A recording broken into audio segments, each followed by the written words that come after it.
Well, I'm a good yapper until I start tattooing.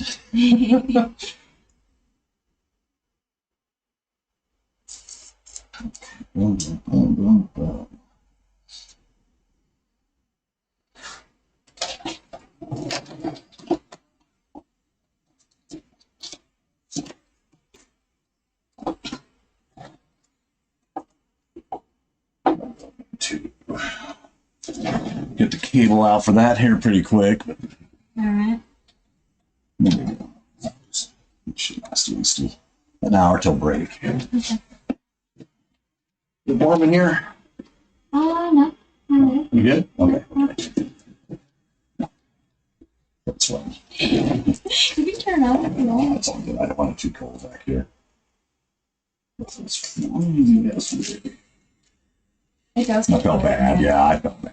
It was just like, I can turn it down. No, it's okay. It's just like, no. You're just thinking, yeah. Everybody's comfortable.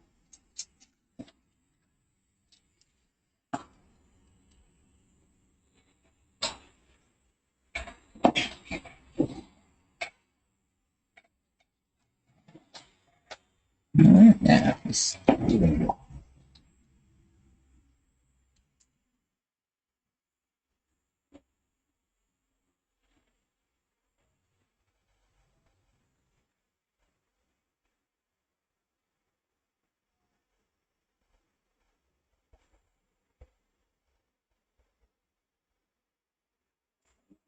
I don't feel a damn thing. Good. That's good.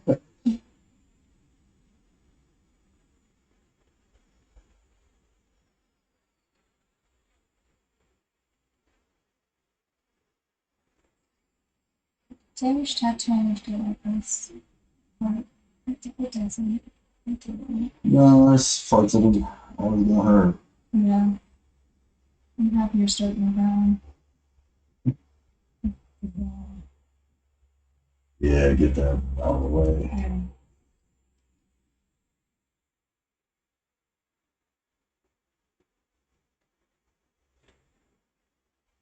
I dislocated the shoulder like, I don't know, a couple of years back. I was fighting this one girl, and she like hit my sister. Well, first of all, they were arguing. And Alexis, my sister, she wanted me to like back up. And I was always the down bitch. All right, go, back up. And they started arguing, and then this girl like just comes up and just sideswipes her fucking temple.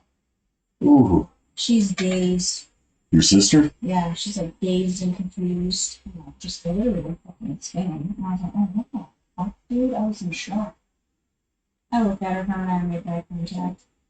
And she just runs. Just runs. And I chase after her. And I finally catch up to her and I grab her by the fucking ponytail. And I slammed her into this trailer. And then like I'm like punching on her. And then her little skinny ass, she like gets away. And then I'm like, God damn, she's like a worm. Finally catch up to her. And I grab her by the ponytail and the back of her pants. And shit you not, dude. I remember doing that and then throwing her over my shoulder. And I swear to God, I look up and I see the bitch flying over my head. And then I slam her to the ground and I Did you go throw? Yeah, dude, I swear to God. And I think when I did that, I dislocated it. Ooh. And then relocated it when I threw her down. And then I'm like, I pinned her to the ground with her arms to the side. And by this point, Alexis, she had consciousness. And I was just holding her down. And my sister was kicking her head in. Mm. And then, 5 seconds into it, the cops, oh shit, so we all just stopped. And this was in the middle of the night, they were like 12, 1 o'clock in the morning. And we were in an apartment complex. And so we all just run in the same direction and into this abandoned, like, little apartment complex. And our blinds were, like, keeping open, and those lamps were, like, lights outside. so we could barely see each other. And we all put ourselves in each corner. And we were all just staring each other down, and we were just like waiting for the opportunity to fuck each other up again. And then possibly we talk our shit, just like we were like, oh yeah, yeah, yeah. And then I get in the car and I'm like, God damn, my shoulder hurts, dude. And I had to go to urgent care the next day, and they told me I had an acute fracture. So I had to wear a sling for like 3 months. Mm, I know, man. that's brutal. Yeah. That was like the first and only fight I got into with my sisters. But I'll never do it again. Into that age where I'm just like, I'll talk my shit, but it's all bad. I still got road rage, but I can. Don't fuck me on the road. Oh yeah. And my golly.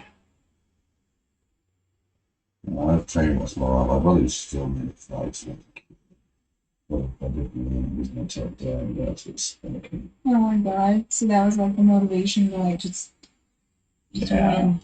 And just big brother against some big kids. Way bigger than me. Oh my And it god. just, oh yeah, just and look, don't get me wrong. Me and my brothers talk about this as adults, and this 28th will be his 4th year passing.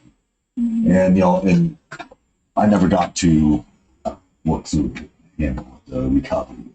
Mhm. And it's just, yeah, he was a bully. He was a bully in my life, and while he apologized for it later, um, it's still, just one of those things. And um, I'll never forget the day that I learned to flip the switch. Mhm. And it's just and where you become someone else. It's not a blackout. Blackout don't. People who black out really don't have much control. Yeah. And yeah, so I just flipped the switch and I learned to do that riot containment. Mhm. That's all it worked out well, but the riots really just kind of settled me down. I'm still learning self-control. It's a lifelong thing. Mm-hmm. So I tend to like black out in certain situations. And then I like calm down and I realize like, That's the survival instinct that Dina is talking about. It's, that survival mindset kicks in. mm-hmm. And that's what it is. It's a survival thing. It's not it's the body preserving itself, the mind preserving itself. Mm-hmm. Just like when people go into like an alter ego, it's a protection. Mm-hmm. Have you seen the movie Glass? Yes. I just seen it, I love and that it's just movie. like, holy cow! That one guy that played, The Beast. yeah, all these different. Holy I know. cow! Wow! Why didn't he get an Emmy for that? I know, dude. I every time I watch that movie, I'm like, God damn, he was just phenomenal. But each one of those was born out of trauma, and it was a protection. Almost guaranteed, it's some type of protection that the mind goes into to protect itself. Yeah. Oh, the movie's huge.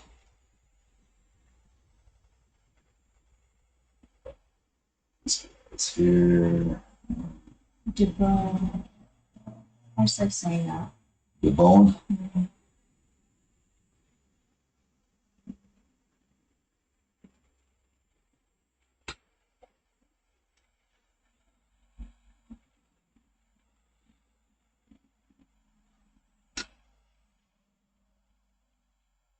You think we'll probably have to do a third session? Yeah, at least we'll touch up. Yeah. Because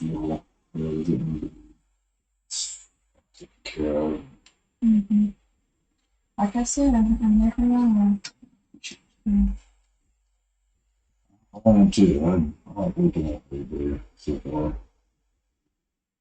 Yeah, super. I adhere, it's because I am not breaking my heart. And then I'm not going to care. So.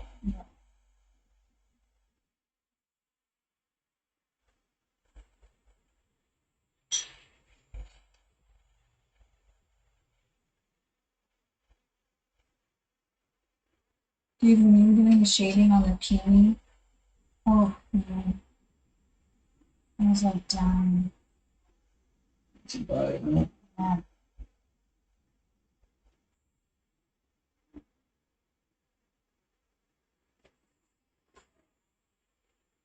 And it's, be so bad down here. Well, I mean, use the main cream supposed to. Mm. Gee. My moth, dude, I was swirling, dude. I was like, you okay? I was talking about Oh, these spam calls are good.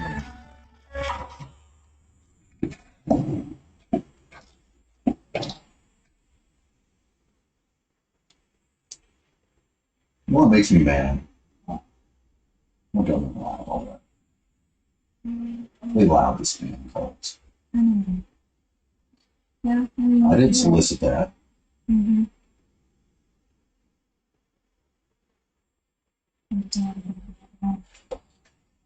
Well, I guess in a way, maybe we do when we either use a license agreements that you lose on using like Facebook and Instagram and all that crap. They sell our information. Mm. I don't know.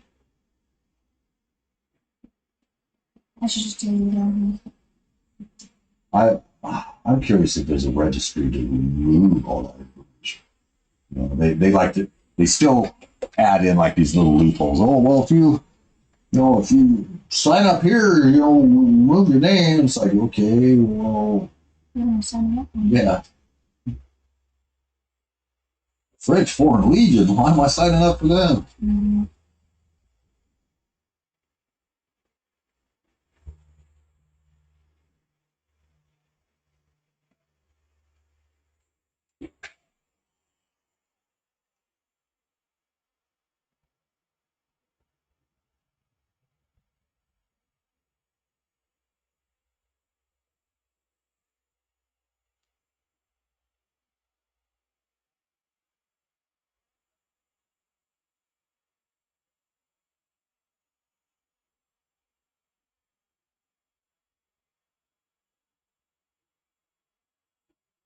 Really? Like, I mean, I did, but like, getting a tattoo.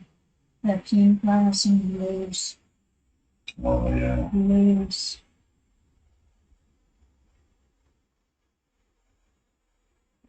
Different colors like that.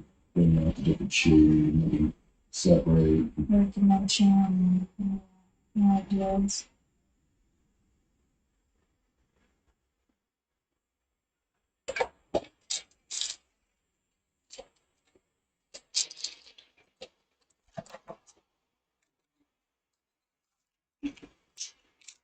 That's a spicy one. Yeah. That's a, Getting rolling here. yeah.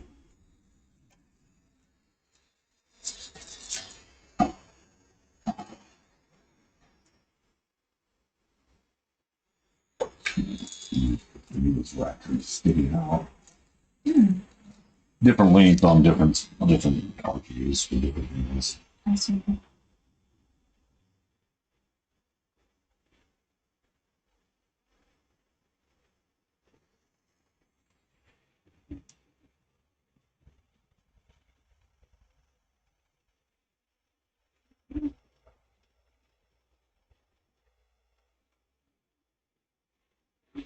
Excuse me. That's fine. Mine are pretty aggressive. Imagine. Dude, it's like a war. My daughter's like, oh my god, mom. I'm sorry. Sorry, I had to run with the big dogs at one point, yeah. Yeah.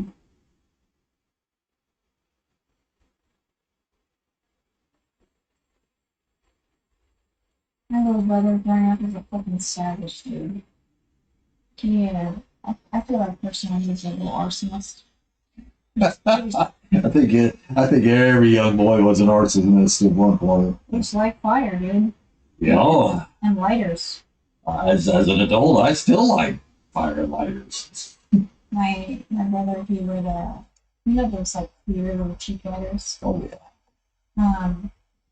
Little bro would like come up from behind us and just chuck it on the ground and it'll explode and scare the shit out of us. And we tell how we do.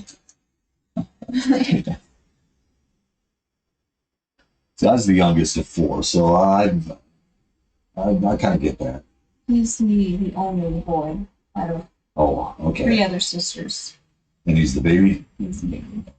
He got the worst. Yeah, you know, my siblings used to beat up on me too until the kid knew.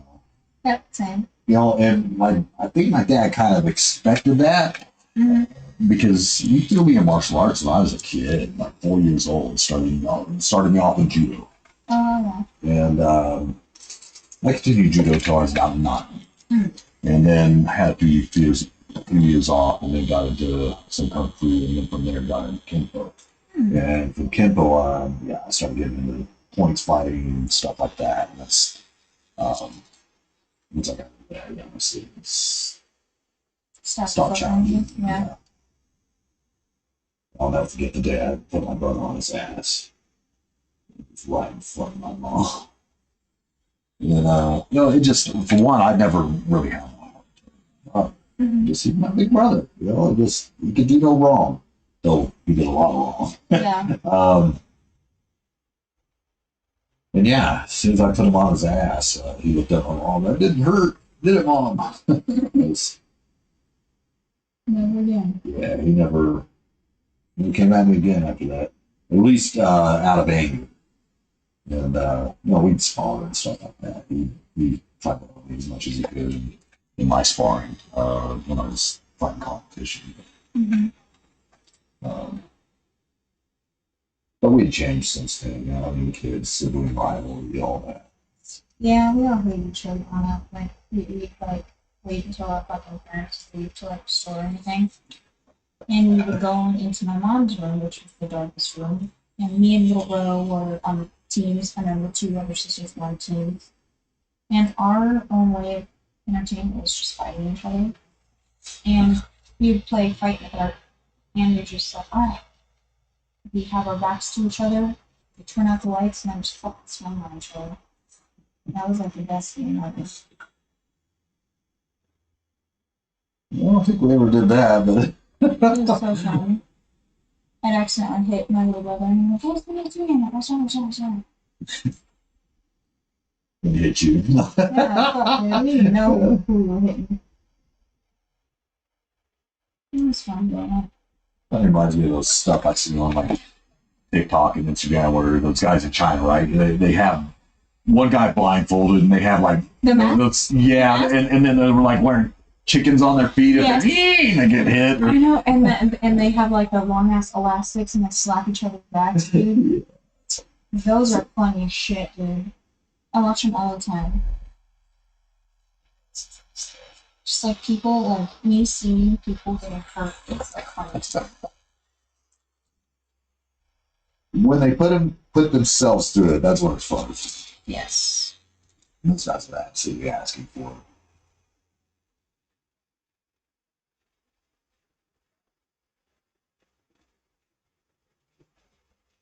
But when I get hurt, nobody laughs.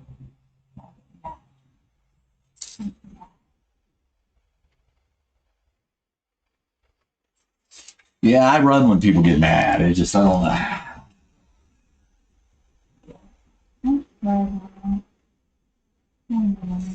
It's a sick part of me, you know. Hey, what do you need to know today? And that's not good. It's not good. No. It's Getting better, you know. It just takes time. Takes time. It does take time. And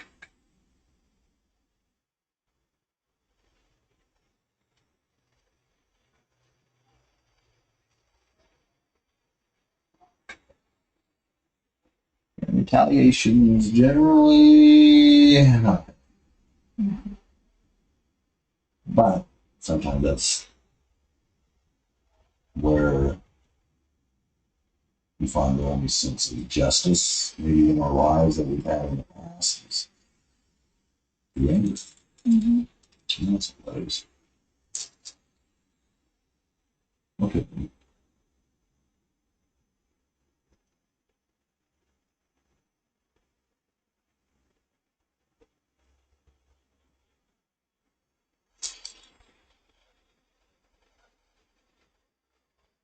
And my Ozzy Osbourne sucks today. Oh crap. I've seen him 3 times in concert. Oh, you bastard. I wish. And all of them were free.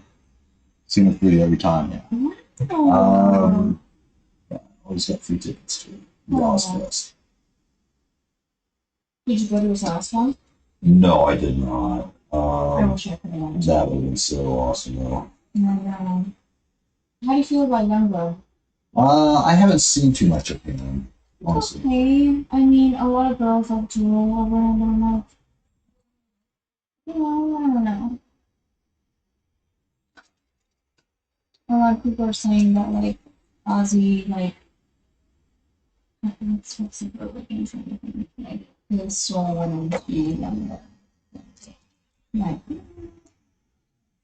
Yeah, you know, people assign magical qualities to deal with. Yeah, well, to deal with loss. Mm-hmm. You know, they'll give things magical qualities. Don't get me wrong, I believe we have souls, I believe we have spirits. We soul and spirit are 2 different things, but that's just. Anyways, on that, right? What did I say? Yeah, you know, when we don't understand, I think people don't want to think that their favorite person is gone. Yeah. I grew up with Ozzy Osbourne. Like, I remember fucking going to school. My dad would drive us in this 1997 Pontiac GTO, just blasting like Led Zeppelin, Ozzy Osbourne, Leonard Skinner, like all that good shit. And now I listen to it now and I'm like, no shit. I was like so beautiful and awesome. The first album I ever bought was Blizzard of Oz. I was 13. I was either 13 or 14. I'd gotten like some record store or whatever it was back then. Got a gift card for it. I didn't even know how gift cards worked. Mm-hmm. And all I got was 1 album. And that's, I could have got 2. Yeah. And I didn't know that. But, live and learn. Okay.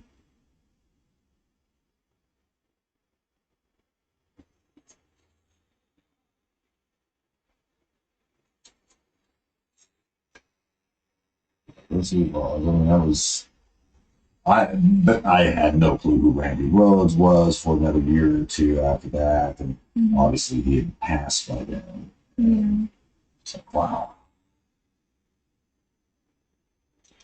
And it was just a bunch of just like, there's good stuff out there, you know, don't get me wrong, but like, a bunch of variety of things out there, you know? It's a bit nice.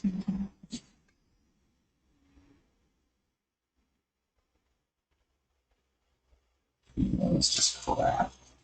I mean, and then like you start like listening to an artist, like I started listening to, you know, some artists back in the day, and then they come out with new shit just recently. I'm like, God, dude, why can't we just go back to just that?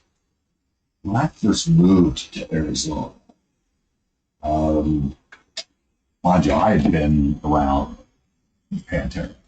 I grew up my teenage years in southern Oklahoma, right across the border from Texas. Most of Texas, the ranch, all that was just south of where we were. And he was about 2 years older than us. The groups that I was hanging with, but Steven Stowers had a brother, Thomas Stowers, who had when Pantera first formed. He'd sang with them for a few weeks. I mean, he wasn't just doing all that. But that, so we got in with being able to go to the ranch. Wow. I mean, it's 19 and older. In Texas, you could drink. Mm-hmm. So, I mean, weekends in bars, stuff like that. Oh no, he's helping us set up equipment. Okay. Yeah, then as the night goes on, it's like, well, then why is he drinking? Well, because he was thirsty.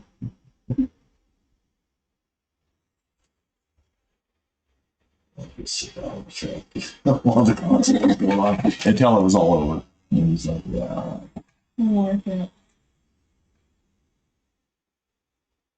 But then I got here, and Pantera came out with a new album. And I went and I got it. And I even looked at the cover. I'm like, this don't look anything like the guys I know. And it certainly didn't sound like them. I mean, that power metal was their like first real hardcore metal. And anything before that was like banding style stuff. I mean, they had the, I don't want to say that, it was more commercial. Projects in the Jungle, golly. And I had all the cassettes. The cassettes were signed. Wow. And somebody stole them. Oh yeah. No, this is before they already came out with Cowboys from Hell. Stuff. Fucking bastard. Yeah. And of course, I knew Daryl Lance as Diamond Daryl Lance. Mm-hmm. So the whole dime bag thing, I just never got used to. I couldn't call him dime bag. Mm-hmm. Just like, well, that wasn't what how I met him. Yeah. It was Diamond Daryl. But it was more like, I guess, too close to like Diamond Dave and Lee Roth. I don't know if that was anything back then.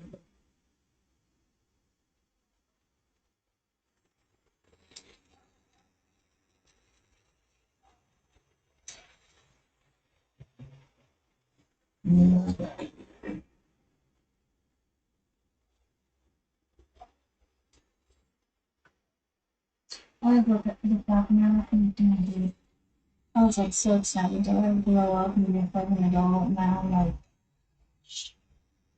You still got many years ahead of you. I remember at 29, it felt like, okay, now I'm forced to be an adult. You know, I remember that, but let me tell you, it's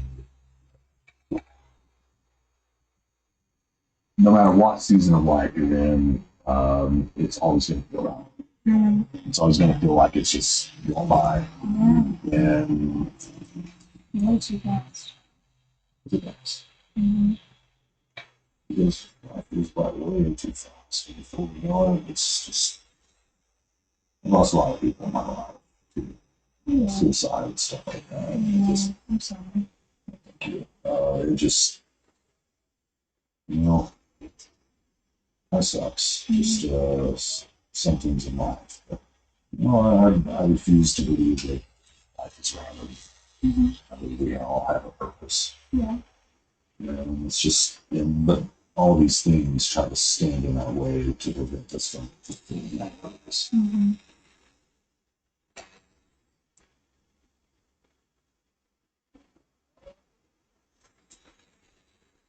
Are you guys talk about religion on the podcast? Not sure.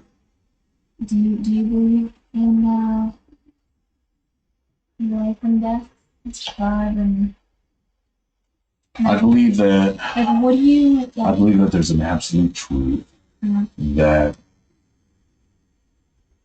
manifested itself in the flesh and it died on the cross and rose from the dead. That much evidence from historical evidence is I have seen. So the modern day version of Christianity, I can't fully embrace grace. To some extent, yes, but when it's made about the church and not about the relationship, then I have an issue with that. Mm-hmm. Because in my own walk, my own experiences, the things that I've come across, absolutely, I was created. I've seen too much. I've just way too much for anybody to convince me otherwise, including having done my own studies, my own looking at the historical evidences. And after all, and his name wasn't Jesus, it was Yeshua. Oh, I didn't know that. I mean, I don't know a whole lot about, Well, this is what's just, true and what's not, you know what I mean? and I think Christ put it best when he said, seek and you should find, right? So we have to seek the divine. We have to look for it. We have to be willing to accept that the possibility of it even being is there and ask for it to reveal itself in a truth that we can understand. Mm-hmm. It's important. It's important to ask in such a manner. And it's, I didn't develop my relationship till I stepped away from the church. And now that I have, I've seen that spirit of truth speak in circumstances and through people that the church would probably be like, no, okay, this is what I've seen spirit of truth speak through again. And it blew me away. It just, I really, and then I heard it. Like, yes, you think I can just, I created all things. You think I can't work through that? It's like, well, yeah, because it's the condition of our heart. Yeah. It's not our circumstances. It's not our beliefs or anything else. It is the circumstances of our heart, the attitude of our heart, first and foremost. Do you believe when we die, we either go to heaven or hell, or do you believe that there's a white light, you can feel peace, or just pitch black and darkness? A little bit of both, but to understand that hell wasn't created for humans. Right, so people are like, well, how can God create hell? Well, there's more than us having free will. And within that, right? So before I get into that, people are open to the idea that there are extra dimensions. There are other dimensions outside of ours. Mathematics even supports that. Yeah. You know, that there's at least 3 other dimensions outside of ours. So the idea that there is other entities moving about us that can interact with us with them, without having much of us having that much of a knowledge of them, would be like this screen right here, right? You know, that with all definition, that drawing is a 2-dimensional drawing. It has no depth. It can't see because it can't see depth. It can live its life out in that 2-dimensional aspect without ever having known that I existed. Now I can manipulate that 2-dimensional world. I can put my finger on it. It can bump into it. It can move around it. It can realize that there's a force there that is operating within that 2-dimensional realm that's not from that 2-dimensional realm. But it will never know what it is. Yeah. Because it can't see beyond that realm. We're in the same stasis. Yeah. And I mean, I believe the other way. That's what I feel. I can get that. I can understand that. But that's just my thought. Like, I don't really know much of it, but I know what I believe. That's just how I look at it. No, it's just not awesome. No worries. Well, I mean, within that, right? You know, it's people want to be right. People want to be, or they want to be right, and just to prove other people wrong. And that even happens in, I don't say religion because, for me, religion is a set of rules that you follow that make you pious and righteous. Well, so before the creator of the universe, who could ever match that? I know I can't. Yeah. I can't meet those expectations of what that would be. Now, outside of that. This is where she knows how to be treated. Yeah. That's religion. Yes. Matter of fact, the whole Bible, it's only in the book of James, chapter 1, that you will ever find the word religion in it. Yeah, a lot of people are surprised in that. Exactly, it's verse 26 to 27. It says, if there's anyone who considers himself to be religious and doesn't keep a tight rein on their tongue, then religion is worthless. The only religion that is acceptable for the one true living God, the creator of all things, is to look after orphans and widows in the time of their need and not to be polluted by the world. That's religion. Yeah. That's nice. That's nice. I'm very well versed. Because all this stuff I've questioned. But see, I didn't just leave it to the world to answer. I was okay, well, you know later. I need this stuff to rest. Mm-hmm. But to rest, yeah. You know, I have no qualms with that.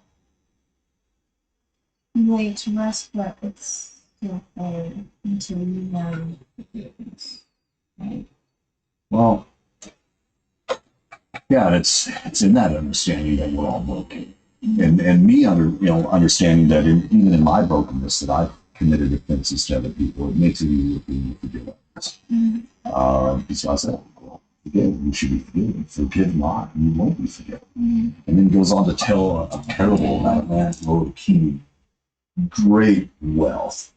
King called accounts. Said, okay, well, I'm all the people owe me money.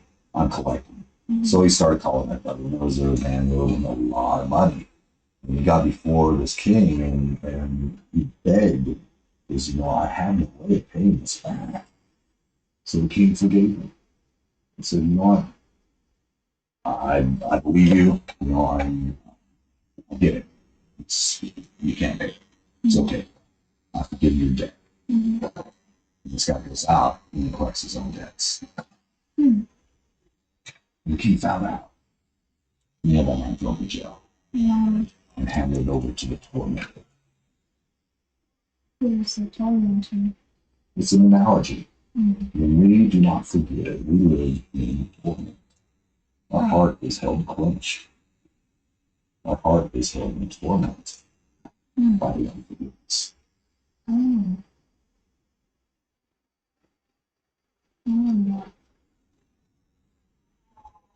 bitterness that it holds on to.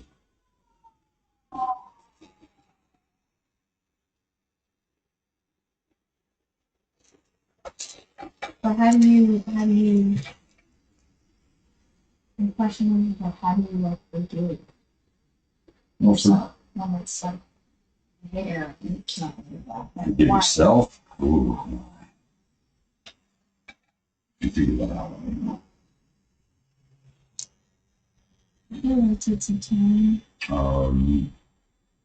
The thing that God, He never promised that you'd be healed with that.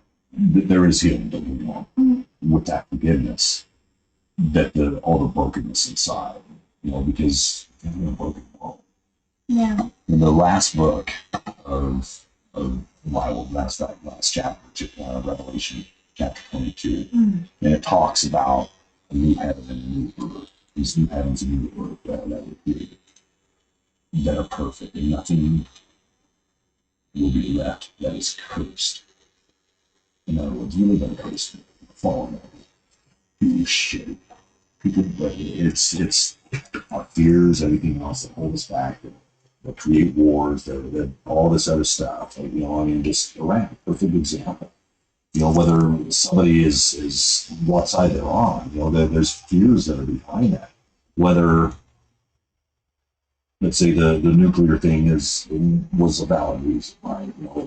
They're so close to that. I mean, we heard that about, back in 90, invaded them, and there was no weapons of mass destruction found. But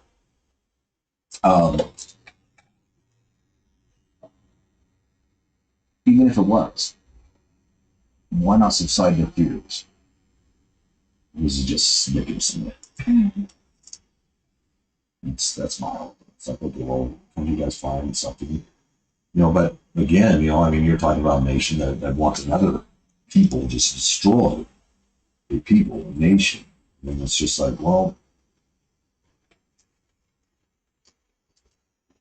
people should. Yeah. And in North Korea, they're told that we eat people. That's why North Korea is so scared. North Koreans are scared of the Americans. What? That we will eat their flesh. That's why we're always at war. Is that we're going to go after that. We're at war with other nations that we can go, eat them, take their food. That we're over here starving just as bad as they are. They believe the rest of the world is starving to death. Yeah. It's just controlled propaganda. We get the same thing. It's just it's a different dish that we get fed. Yeah.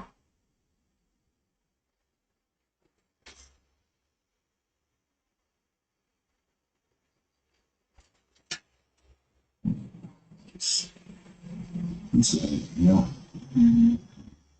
It's crazy. Like, it's all out there, and everyone has like their own beliefs, and that's why I'm just kind of just like living, because I don't really know the truth until I seek it myself in my life.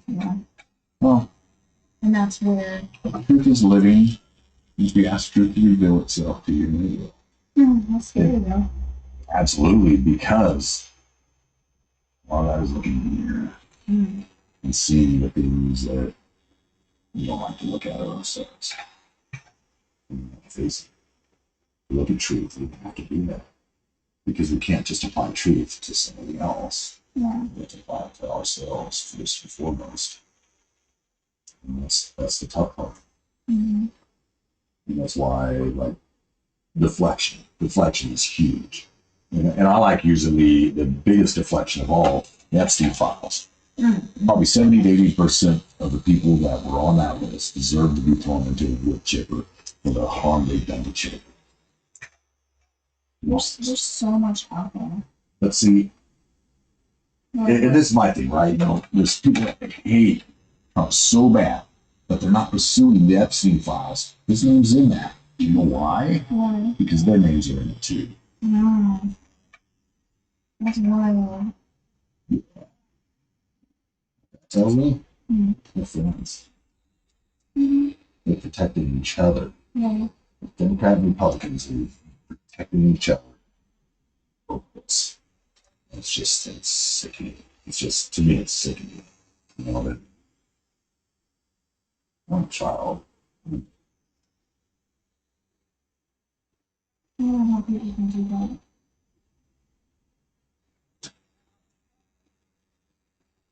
It's like, so going back to like religion, like how do I accept God and know that He is there for me if shitty things happen to me? I've done the shitty things to him or people.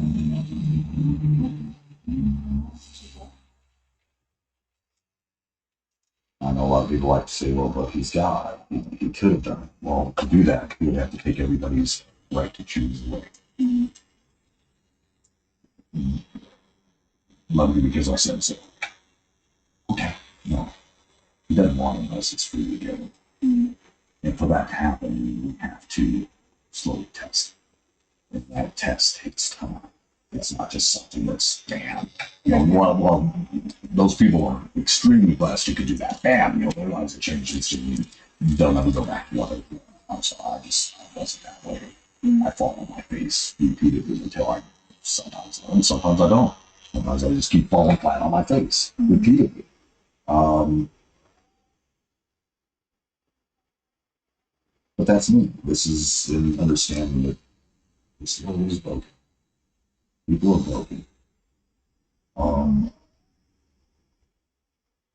Now, it doesn't give excuse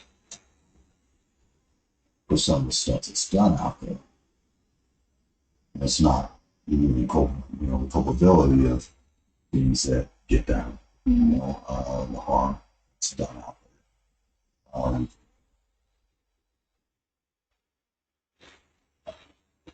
I think that's why I care so much like baggage. Because of like what happened in the past. And it's just fun to like Absolutely. like accepting and forgiving. Well, understand, there's forgiveness is not a free ticket. It's not giving somebody a free ticket and saying, "Hey, okay, well, I'm setting my goal," and understanding that they're broken just as much as I'm broken. I don't have to put myself in harm's way. What they did is still wrong, but I don't have to live in that hurt anymore. It doesn't have to define who I am. I get to choose that. Yeah. That's the things happened when I was like 10 years old. Just and it was very difficult for my mind to accept when I realized that, wow, okay, this is trauma. That is what trauma is, yeah. And the more I examined it and unpacked it, the more that I realized, wow, this is so. And therefore, wow, I had a hard time functioning because of it, just on the level mental. Because it's like, okay, well, what's real in my mind and what's not? What's fabricated out of this trauma? Can I trust anything that I'm feeling right now? And but even outside of that, it's all I can say is when you start seeking that truth and it's revealed in such a manner that you can understand and comprehend, there is a hope that is given, at least in my heart, that one day all the injustices will be made right. And the truth will show itself when you're ready, right? Yeah, absolutely. That's hard to swallow. Well, that's just it. And a lot of it is the attitude of our heart. Yeah. Concerning that truth. When I was about 27, 28, and yeah, I was probably one of the lowest points in my life, and I'll never forget the place. I'll never forget it. And when I adjusted, I was like, I know you're there. I know you're there. I don't know what to believe in. Some people say this truth, some people say that. If you are who you say you are, you can show me what I need to know. Why do I need to go here? Why do I need to go here? If you are who you say you are, you can reveal this. You can lay this to rest in my heart. I'll follow you to my last breath. I've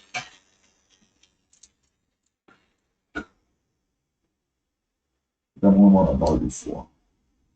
So there's nothing in this world that will shape my belief.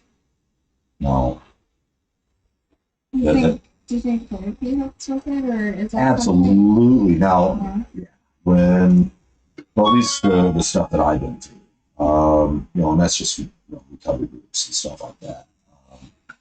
I did seek a therapist for a little bit, and then I found a better place in groups, recovery groups.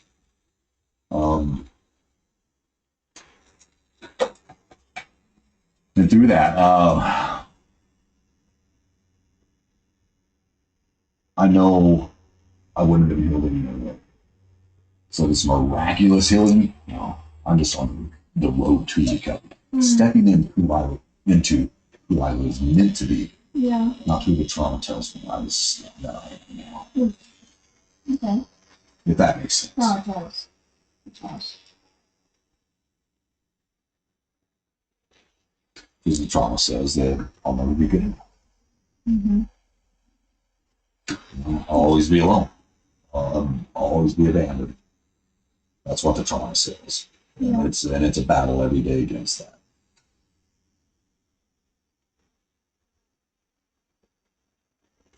Do you think it'll be a battle forever?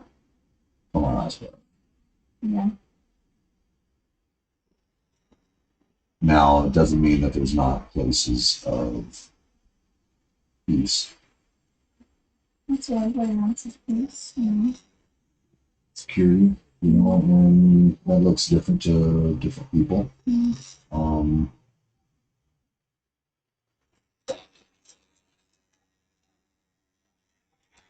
but it doesn't invalidate, you know, one side or the other. For me, anyways, in my mind, it's like, okay, well, you know, I like what the Apostle Paul said, you know, that I can become all things that I can save through. And it's not that he could save anybody, you know, just that's why I believe that from knowing from Scripture, God reveals to himself in a manner that somebody can understand. When they want it, not when they demand it, but when they really want it. Mm-hmm.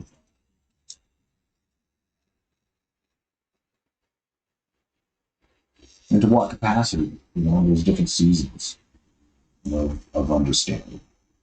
Um,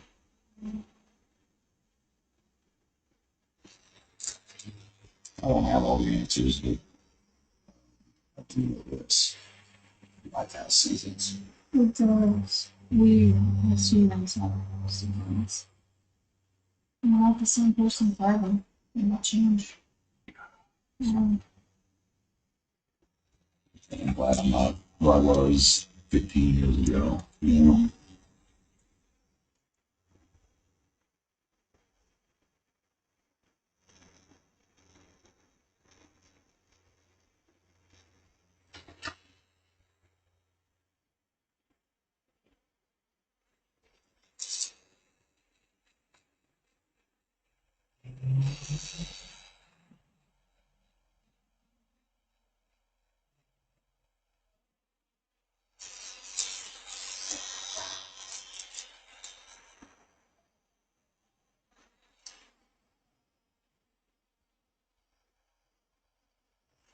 and my fiance is in Virginia. You know, he's visiting his brother and his niece, Okay. nephews. He's gone until the 26th, 27th.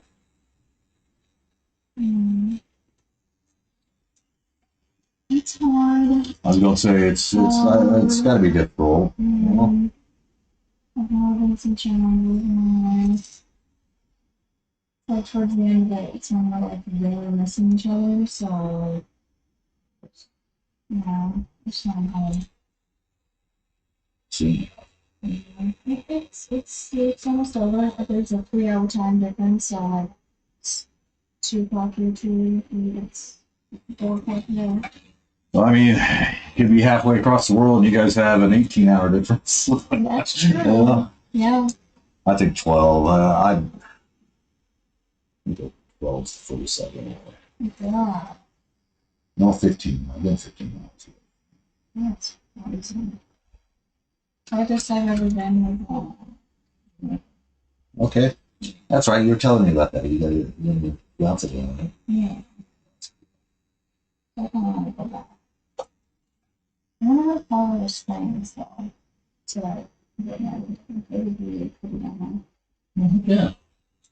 I like that forced type of just free feeling type of emotion vibe. Just him and I were there. We're still in the works of planning. I'm like the worst at planning. It's not my dig, but it's a team effort. It is. It is a team effort. It takes up to a year to plan a wedding properly. Yes.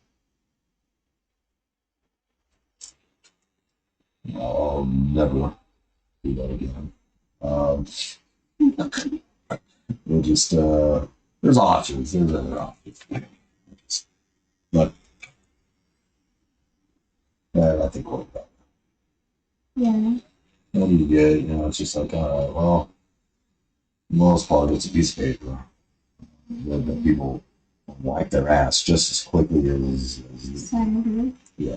Mm-hmm. You know, as anything else. And for me, you know, it's scary. Right. It's a full commitment. I mean, the commitment isn't scary. It's just, I don't know. Comments? Yeah, it's something. Yeah. I'm excited. I'm happy. I think that's not stones, but we're all in focus people. You know, it's cute though. There's no perfect person. If you're perfect, and that's all there. You don't need to get crucified. Yeah. Oh, wow. That thing's being taken over by fucking AI. Oh yeah. Oh, I knew Yeah. it. I probably did. I've been worried. I saw that coming like 10 years ago.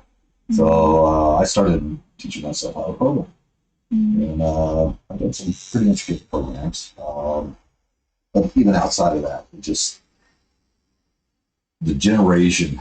How's your child? Did you say 8. daughter? Yes. Okay. 8, Oh, she's growing up in this state. 8, 10, 13, 3 kids, 4 months. Okay. Yeah. I'm just You're like, like, wow.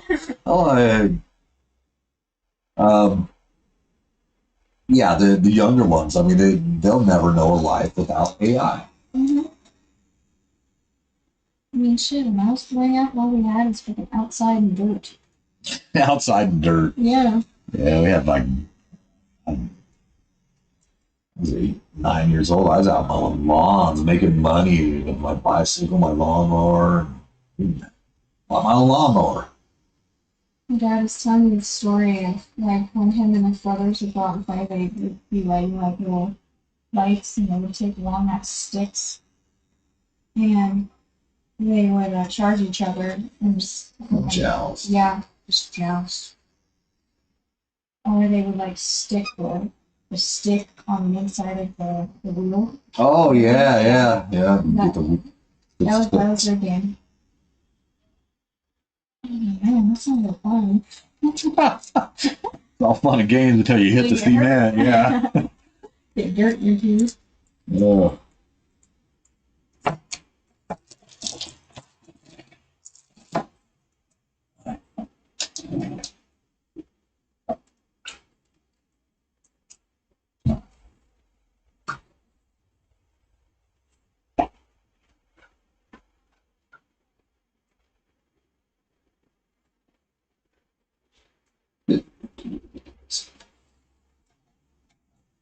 Let's see, take a little break. I gotta. Yeah. I get my electrolytes, you know? Whew.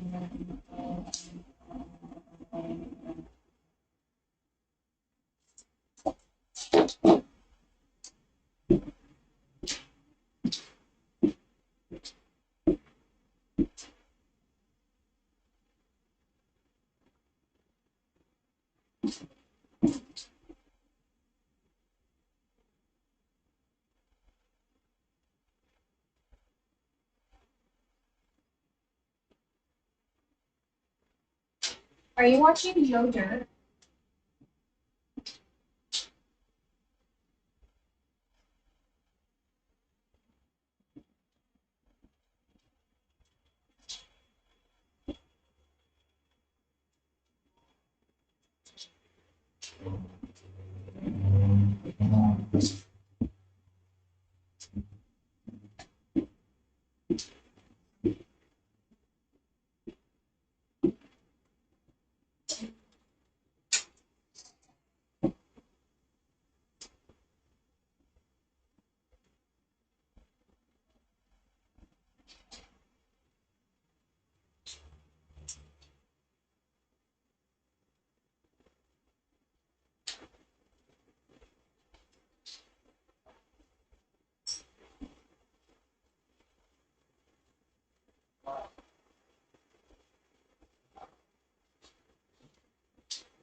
I thought I recognized that movie.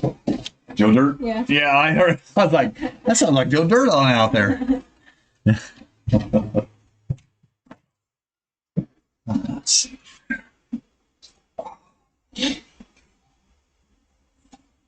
Grab some water. Okay. Yeah.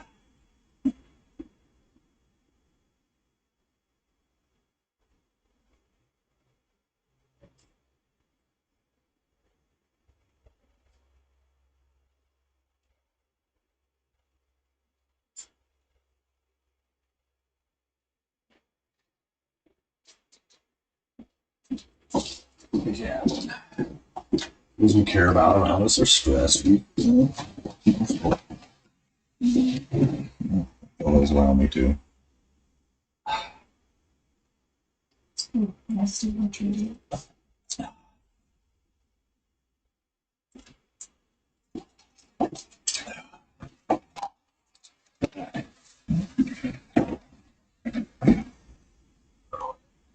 You know, it feels like it's later. You feel that? Wow. Yeah. It does, don't it? That is. I mean, shoot, last 2 nights I didn't. Just, well, the previous night was just, my mind was on production. You know, getting set out there, everything, and then yesterday it just, worried about her. You know? Yeah. And it consumes you too. That worry, that thought. You know, where her mental state is, you know, I like to know that she's doing well too. Mm-hmm. Just gotta understand that. I do. Yeah. And it's just one day at a time, one step at a time. Mm-hmm. Yeah. And tonight I gotta work on the Harley. I gotta get intake leak on That's not bad. it. Yeah. Your cylinder's getting too hot. So I'll yank that off tonight when I get home. Start working on it. Yeah. Long day. Yeah. I'll stay busy most of it. Definitely try to stay busy. Yeah, that's always good. Always good to stay busy. Unless your mind wanders. Mm-hmm. Yeah. The bad places. Yes. I'm like struggling going to bed the past like 2 nights. I don't know why. Just fucking stressed. Like I don't think about shit during like the day, and I'm like, when I like choose to like go down, that's when everything's like, oh, here you go.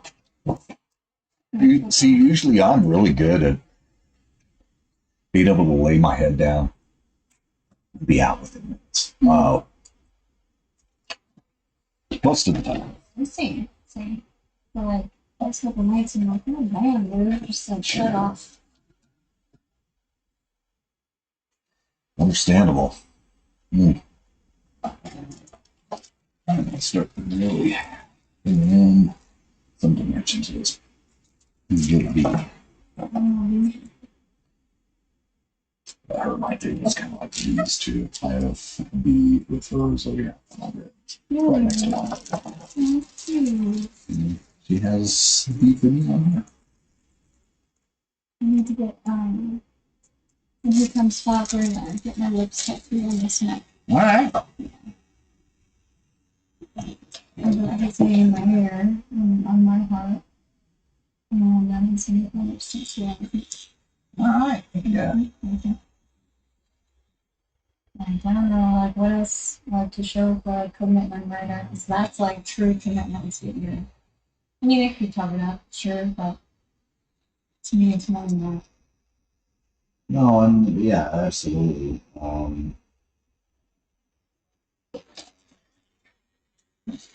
Everybody's different, so what works for some people may not. Mm-hmm. But I generally try to talk to people. It's something that represents love. Because love will never go away. No. Real love doesn't change. Mm-hmm. No.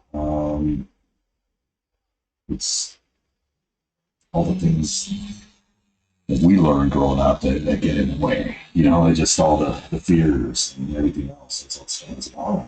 Violently. Yeah. So you know, it's for me. It's always similar. Something that symbolizes it. Mm-hmm.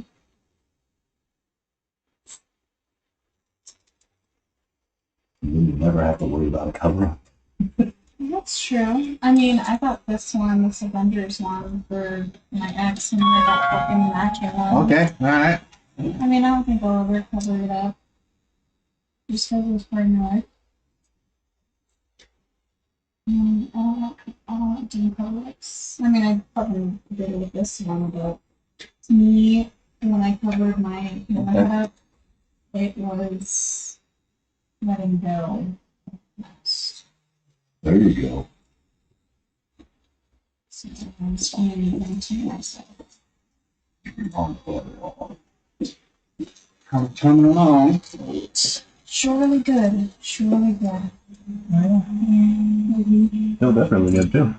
Yeah. I mean, she's still healing, I think, but she's been great. That's Yeah. yeah. I went through that itchy stage and I was like, dying. Let's slap that fucker. Dude,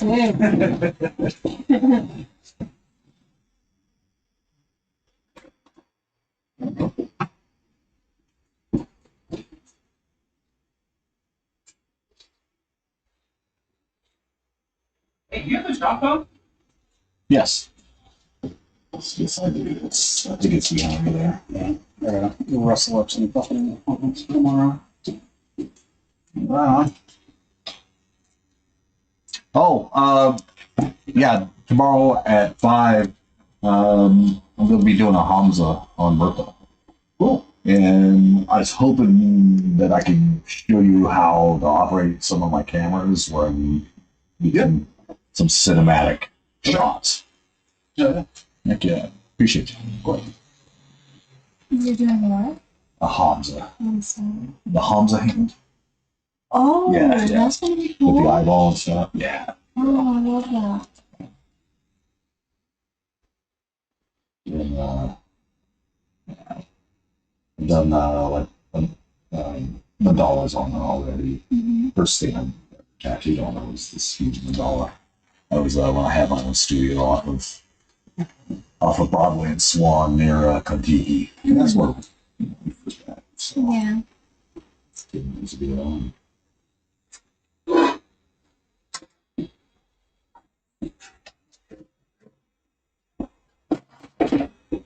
But yeah, so just add to it and new stuff.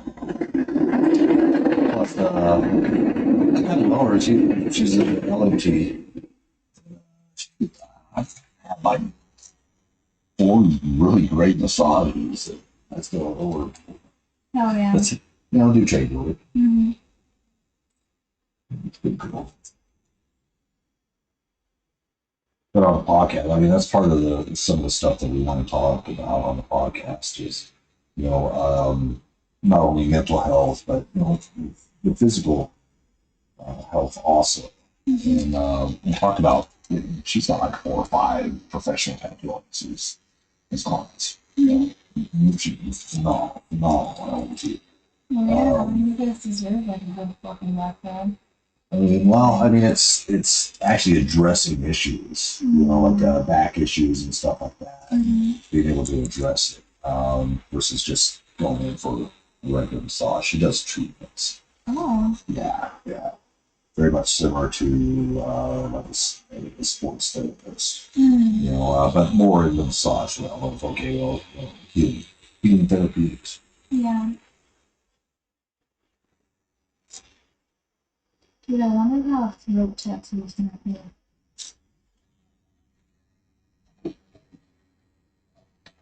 You know, appealing would look great. I just say. But I'm scared because I do want to like bring it up. And then centerpiece. I'm gonna portion off the work around the cheek on the chest. I don't do any of that. I can do so okay. Okay. It's sick. I That'd be pretty cool. Thoughts, opinions? Uh, Like for centerpiece, it would be good centerpiece to like incorporate. I'll shoot you some ideas. Okay. Yeah, I've got a lot of visuals going on in my head for Medusa head and being able to bring it out. Yeah, because you can take the Like serpents. snake? Yeah, Yeah. I mean, you can do so much with the serpents. Mm-hmm. Yeah, pretty cool. My step, and I'm sure I will continue to sleeve up to, centerpiece or double end. Something I really want to think about. Think of it more as a. Yeah. When you start thinking in those terms of, okay, well, how do I turn it into one piece? Yeah. How do I connect it all? Versus it being individual pieces. Now, yeah, don't get me wrong, the individual pieces make up the bigger of the whole. But looking at it in that sense of saying, okay, it's if parts of this go down onto any other part, whether it's the front or whether it's the back, up on the side, how is it going to tie into the other side? How is that going to work all together? And make it to all the way through. Yeah. I'm like lost with this one. I'm like, I don't know what the fuck to do with this one.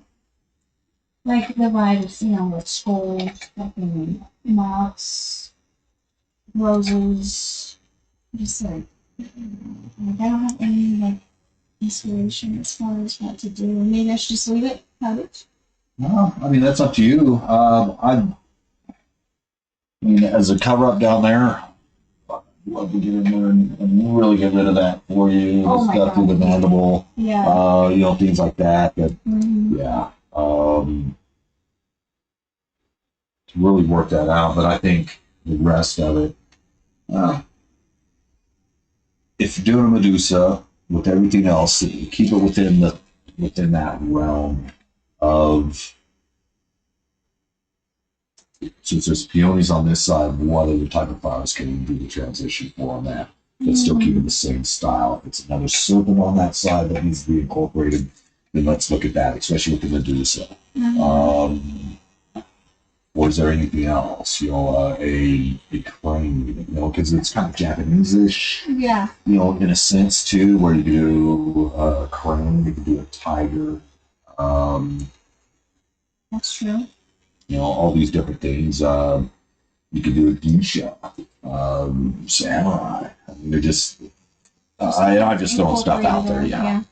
But I would stay one theme where I wouldn't jump around to a bunch of different stuff. Yeah. And try to keep it as uniform as possible. Well, I've got a lot to think about. In the next couple of years. So I'm gonna be like done by the time I'm like exhausted time. I mean, that's another 11 years. Jolly, I'll be close to 70. It's just crazy to think about. It is. Life is just crazy. My fiance, he's all taught about like both arms. He's got 2 chest pieces. Neck tattoo. I'm like trying to catch up to him. I'm like, no more fucking tattoos, so I catch up. What? What do you mean? Like, well, let's have that. Get it done.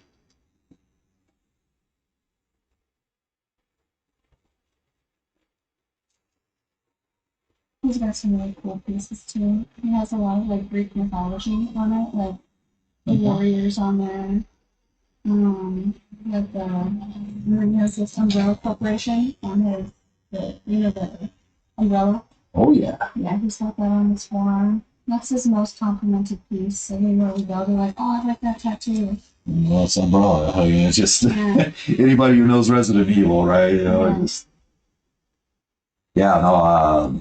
One of the very first cool, sick pieces I ever got to do was Nemesis. Mm. And it was, I can't remember the guy's name now, but I did it on his shoulder, and it's the first real photorealistic thing that I'd ever done. Mm. And I love that. I'm going to repost that. Yeah. Still think it's a very valid tattoo. But we wanted to do a color, and he ended up moving away. He tried to get in with me before he left, but yeah, it just wasn't going to work out. I forgot what was happening. That I didn't have the bandwidth to do it. It may have been either that or that I didn't have. I wasn't here yet. That was a while back. Yeah, you gotta find that piece on it too. It's on my Facebook. But yeah, I'll check it out and I'll repost it. Just do a blast from the past. I gotta start posting more anyways, especially for the podcast. Yeah.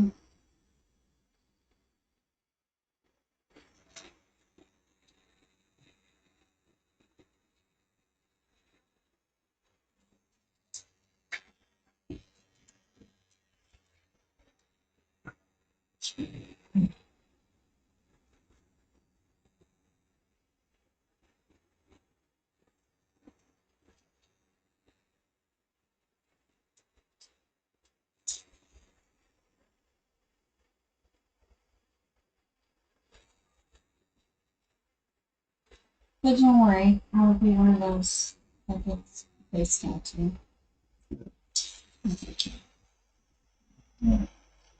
And not that I'm against it, I'm just not for it. There's valid reasons when it should be done, and when somebody is considering it. I think there's a lot to think about before somebody gets a face tattoo. Yeah. I thought of that alone would be so fun. I would never. I would too scared. And the first question is, okay, why would you want whatever it is? What's the motive behind it? Yeah. Because there might be deeper serious things. Back in the day, when I first started my journey as a tattooist, people who got facial tattoos, it was well known in the industry that 70% of the people who got facial tattoos committed suicide. So we wouldn't touch it. And it just nowadays I'm sure it's it's gone way down. It's more acceptable. But back then, yeah, I mean, you got a facial tattoo back 2000, 2001, or whatever.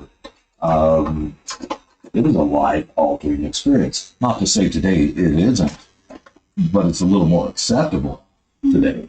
It is, yeah. Maybe like as far as all goes, just like underneath the chin, but yes. Yeah, it's cool. I've seen like girls who have like it's an umbrella. Oh yeah. That's cool.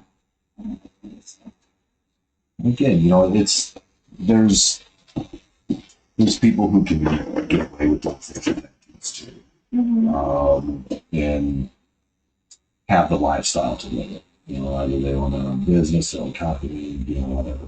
Yeah. Just, but by a lot of employers, it's not acceptable.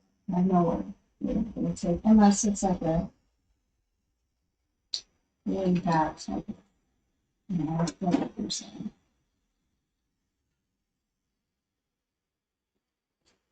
When I was younger, I was like, yeah, I'm gonna get a face tattoo. I've considered them. Even nothing super serious. I'll say. Maybe a tiny one, but for me, preference wise, I thought about it just I'm in the industry. It'd be good marketing. It's not what I want. Yeah. To do better marketing. I can do marketing just in other ways. And a lot of it is, you want to stand out. There's the shock value. Well, it's not such a shock value anymore. Mm-hmm.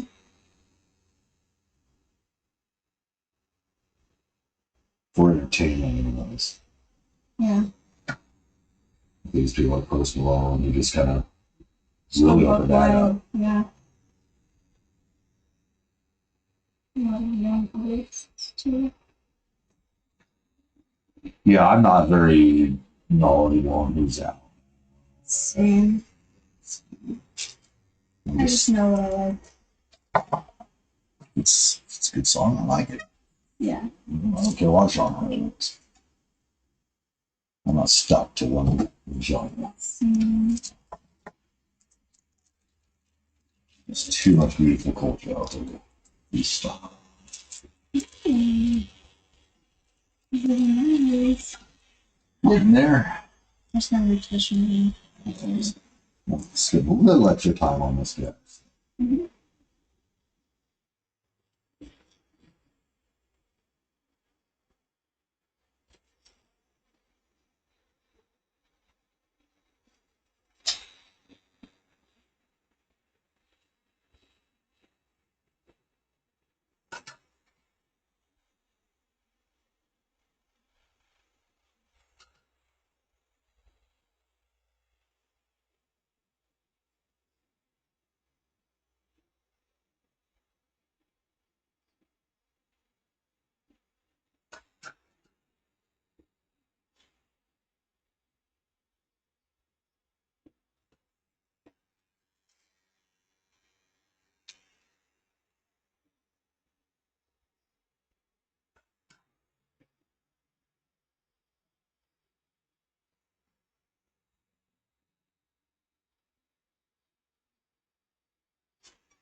Switched over to Papa Meat.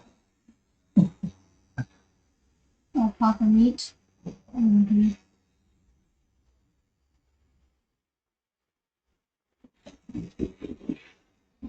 I actually, I've a lot of the stuff in my head for podcasting. I see images of some of the stuff that he uses. Hmm. It's like, okay, well, how can I make that mine? I can really help my elevate. That's why I listen. Okay, that's pretty work. Mm-hmm. Yeah.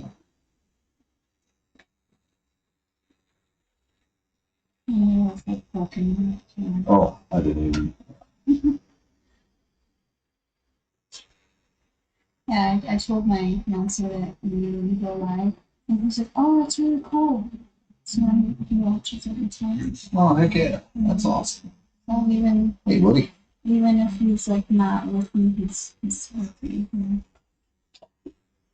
She watches too, so Yeah. it's so nice. Yeah. Oh, I get that. That's awesome.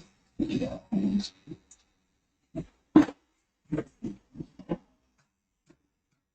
Yeah, I mean, it keeps that little connection there, but, you know. Mm-hmm.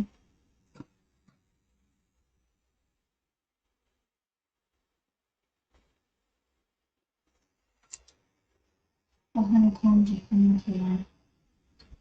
I believe that's it.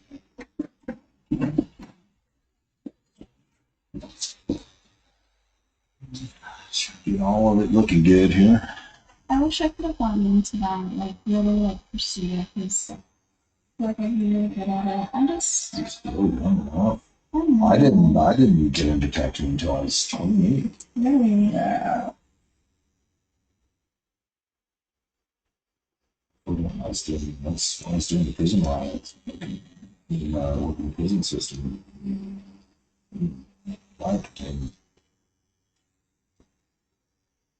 this just, I needed a career change. Yeah, I'm just at that. I mean, I found a job that I like. It's stable. It's good. But it's a job. It's a job. And I'm like still trying to search for that one. Well, tattooing,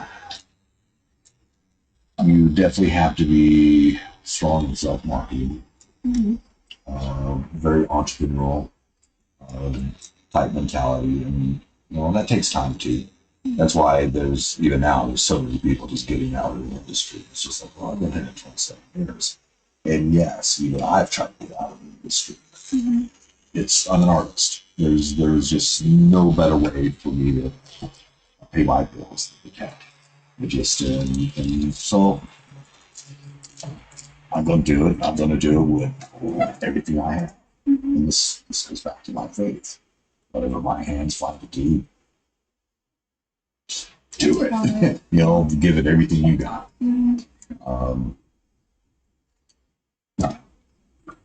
I'm just like glad that I found you because it took me a while to like find someone that. Because when I first met Tony, I was really unsure of him. I was really unsure. But like the minute I like met you, I was like, I trust him. I just had this feeling, and I was like, yeah. I don't, and in life, I don't want to take anything that ain't mine or anything I ain't. And I give everybody the respect that I want to have back, and it's how you holler into the woods is how that goes back. That's actually a German saying that I applied to English. I don't know how to say it in German, but that's why it's German.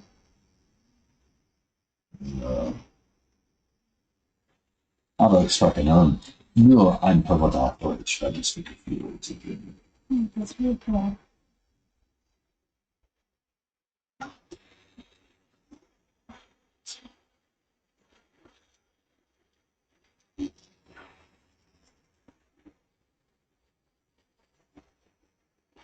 I just find it hard to like stay motivated. Okay, I'm really good at starting something. Excellent.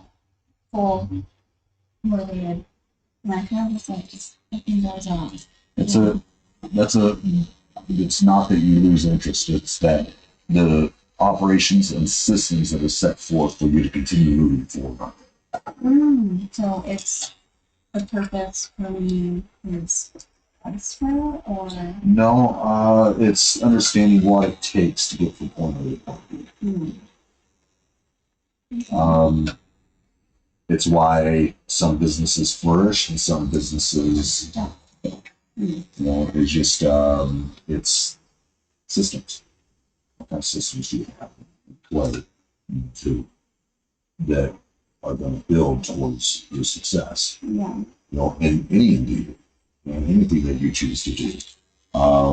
What are the systems there that's going to ensure that you get that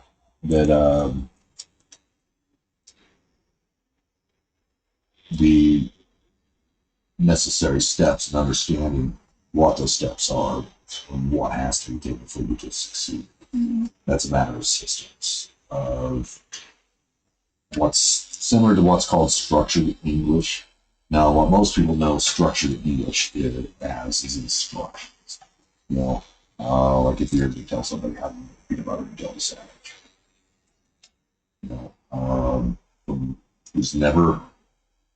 Who doesn't understand terminology. They don't even know how to open a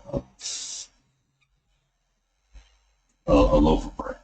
It's in a wrap. It just, the more articulate you can get down into describing how to get from point A to point B within that manner of, so you're writing instructions for it, the further you get go. Yeah. And it's the roadmap, which is the systems. Everything's about the systems. Order of operations, sloppy start is better than no start, type mentality. gets things really rocking forward, especially when, somebody's highly motivated to get things done. I know because I've been there many times. I've started so many businesses, and then one thing or another, it's either components and operations that have been dependent upon other people that have been the break in the wheel, the break in the spoke, anything else, things like that. And what I'm learning is when you set up those systems and operations to where it's not person dependent. Whether it's me, doing my own thing, anything like that, if the system can be repeated by somebody else, and you can make it into a system and start to, wherever you're going, or use a business of widgets per se, from manufacturing to, your distribution to, your resale, and understanding each process of the ladder to get you there, and just breaking it down, just small chunks that can get done. Yeah. It's a process, and it takes time. It takes time to be able to do it, and then repeating it. It takes 20 to 30 repetitions to memorize anything, whether it's verbally, physically. It takes 200 to 300 to connect that vision to eye-hand coordination. 2,000 to 3,000 repetitions physically to program it into the muscles, and 10,000 plus repetitions for something to be intuitive. Wow. Learning template. Yeah, it sounds complex, but it's not. It's just how I apply the principles of my life. Yeah. That's how I've looked at it. Always like, well, learn things really quick. It's like, well, you got to understand. You got to break down what learning is. At least for me, I need something repeatable. Same. It's just how I learn. I mean, you can tell me something, but I have to do it. I'm just a physical learner. I'm not a visual learner. I think that's why I struggle a lot of things. That's just how much some of them likes to operate. I have ADHD, so it operates differently than others. And I follow this guy on Instagram, and he kind of just breaks down ADHD and behaviors and how we function as people. And it's pretty fucking wild. That makes so much sense. So much sense. I was diagnosed ADHD when I was low. I was taking medication for a year, 2 years, and I stopped taking it. And then I tried it just recently, and I feel like nothing is helping. Nothing is working for me. And I dealt with depression, anxiety, all of that, believing that I'm these things that I'm not. But I want to believe that I am because of my circumstances, my trauma. Yeah, absolutely. And I feel like taking medication just helps, but it doesn't take it away. Okay. It's still there. I just have a lot of shit dealt in my hands. So, it's just how I want to take it and how I want to apply it to my life. And it's, I don't want them to go with me. I want them to go through what I go through. But having kids is fucking hard, dude. Hard. Especially going through that trauma. Because it comes out, especially when you have kids. And it all starts with your parents. Well, my parents were generally my first marriage. People don't realize, just in our mind, that's the first relationship that we see, how they treat each other, everything like that is generally how we perceive relationships to be the rest of our lives. And it's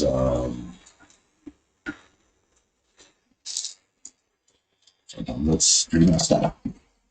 Yeah. It's like that saying, daughter's always found when they look in bed. I don't believe that. I mean, like growing up, yes. There's aspects of my dad. Some of that I like to think is the good qualities, and just recently found out I have a baby sister. You I know, remember you telling me. and actually, NBC will be here the 20th and 21st of next month. I'll be tattooing my baby sister here, and they'll be filming it. Wow. And the producer said they're hoping that the show, it's called the Reunion Project, and it'll be on NBC Peacock, I think is what he said. He didn't give any times, but because it's still in the production. He was like over in London returning a watch from either World War One or something. I think World War One back to its original regiment in London where it was supposed to go. So it's more than just reunions about people. Yeah. And but yeah, the Reunion Project, and they're hoping that'll come out either later this year or early next year. That's exciting. So, Mm. okay. Let's see what all of this color. So wow. Let's get this part, and then yeah, we may. Did you bring any of your? My cream? Yeah. I did. Well, it's numb from like Still? from like here down, Okay. and then it's like not like here down. Okay. Yeah. This is gonna be spicy right here. Spicy. Okay, that's fine.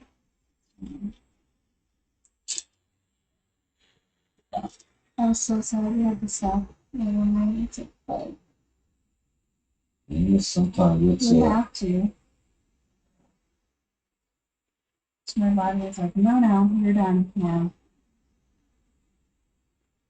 I was like, no, I'm just cold. I was like, F you, you're done.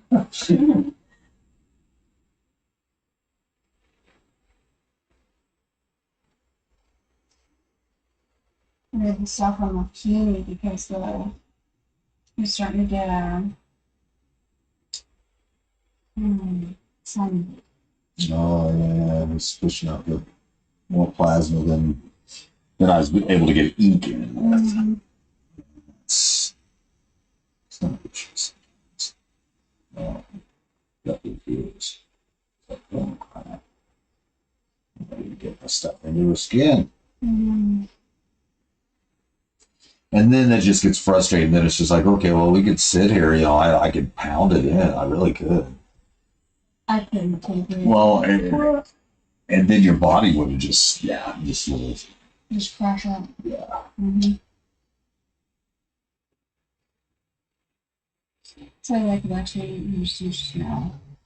Mm-hmm. Like I can tell you I can go. Like you know. I can tell, yeah. Like you say, yeah, absolutely. One of the toughest people I've had much. You're just No, I'm not. I've had a lot of people. Now I have people that fall asleep and snore.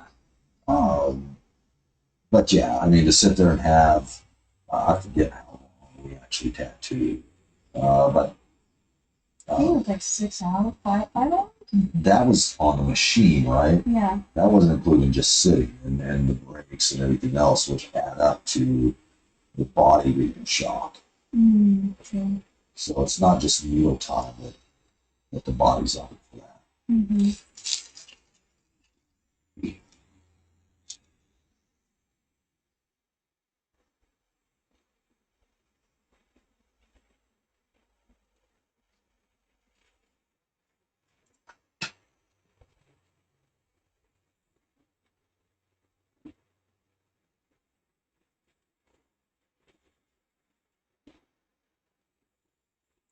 Yeah, my tattoo artist, Tony, he even offered me half off. And I didn't actually. Just looking at me. I just didn't feel connection. Not to say that I would, do that, a lot, but I see the good. See the Appreciate you thinking. So far be it for me to take somebody's mouth. It's not your decision. Sorry, Joe. Yeah. But We just didn't click. I don't know what it was. It's just like, sometimes people don't click.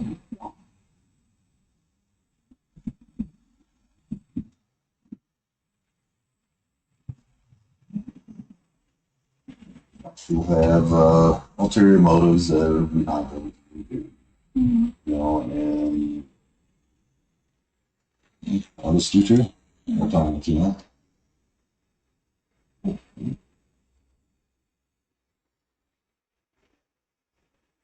are you watching any shows? Do I watch any shows? No. No. I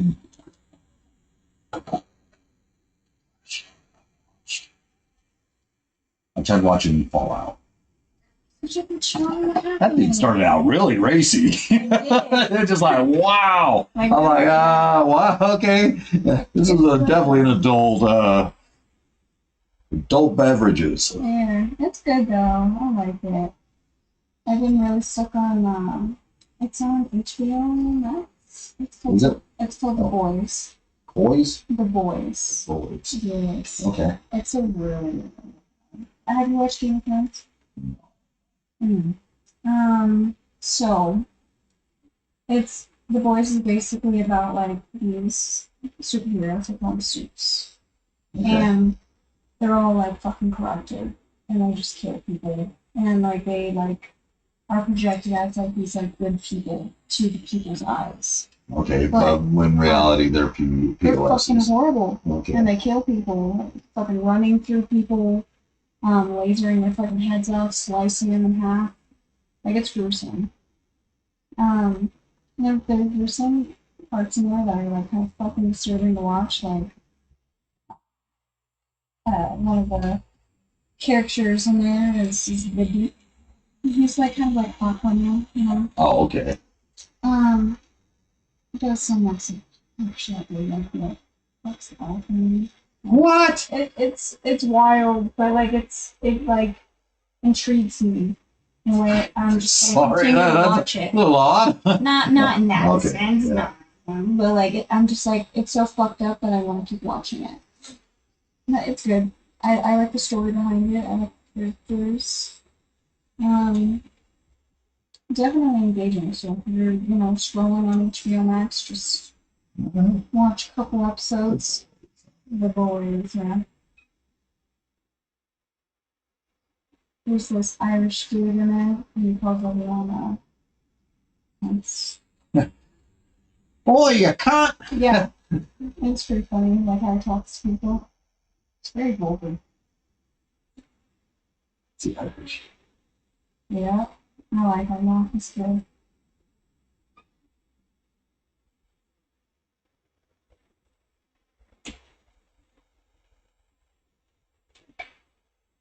I like to do with my shows. I don't really watch a lot. I was more of like a movie type person, All right. but I don't know. I just get myself so busy and overwhelmed that I just don't have time for TV. That's me. I mean, it just from the moment I wake up to the moment I go to bed, I'm usually pretty fast to do everything I do. No way. Yeah. Last I'd say a month and a half. I'm pretty freaking lazy. I've been but honestly I've been deloading from that other production. Just I would wake up and I was working. I got my computer, everything else right next to my bed, so I wake up and I start working. Yeah.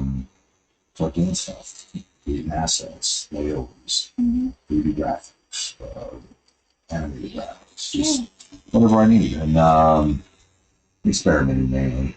What works, what don't. That's all we have to do, really. So that's all it's about. Then find what works. Mm-hmm. Mm-hmm.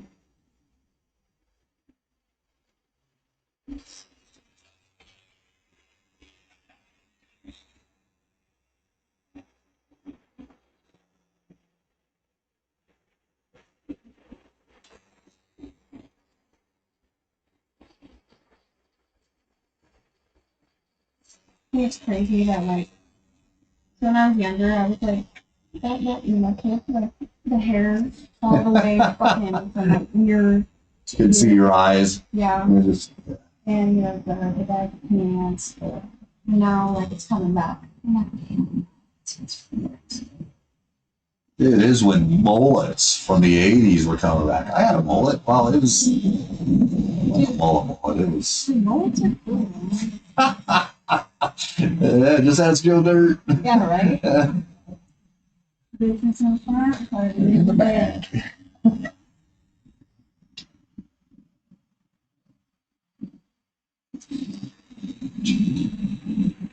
haven't thought about that in years.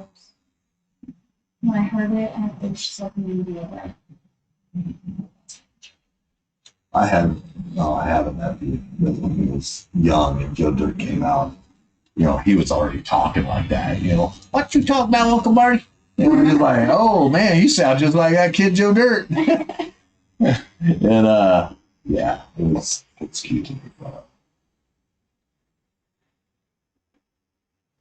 I had my daughter sleeping in my bed with me while my parents on the phone. Uh-huh. Oh, little snores. Snores. Yeah.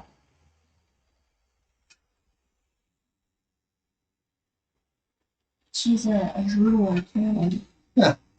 Just like her fucking dad. I remember like when me and him were together, I remember this night, dude. I like woke up. I was in my sleep, like deep in sleep, and I just felt wet. And then I fucking woke up. I had long hair at the time. Woke up soaking wet, spit smelling. Hair was like covered in drool, and I was fucking livid, dude. And I just looked at him with so much hate. I had drool all over, and I had it on my fucking face too. Oh. And now my lovely daughter. Yeah, she's good.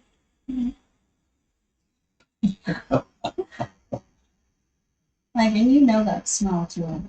Oh yeah. Oh yeah. Yeah.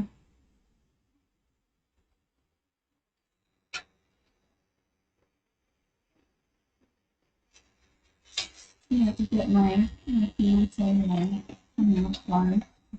That's this one. Breakfast too.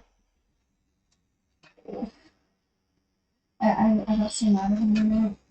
And like he never remembers. Like, because I get so fucking mad.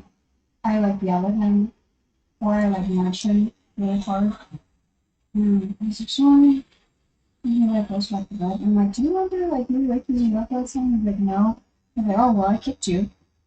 He's like, oh, I don't remember. Oh, my back hurts. Yeah. I was struggling so fucking hard last night, so I just got this new cane and I was and I struggled for like half an hour trying to get the motherfucking chain out of me. And then I finally got it on. It was like, I thought it was so much. I thought, I can go to bed now. Yeah, all right. Because like, I get so lost into what I'm doing, and that once I start something and it involves myself, I don't stop until I finish it. It bothers me. Still on that, I picked yeah. up from my dad. I watched it like hand in hand. My dad lost his fucking pliers, and he was like, man, opening up the drawers aggressively, fucking just taking it out on everyone, just fucking mad on pliers. Fires, I get it. And he's like, well, we're gonna have to fucking go to storm. go buy new ones, and I laughed so hard because that's literally how it's where you come. You know, it's funny. My baby sister does stuff. She wasn't raised with us. Mm-hmm. You know, never knew her. She does stuff that we do, and it's just little stuff like that. Mm-hmm. You know, and she'd ready to throw down somebody pissed her off. Just like, oh, yeah, okay, you picked that up from Dad. I'm like, oh shit. Sister's the same way. Yeah, I mean, I have my time. All right, you ready to throw down? Let's go. Yeah. We're done. Let's do it. That's what my dad was too. He was a fucking fighter. He's a fighter. That's the Irish in us. Absolutely. Well, now that we, you know, the DNA stuff, I don't know how, me and my dad was talking about it. My uncle passed. My Uncle Jack, my dad's brother, family gave me a pedigree to hopefully finish one day. And, but now it's 23andMe. Now we get to know who, you know, what part of the pedigree is real, which part's not, little things like that. And oh, absolutely. I mean, my last name Walls is derived from Wallstown out of the county of Cork, Ireland. There's a castle in Wallstown Castle. I wish I could say it was part of the family, but it's not. They just named it after the town. Yeah. That sucks. So when I first found out, I'm like, what? I've got blue blood? Of course, everybody wants blue blood. Yeah. You know, but no. We probably just poor potato farmers.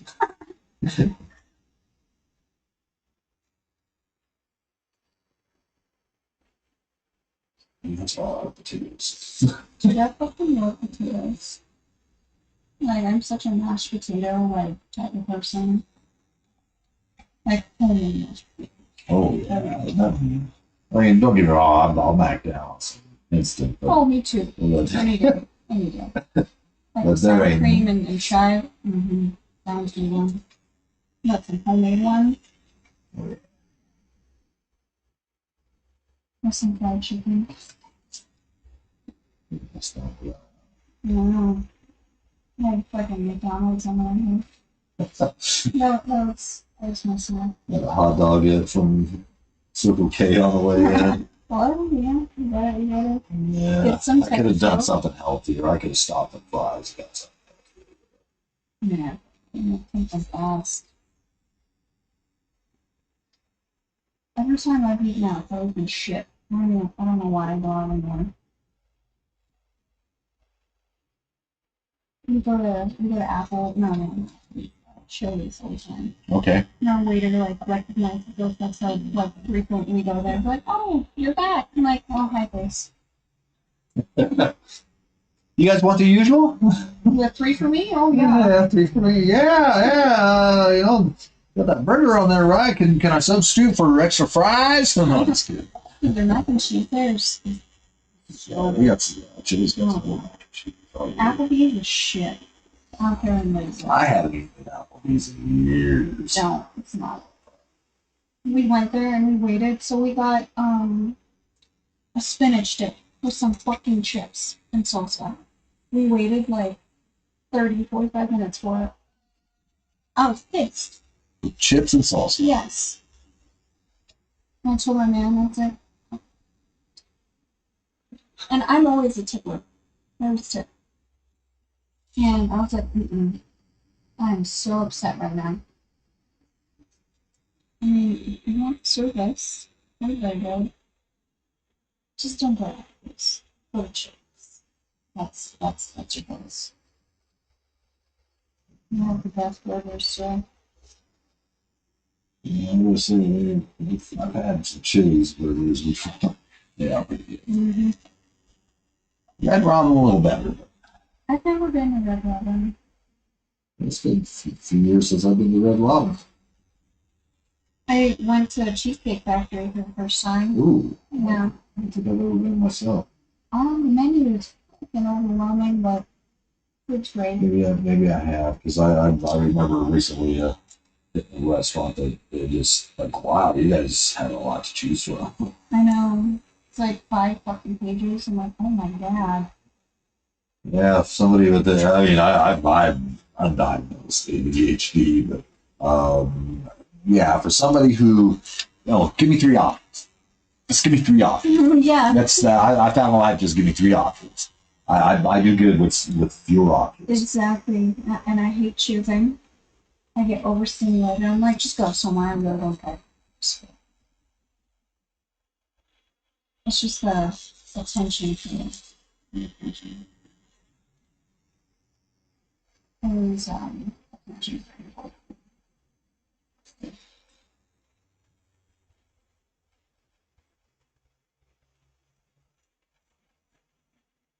I have to do this genealogy test. Because every medication that I've taken, it's worked very negatively. And to the point where I was like, I can hear something. Because they had me on such a high dose of drugs. I think the last one I was taking was difficult. Oh, wow. And that was like 250 milligrams. And I always thought that it was just me, like without medication, like seeing shit and everything. Like, and I would always feel that there was something there, like I thought, nothing.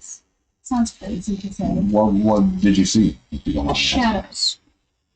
Shadows, and maybe different shapes. And I don't usually talk about it, but I would see, they'd be like figures of things. And I can tell that now will just be and they'd be like tall, they'd be short, they'd be hunched over. There was one time that I felt the presence of a little girl. And I was taking difficult. They might not take his because it's science and stuff. So I'm very well versed in this. more than I ever cared to be. sleep paralysis. Yeah. State an astral state right there. Like you're pinned down and you can't move. Yes, and you're screaming. But no, And you're trying to move, you just can't. Yeah. It's just at that point. I do believe in, beings like that. I feel like they live among us. Oh no, absolutely. There's at least 3 other dimensions mathematically, so I really support that. I feel like only certain people see them because it takes a certain person for them to be drawn to. They choose to be seen by. Oh, some of them it's just merely the light that exposes them, and and that's really it. Mm-hmm. They don't understand the light. They can't comprehend it. Yeah. But they're scared of it. I feel like some people don't understand it and they think that you're crazy. So they want to put you on medication because they think you're schizophrenic. Schizophrenic, you can hear voices and you can talk about actual things that are not there. Is it seeing things that aren't there too? No. No, then what would you classify that as? Not seeing, seeing but not hearing. Hearing. Is it actual normal or is it just your mind? I think some people are more receptive, like you're saying. Mm-hmm. Yeah, I'm not saying every sense that happens is one of those things. But from my own experiences, yeah, it's very real realm that happens around us, whether we acknowledge it or not. They influence our moods. Yeah. They can make situations seem more than what they are. Mm-hmm. Reactions, things like this, and this comes back to our childhood traumas. Yeah. But that's where they're rooted. Mm-hmm. And I don't quite understand it all on that level, but I just know it's there. Mm-hmm. I don't know what name they can have. Personally, I don't. It's just I've been aware of it. When I was 3 years old, I was nearly mauled to death by a dog. I don't know if you can see the scars. I do. We're fighting on the stitches in my head. They got on his bed. And within that, yeah, 2 weeks before that, I was hit by a car. My sister swears that one of the tires rolled over my head. So my head was blown. And I've known of instances like that where if the tire runs over your head, it's gonna explode like a watermelon. I don't know. I was there. I remember seeing underneath the car. I was only 2 years old, but I remember seeing underneath the car, and I remember them Captain putting me on at the hospital. That's all I really remember. And I remember the dog attack pretty well. But absolutely, I believe that was an attack beyond this world. So you believe that there's, I don't know what to call them, but I'd say it's spirits, like out there. Entities. Yes. And I feel like they've always been like that around me ever since a young age. I've always seen shadows. Yeah. They've always been there. Probably not the same ones, I don't know, but they've always been there. And I've We've always been hanging out in families for generations. Yeah. And they stick to you. Some of them up here is grandma. Little things like this, that can trust. Yeah. Accept it. So, no, it's just another child. Yeah. We arguing all the time. Why is this all this stuff? What's happening? There's influence on that end that can happen. See, it's where the truth sets us free. Not necessarily acknowledging them. You don't have to acknowledge them to get past them. They have no more power than what's been given to them from above. And that's a fact. It's just like a computer program. I think the Matrix kind of explains it really well about these things that are like they're given laws and things of how to operate, what to operate, how they can do things, and within that, things operate. Perfect example. The law of gravity. It's a law. We know it exists. We know it's real. It's calculatable. Math proves it. That it's a solid law that we can stand on. Literally, it's the truth. It can be an entity even within itself, just as much as a rock could be a living being that's just doesn't have any communication. Right? It has energy. Everything we know is energy. Yeah. Which energy is frequency. So there's a frequency to everything that's out there. That's just my take on it. And because of that, some frequencies are seen, some frequencies aren't. Can you see the wind? You can see the wind. You can see the effects of the wind. We literally cannot see the wind. You're like, oh, well, no, you're talking about air. Now you're talking about air particles. Heat and convection and all that. We know that's what creates all this different stuff. But why? Why does he go up? Why does he go down? These are things that, okay, well, because of this, okay, well, yeah, you're explaining them mathematically, but what set that in motion? What caused? We know that math proves that these things are laws. And if they're laws, they have by an intelligence, but DNA screams that.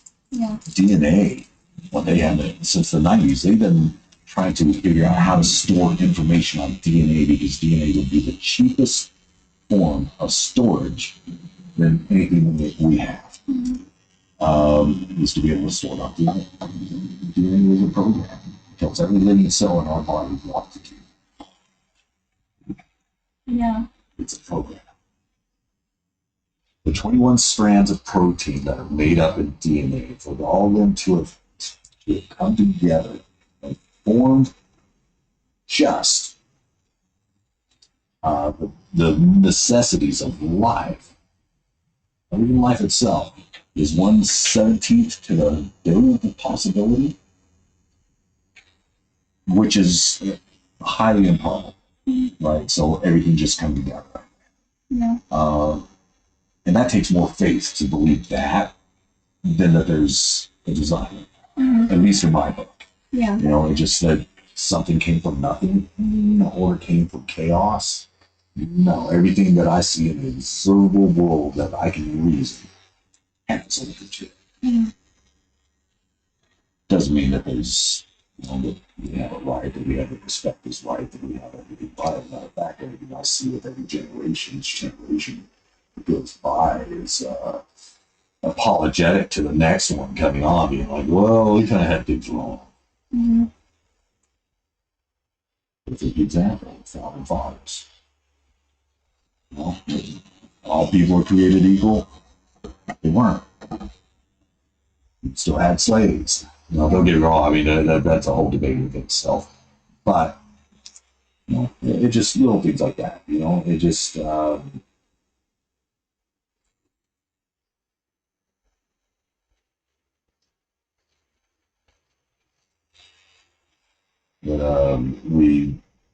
nobody's perfect. No generation is perfect, and each generation thinks that they're the best, the one before. And when in reality, we might have more technology doesn't make us any better. Matter of fact, I think in some ways we went backwards. Oh yeah. We got stupider. I think the pinnacle of education for this planet it's already passed. Yeah. And that would have been my parents' generation. Even my generation, I think, was the degradation of our education. But it's how you control people. You keep them stupid. What?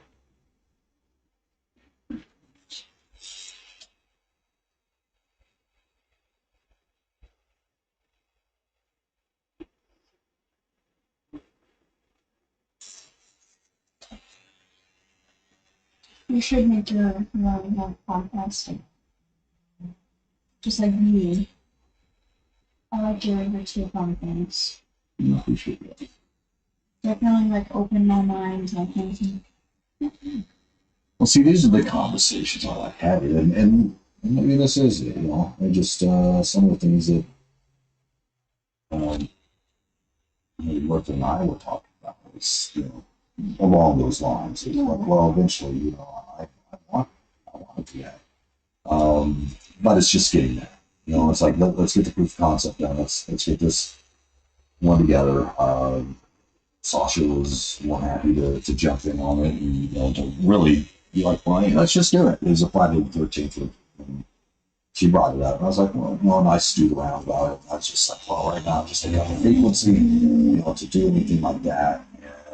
But honestly, it's more about learning to invest all my energy that I was giving everybody else and putting that towards me.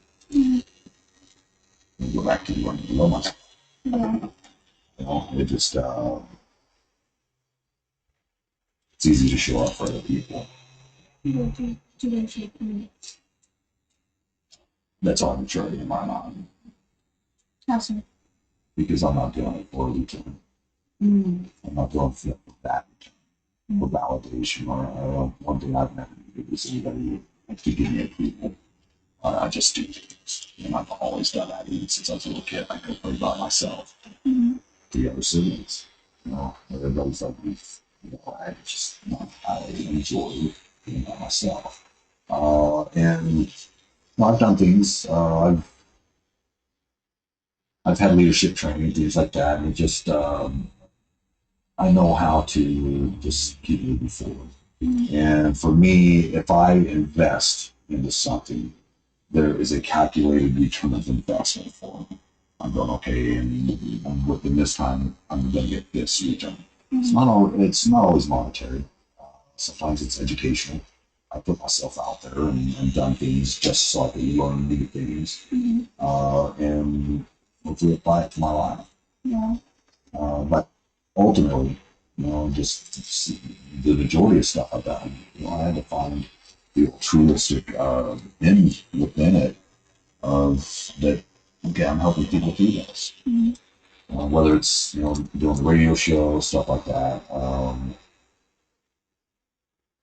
And I had to have that in mind. It's like, okay, well, it's more than just me, and that I'm doing this for, and because of that, I think I stuck it out pretty well. Which I still kind of doing. But you had to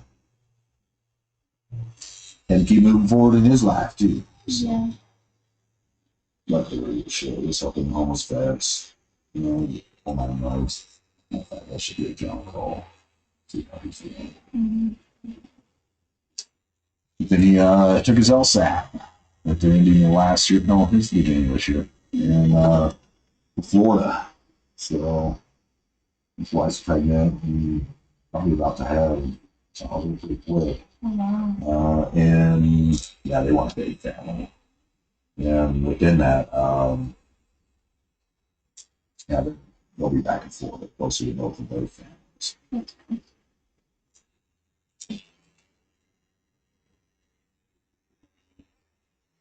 What are your thoughts of acceptance from family?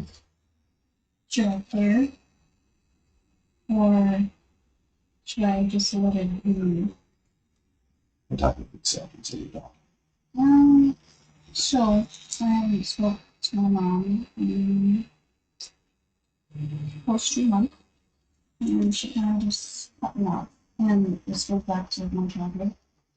Very return. Mom too. I took her to our sweet tea to home and say I love you. Got older, had kids, and then she finally started, wanting to be there now, wanting to hang out, calling me, checking up on me. And then now all of a sudden it's like, okay. And I tried reaching out to her and tried talking to her. And she just kind of like, mm.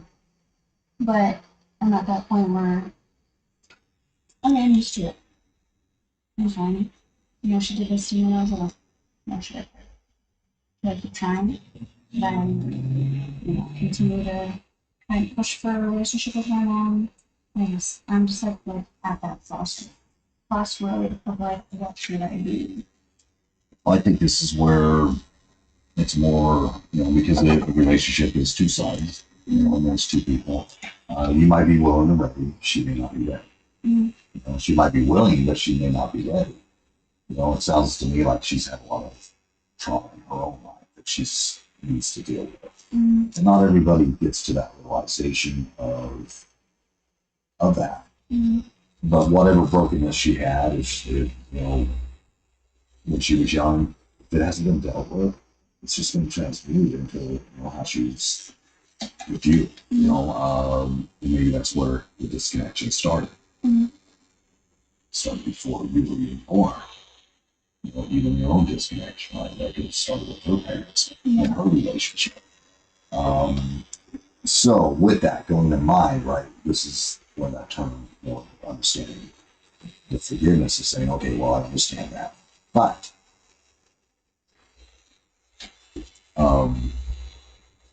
she may not be ready. So you said, Let don't burn the bridge, mm-hmm. but don't be a welcome mat either. Mm-hmm. You know what I mean? It's just like, okay, well, listen, whenever you're ready, you can step out. This is what we're doing. This is, you want to be a part of that, be a part of it. You get to, you lay the choices out for her to be a part of your life or not. And if she's not, don't beat her up over it. She's already beating herself up over it, guaranteed. Yeah. Her mental, and this is from my own experience, why most parents stay away is because they're beating themselves up over how they raise their children. Mm-hmm. And it is a huge thing. Yeah. I wish I could speak more on it, but I don't want to hurt people in the process of what I would say.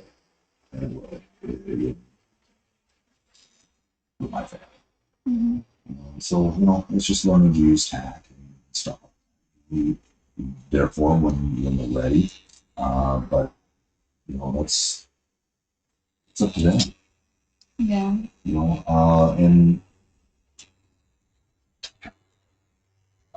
one day at a time. That's all we have. Yeah. Well, there's no guarantee. I just like, I'm always the one that checks up on people. I'm always the caller, I'm always the texter, I'm always like, hey, you know, what are you doing? You want to hang out? Are you doing okay? That's most important. Are you doing okay? And then does that with that. So that's why I kind of like step in. Just to see who is really in and who's not. Well, you'll find that most people may not even be in that season to be able to do that. Oh, yeah. You know, Yeah, it's and definitely about her. But, well, it's so yeah, it's a day by day, and if you're ready, you're ready. She's choosing not to be in those like, she's choosing not, so. you know, still being somebody. It's definitely is. Okay. Yeah, it definitely is. Yeah, relationship with currency. Especially like with the trauma and right? Mm. Well, yeah. And it's a bit of different generation. Myself, you know, it's my mom is dealing with cognitive issues, but we don't know why. Because she refuses to accept she has cognitive issues. It's been going on for 5 years. Yeah. And refuses to discuss it with the doctor. And it makes it hard on all the rest of us, but well, all we can do is do it. Do that for her. And if she comes to the realization that, hey, because there's medications she could be taking that would help her. If she just said, hey, I've heard about arts and cognitive issues. Yeah. But some people you just got to do for. You know, and you know, my mom, anything else, anything, I don't do it. You know, but that's a life. I can't. All I can do is love her.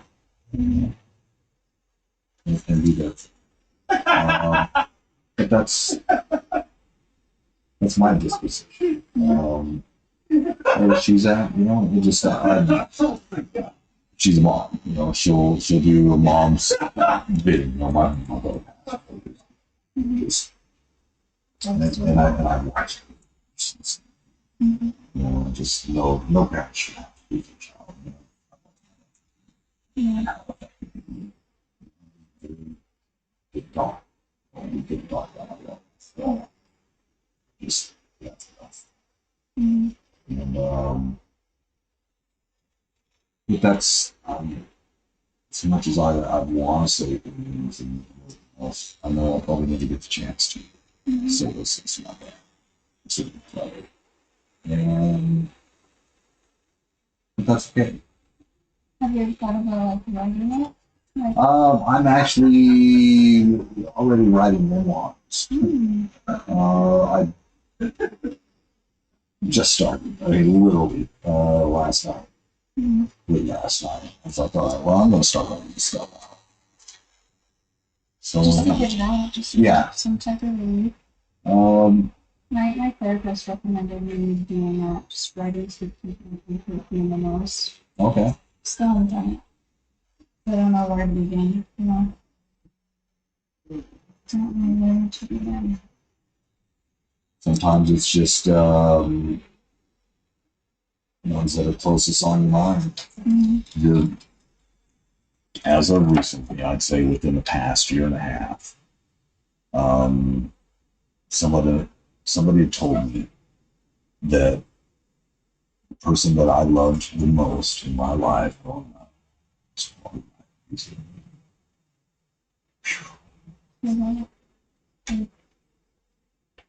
Absolutely. He's not there anymore. And that's still, you know, it just the reality of it, you know, it just oh, I love him. You know, it threw hell and back together. So I had a hard time accepting that at first. But just like that hit me, let's get behind it. Yeah. Let's get behind that part. It just because it hits that hard. generally, that's how it is. I forgot how to find it. I had something to do with what we just said. Um, it's a good song.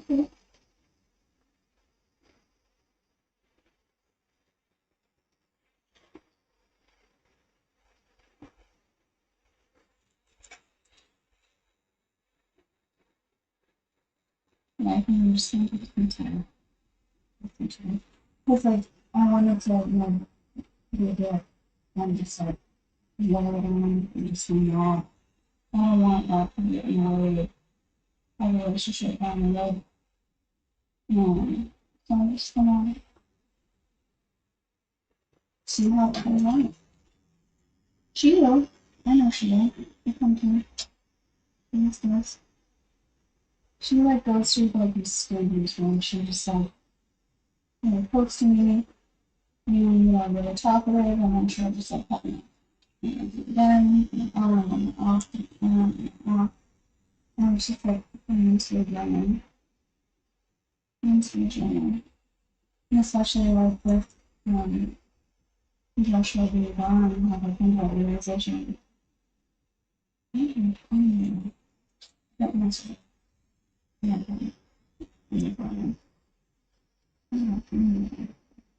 because like what I feel like once you get into like a relationship, that person you're with becomes your anything. Yeah, I mean, yeah, I mean, there's a lot. I mean, so there's just this connection there that is beyond explanation. Mm-hmm. Yeah, within that, it's that there's something there. That with that person that you just click with. Yeah. Absolutely. I mean, it doesn't happen with everybody. It didn't. Once you know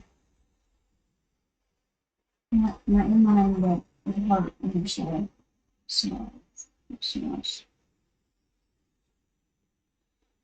How hard life gets or so better. It's a choice from both sides. Yeah, just literally that's it.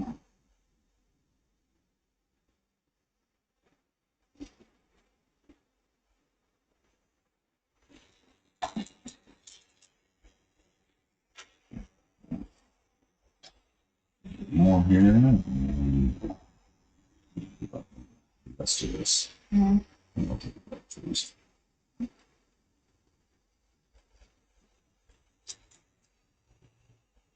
I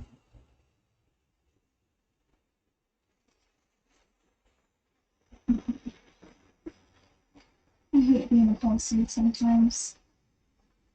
I don't know if you like read up on like it's a nuts. I don't follow it. You Yeah. don't? No, You should. when I was younger, I did. Yeah. Anymore for me, it's just how I do life is I'm not going to take one more breath or one less breath than what's going to take in my life. And because of that, I'm not going to waste one more time along. And because whatever happens in this phase is going to happen, and I want to be surprised. Okay. I like that surprise. It just I don't want to be waiting for something, within that manner. Of like if it's talking about having a rough moment or anything like that, it's just like, well, okay, I don't want to anticipate stuff that some of it projects, and that's why I don't. It's like when I was a kid, yeah, I used to be able to pass those things.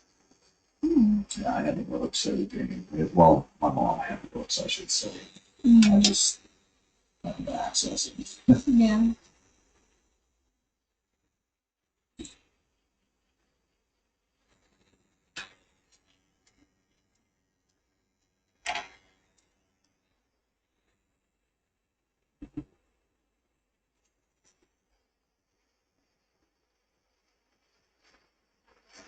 Yeah, I like to wonder though. It's a day. Sometimes. Sometimes.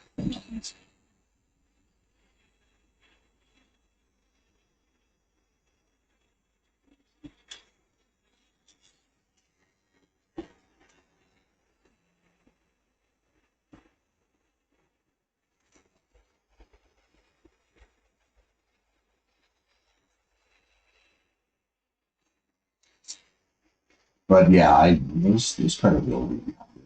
I just I think it's ancient knowledge. Now I have some other views that theories, I should say, theories, because it's not that I absolutely believe these.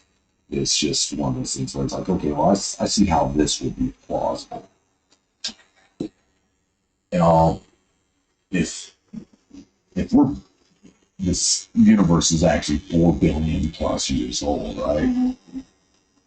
Certainly we don't civilization except this. Oh, yeah. And I mean flourishing. Things, everything on this earth is in decay. So the law of thermodynamics, everything's in relative change. Mm-hmm. So looking at dinosaurs is like looking at the head of a needle that's a part of billions of needles. Mm-hmm.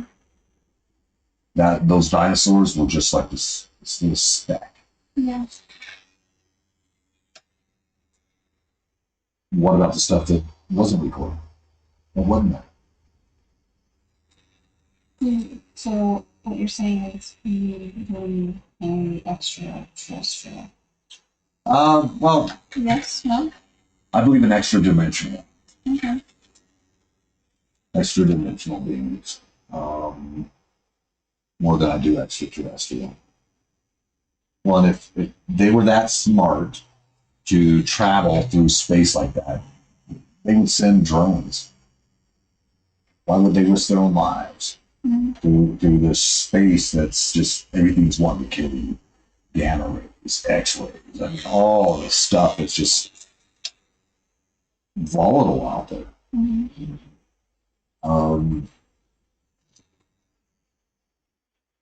We're, excuse me, moving through dimensions makes more sense. Yeah. But within that, right? So there's something definitely going on in Antarctica. I never heard of it. You can't go to Antarctica. I can't go No. because it's off limits. And the next question is should be by who? Because nobody owns it. The world came together without anybody's real input and just said, okay, well, let's see. Nobody can do it. The whole rest of it. Who gets that? I mean, I don't know if it's Interpol or the rest. But it's serious stuff. Why? Because they have stuff going on there that it's top secret. Now within that, say that these people like George Soros and Bill Gates and all that, who have these god complexes, they do figure out DNA and how to stop aging for themselves. But yet they let the world burn in a nuclear war. They go inside bunkers and they hide out their families for a couple hundreds of years. And they emerge. What do you think our society would look like without all that technology? Without all the ways to be able to manufacture stuff, to be able to do the things that we take for granted? We'd be back in the stone ages. Mm-hmm. We would look like gods with the technology they have. Yeah.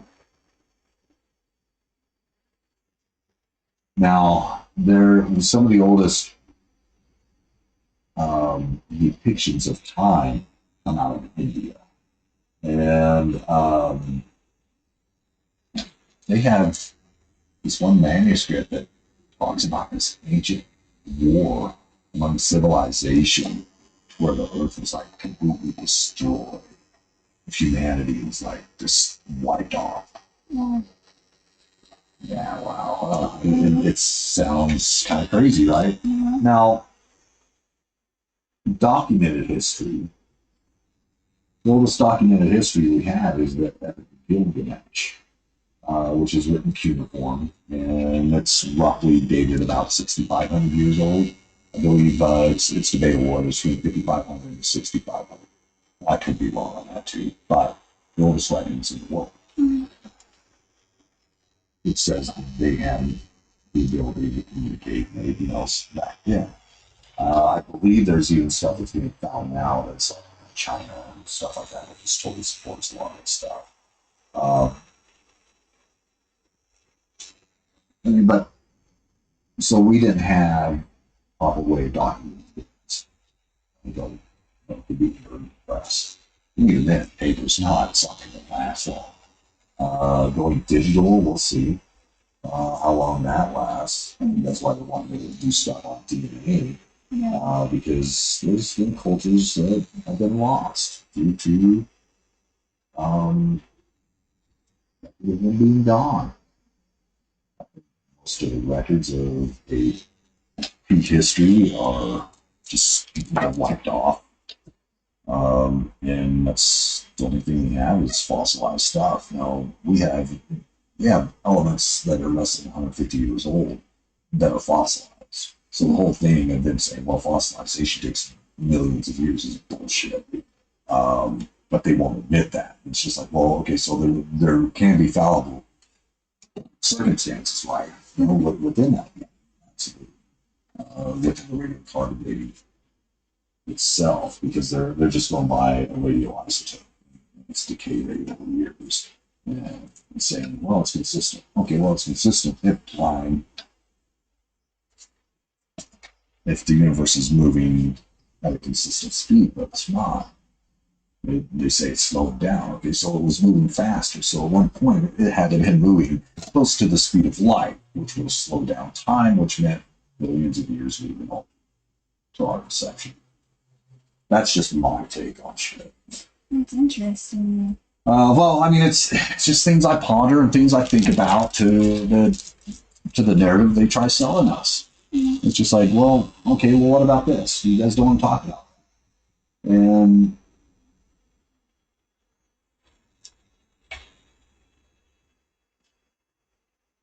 they're just presenting one side of the case, and just without being honest with people. Yeah. Or evolution does have a lot of holes in the bucket. Mhm. And by far, it is not the only theory. Now, this is just it. Everything is labeled as evolution. Before the term even came out, everything was selection, natural selection. Yeah. And that's what they consider now. Everything's evolving. Well, evolving means one kind changing into another kind. Fish turning into a dog, dog turning into a cat or a horse. You know, that's what's trying to be reported. And I have an issue with it. You know, I can't accept that. DNA just not without some type of interference. Mhm. Nothing at random. Not saying it didn't happen. I'm just saying for it to have happened. Very true. Let's take a few minutes. Lovely be so far. I do too.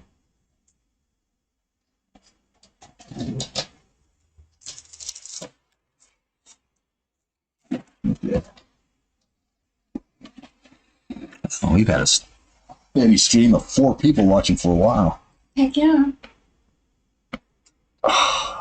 Snap, crackle, pop. Dude, I can't even pop my glasses. I used to be able to like just write down and watch it. Hurts. Yeah. I gained like 30 pounds over the past year, and it's just, yeah, my back don't do nothing now except hurt. Oh, no, it's like stiff as a brick. Mhm.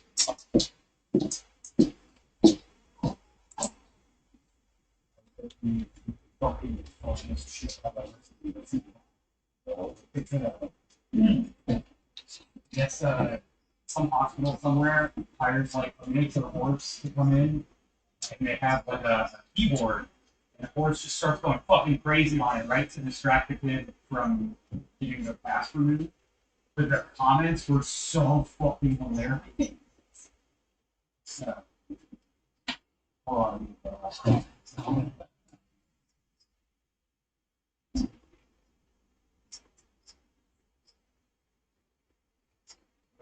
Like, once you see it, you'll be like, oh,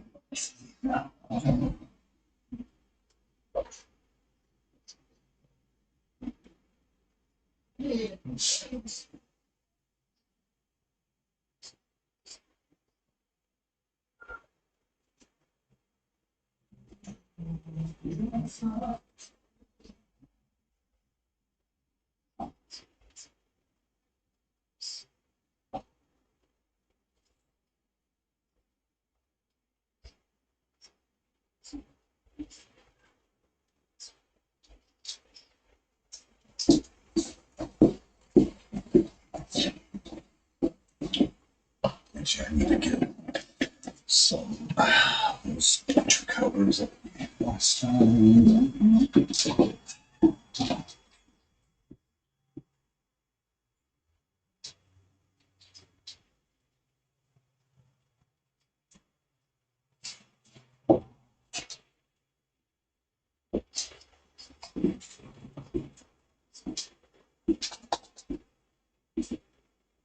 wow.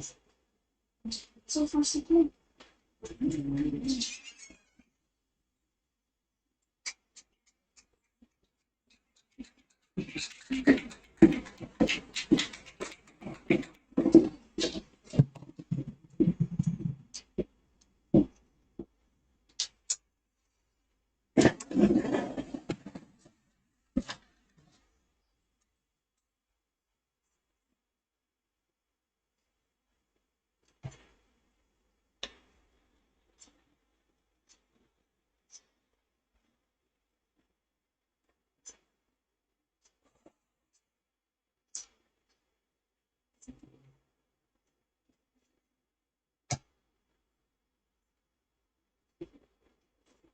Oh, Mother's Day's coming up, man. Yes. So, you know, I was like, oh, Mother's Day. Wow, already? Mother's Day special. Ah,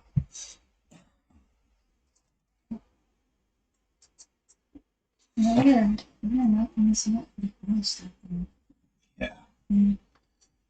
You're just getting, getting the photorealistic stuff in there, you know, with the D. I mean, that's obviously still dealing with the lines and some stuff off in there. Yeah, Um, but it's there. Yeah. And just like the line work up here, some of it's come out. Only put some heavy lines over that one. Not today necessarily, but Yeah, you know, just to get it all laid out on back and then yeah. make it, give it that polished.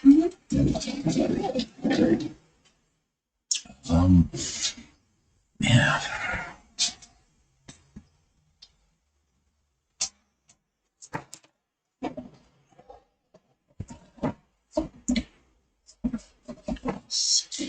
Red. Really red.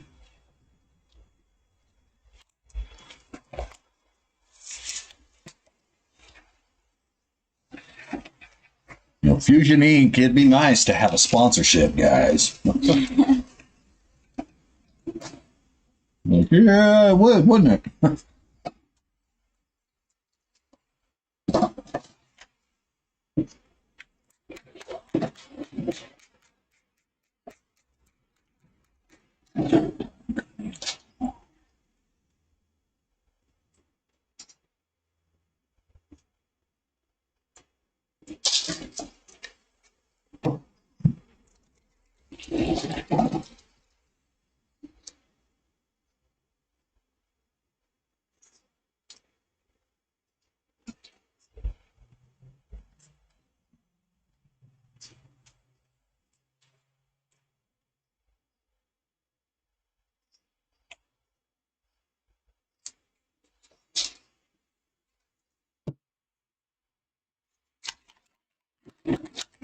I got this one right here. Like, so Oh wow. it started off like really small, okay, and it's starting to like worry me. I'm like, dude, it's turned into a planet. Like you can see like the Oh wow. mountain it's turning into. Have you had it checked out? No, I hate going down. Oh, I do too. I hate it unless I'm like dying. That's when. Well, if you would have came in 3 months ago, Right. would have came in yesterday, we would have been able to save you. Yeah. Oh, I got to watch this for you on Thursday. Routine, but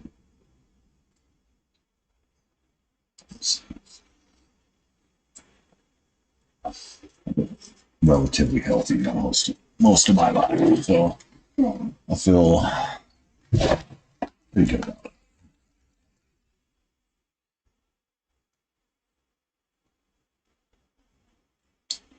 And those are the dreams, like flashbacks. Help me! I don't think I used that, but I'd rather have that out. I was gonna say, yeah. Over. Greens. Well, notice through here, and I think that's more of the lighter green. Should have been some yellow. That's what I see, but I could have been wrong. That's why when I just poured it out, I was like, okay, we'll see. Mm-hmm. Once I start putting it in, which stuff I need to throw in there, finish off too. Right. Let's see.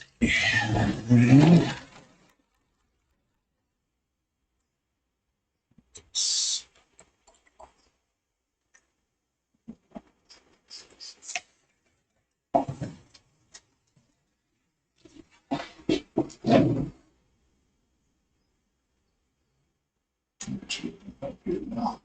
Okay. And Closer. yeah, yeah, we want this next.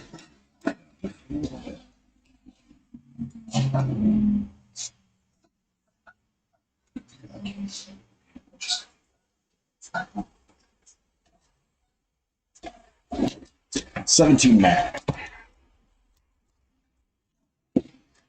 Where's my 17s?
Whatever it is.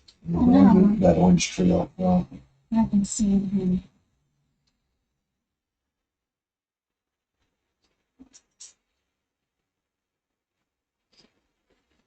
is your fiance? I'm just kidding. Oh shit.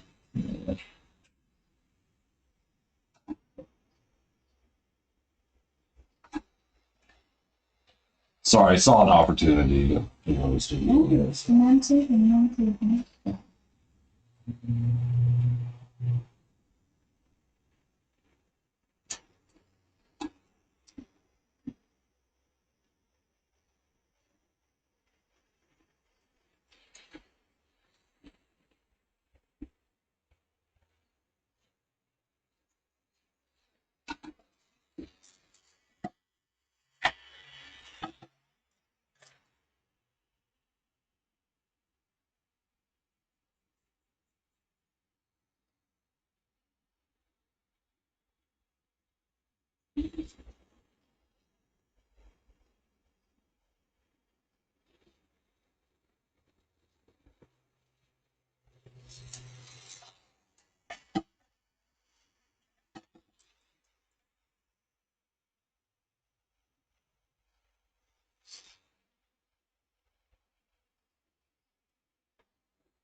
Skills.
I feel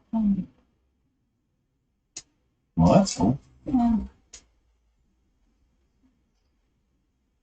Mhm.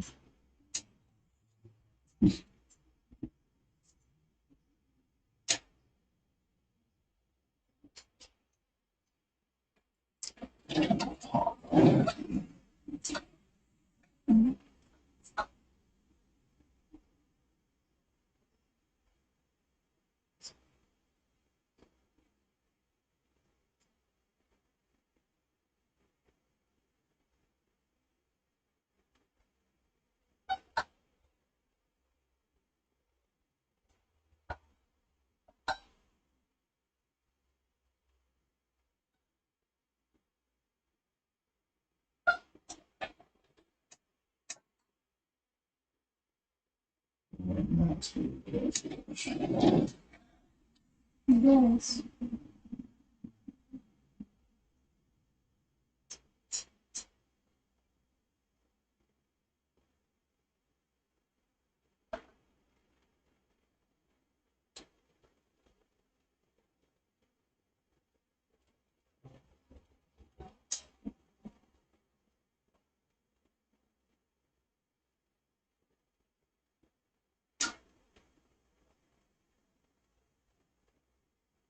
Yeah.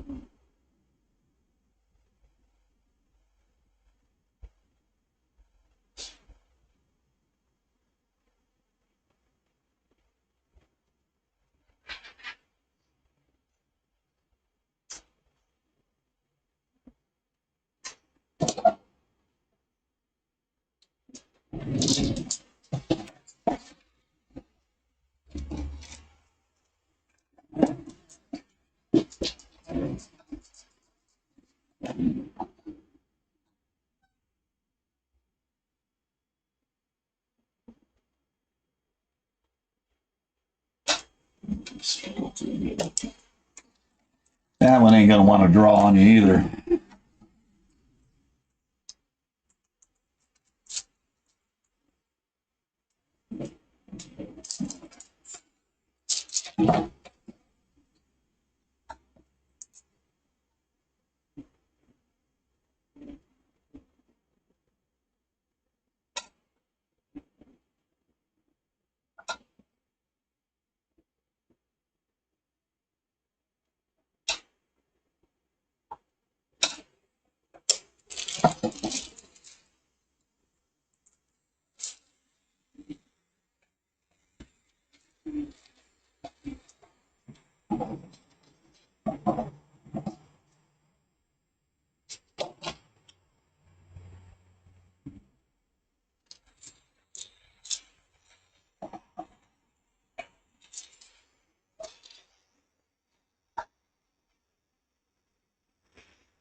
The time that thing kicks on, you realize you're like a Chinese movie. It sounds like it. It's like,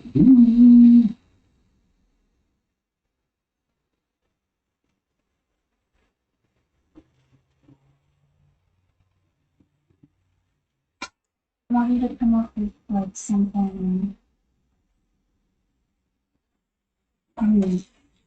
something in your style. Actually, just like you on a piece, you know, that anything. okay.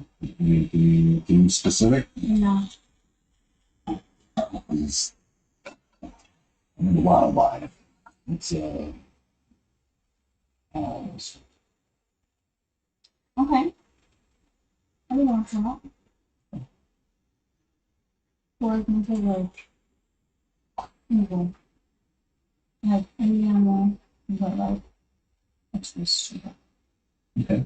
Like you signature piece. Okay. Mm-hmm.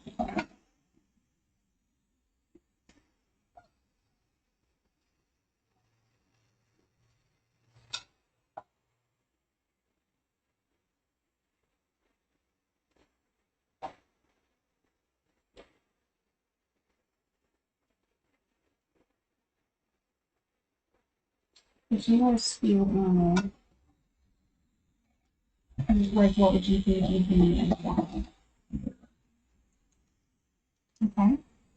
Well, bears are like hibernating.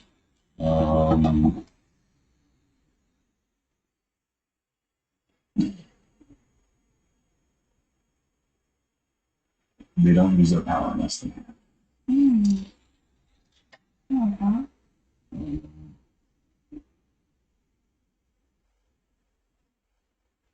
I have a bear paw on the side of my leg. That is, yeah, because I looked at that years before when I was young too. I was like, all right, well, I'll kill him off with a few. Hmm. And I've had many people tell me. So, That can be a bit. I have to think about mine. The first thing that comes to mind is shark. Okay. Really fierce. Provoked, I circle my prey, and I'm going to the attack. And you can attack. Okay. They keep going and never go backwards. Interesting.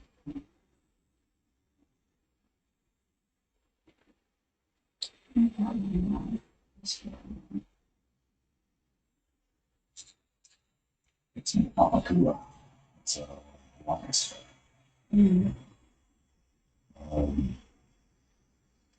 Amakua is basically saying, yeah, like your karma, your spirit, whatever it is, right? You know, just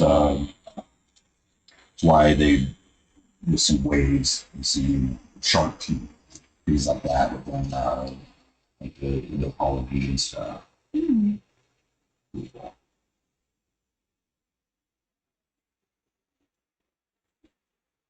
I should have gotten like a tattoo in Jamaica.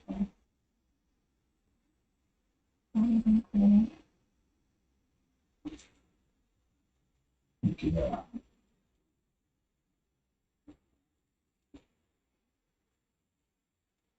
I like watching like the flying lines, like the video.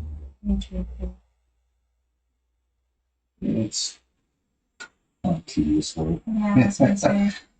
It's like little tiny stuff that's got to get in there. Yeah.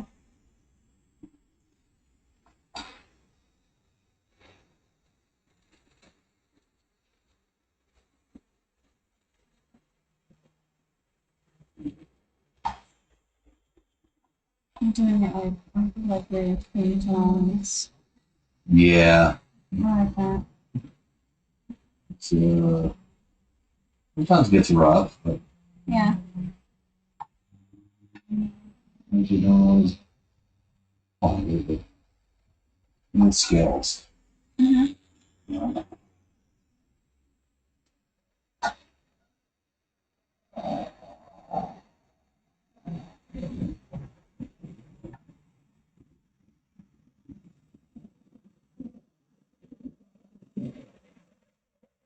We had for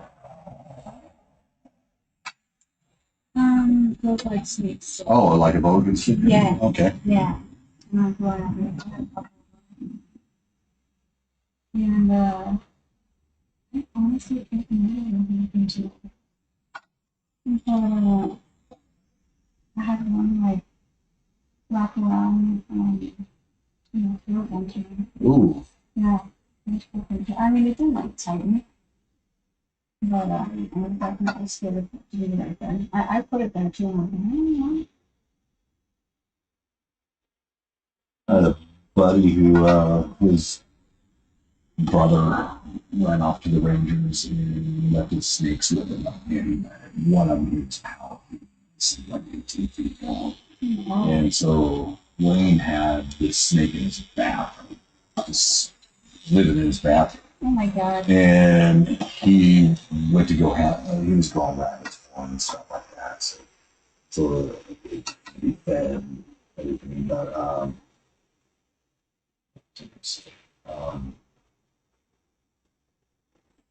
yeah, he went out messing with the rabbits and came back in and that smelled the rabbits and latched on. Yeah. And he's sitting there with his toothbrush trying to get it off. I come walking in, I'm like, dude, he's like, hey man. I mean, it seems like got him all wrapped up, he's fighting, and he's just like, if that snake really wanted to kill him, oh, it just would have just strangled him. God damn. It's crazy things. But yeah, you know, they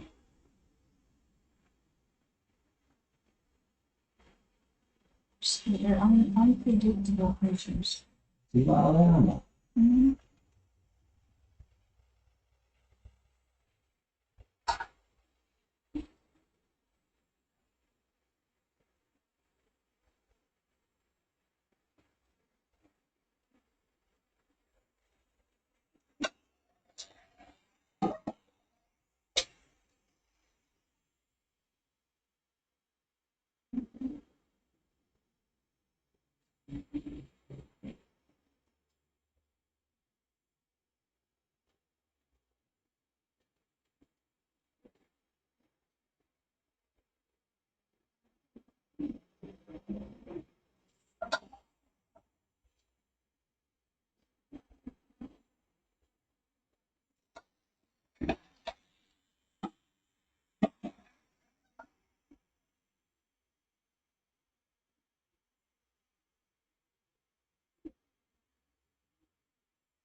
Right now, so Oh, you're dry rubbing? I did.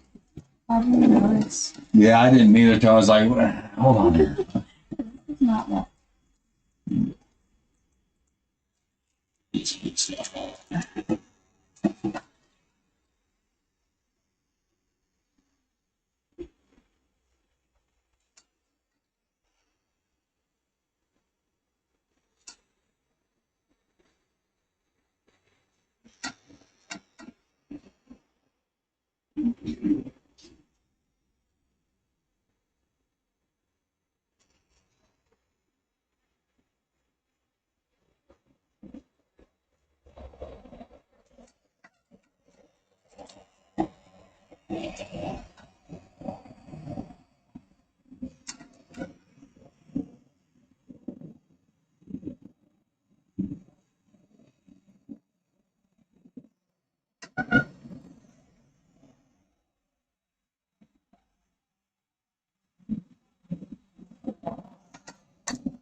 you believe it's someone about before?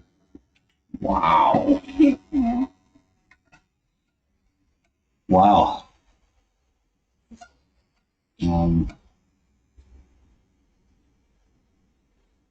Let's see if we go.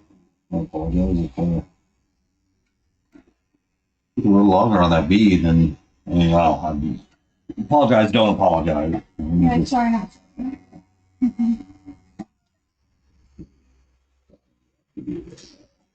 Yeah, it's really good.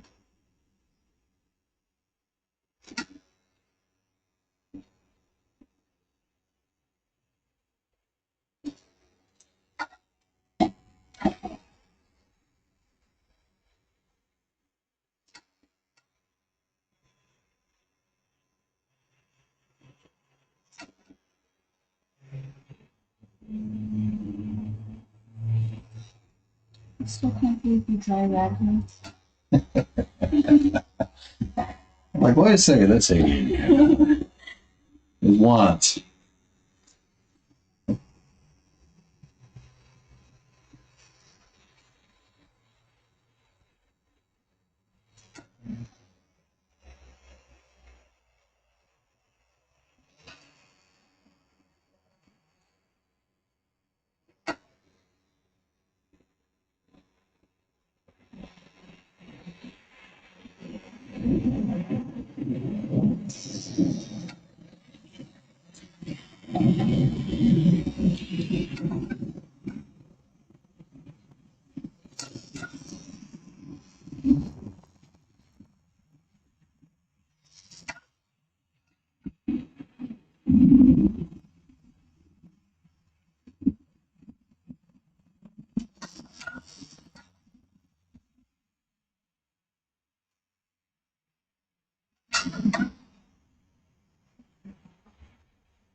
You can't feel that right. Oh, you know.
Yeah.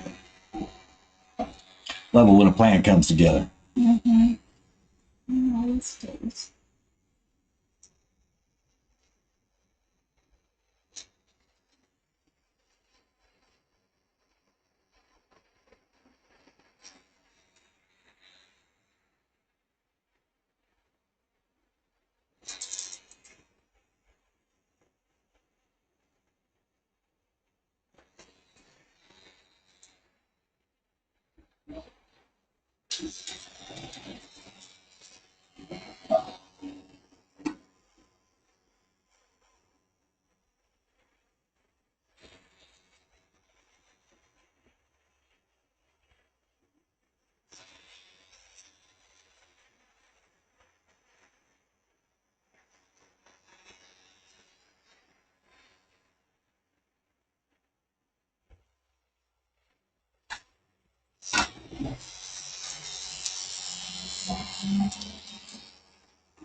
That's what I'm doing now. Oh, damn.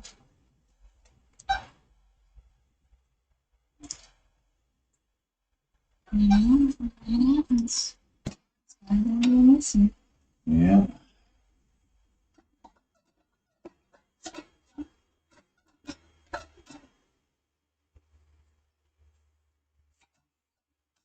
It's good. It's just really good. It's taking like another 5-10 minutes. I'm gonna have to stretch and Oh, yeah. it's a good movement. Yeah. These old bones real quick. Mm-hmm. Check the snake, that was. Yeah. We want to go over some of the rest of the snake up there to match the rest of this. It's a little darker. Yeah, for sure. Mm. Ooh. Yeah, definitely should. My baby. I was looking at that piece right there. Which one? Yeah. Oh, yeah.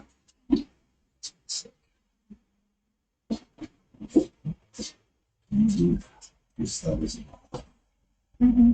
so long. Mm-hmm. I wanted to do, so the plan was to do that, but didn't like the style. There's a couple. Okay, I'll draw you up. That's How's that? hard. That's hard. Man, I've got a few bats I can pull out my hand. Do you want to see the bat that he was going to do? Sure. Let me see if I can see.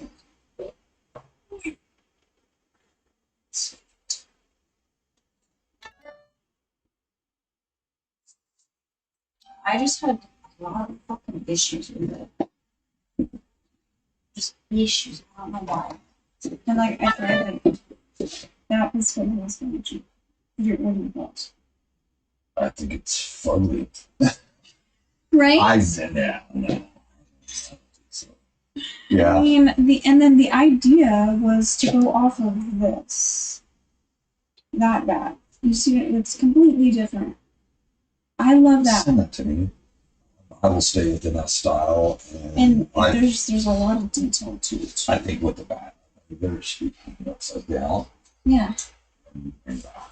And there's a lot of lineage. I love the face. Love the face. I like how it kind of looks like Predator. Yeah. Mm-hmm. Yeah. But yeah, that's that I wanted. Okay, and then I got that. And I told him, I was like, no, I don't really like the faces in there. And he's like, oh, let's just keep it this way. Like, he wasn't like flexible with me, you know what I mean? Wow. Okay. And yeah. Yeah. So I was just like, that's what turned me off. I was like, Honestly, yeah. I mean, this is on you, and as I tell them, I've got to have you. This is going on you. It's on you for life. Well, yes, my name is going along with you for your whole life wearing it. You're the one who has to wear it. You know, and I will accommodate everything that I can.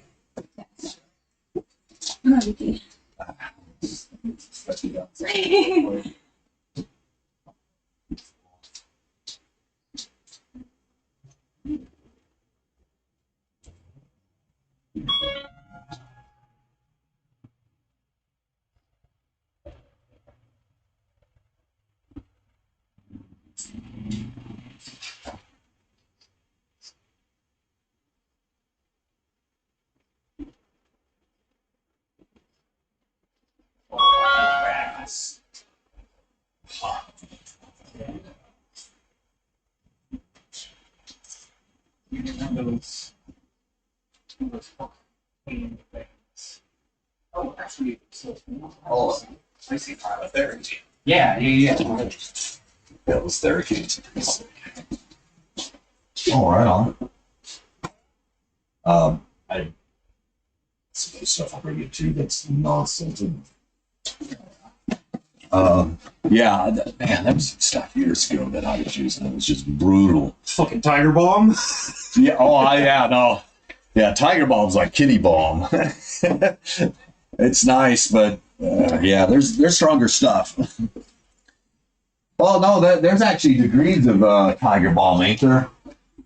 No, I've only seen the one. Yeah, I think there's two different types of Tiger Bomb, and there's a deep penetrating one that's yeah, I think it's brutal.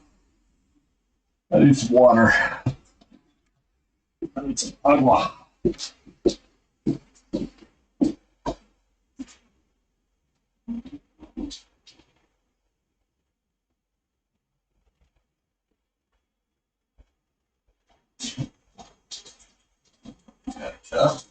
All right. There it is. That's it.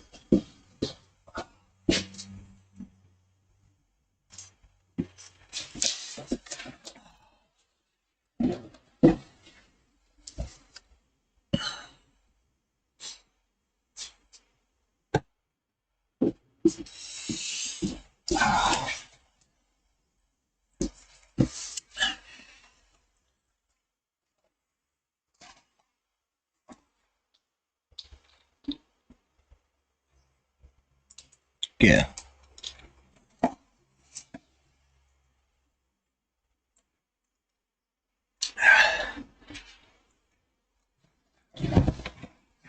Ah, yeah. All right.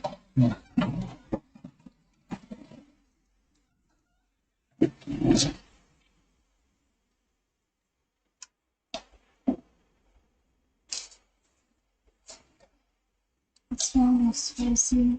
Is it Yeah, it's okay though. Like it's like I can manage. mainly through here, right? Yeah. Yeah, but I mean, you can exchange it down there. Okay, I'm not to that point where I'm like, don't touch it. What? I mean, there's this part, and then there's the color through there. That's really fine. Yeah, the only ones that I'm showing that. I can knock some of that out. If I can break, I can definitely knock it. Let's do that. Let's work your belly there. Really sweet. Belly of the sun. Thinking of no, 13th Warrior. That's old movies for me there. So Antonio Banderas.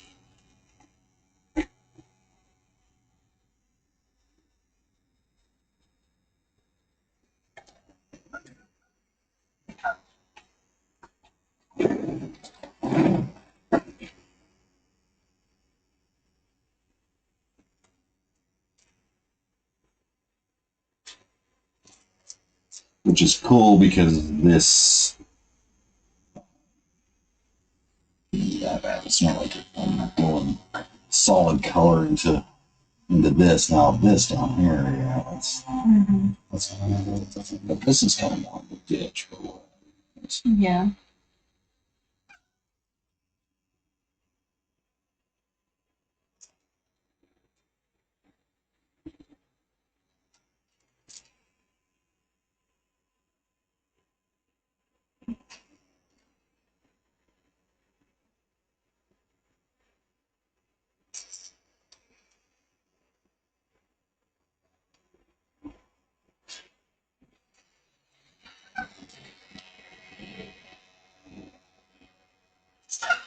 It's a technical so okay. Oh, well, thank you. Mm-hmm. Uh, through this canvas, I probably wouldn't feel it anyways. But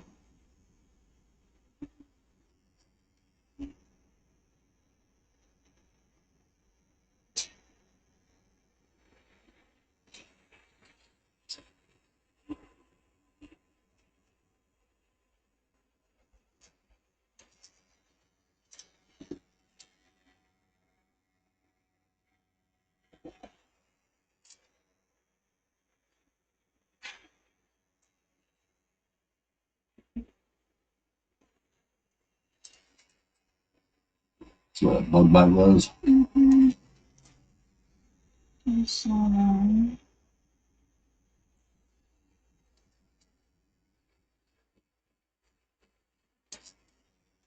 I couldn't even touch it. He was pretty upset. Hopefully you didn't feel that too much. No, no.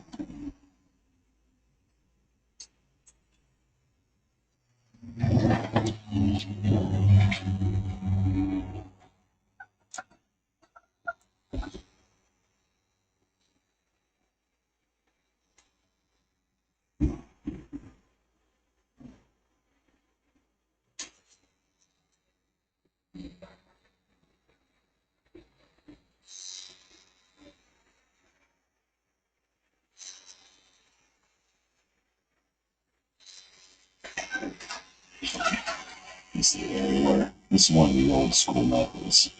For the spin? Or, Pinch it in the back. I see.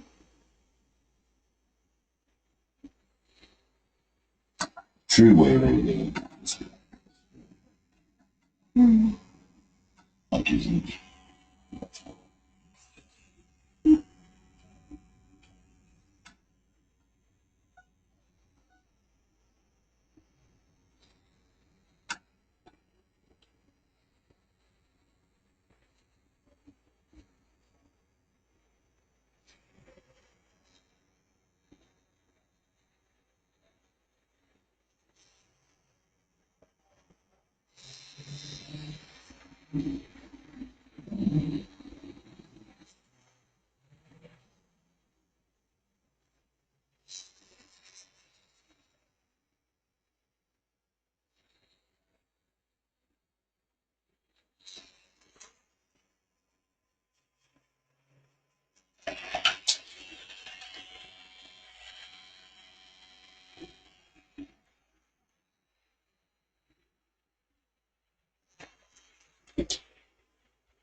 Do you want to turn my arm a little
then see if I can adjust this to get it outside here.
Moving right along. Mm-hmm.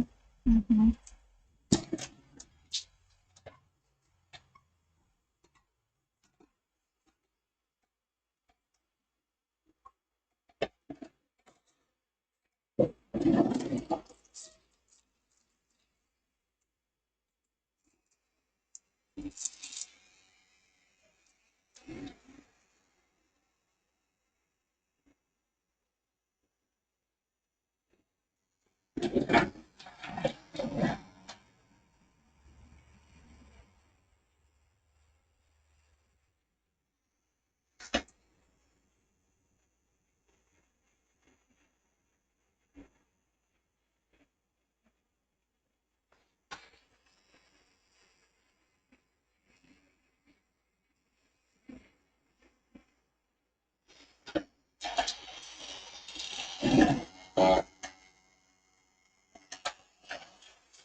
Until Dallas, I Mhm. had to get a rinse cup going before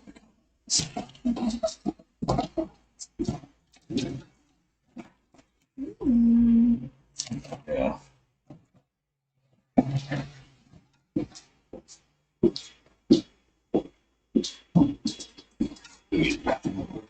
All right.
I got some liquid energy.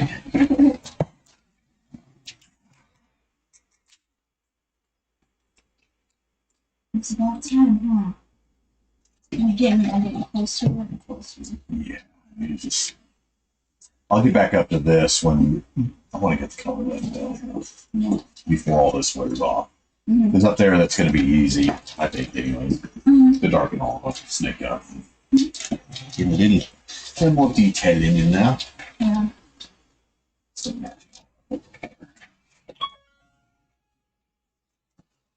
It's all too easy.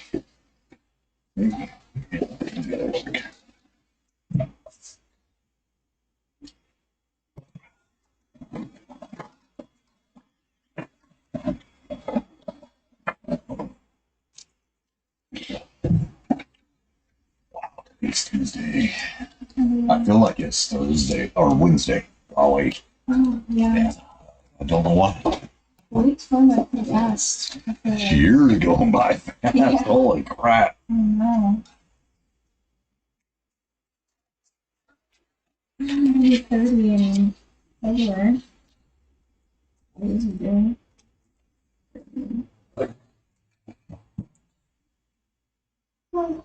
I'll see. It's quite a few years ago for me. I'm 55. So it's just, I don't feel like it. I mean, Yeah. it really doesn't feel like it. Yeah. I know quite a few people my age that they feel it. Or I feel kind of blessed that I haven't had to do that. I'm going to get it. Let's go. Got it.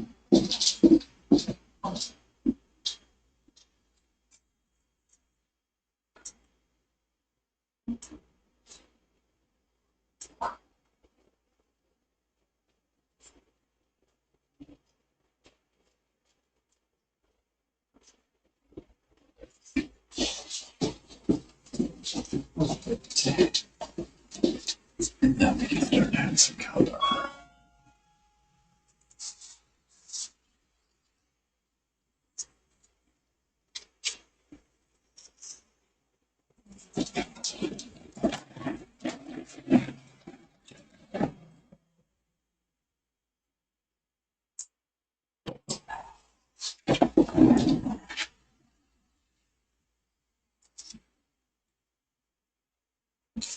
That's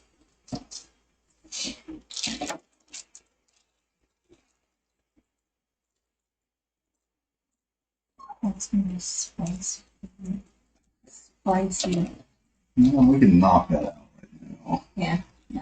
Yeah, let's find that out. It's like, yeah, you know, let's just knock.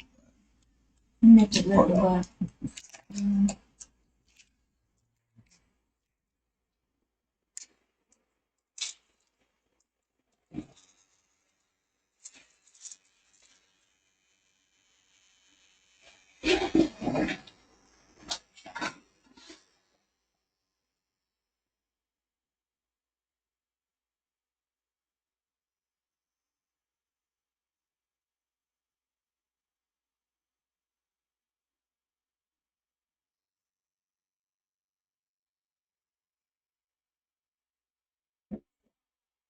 Pretty good. Not too bad.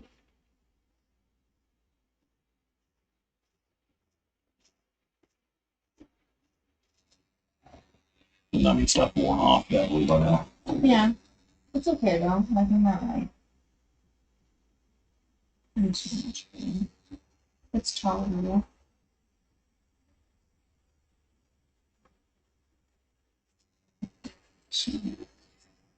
A monster.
I am gonna take a quick trip and be back. Everybody good? Everybody need anything? Shoebox full of $100 bills will be great.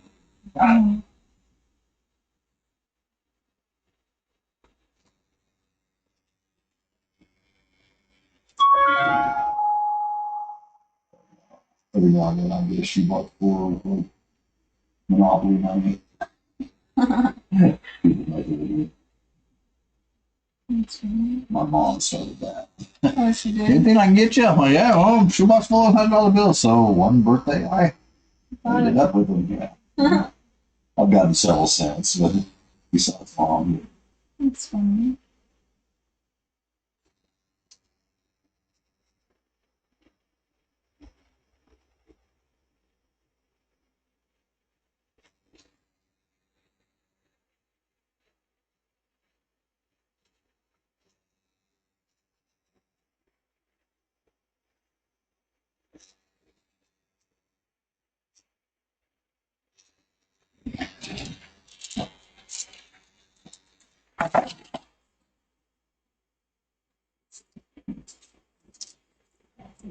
It's like the color of a wrap.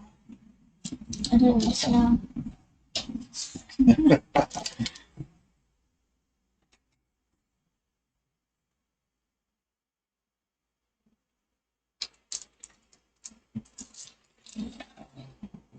It's really yeah, it's together.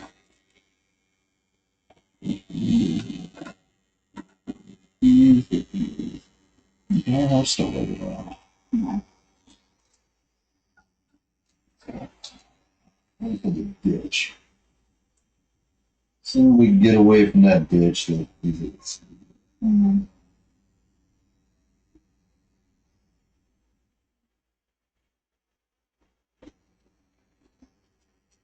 The rest isn't too good, so.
This far is what I'm most excited about.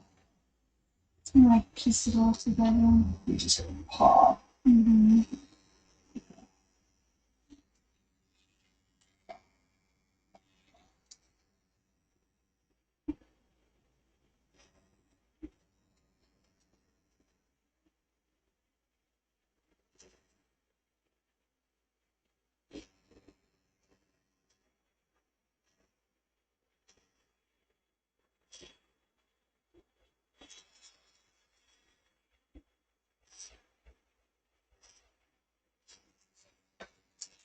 It makes it easier going forward. Not to try a lot. How about the dry light? No, I'm not gonna I'm not gonna let it go. No. Darn it.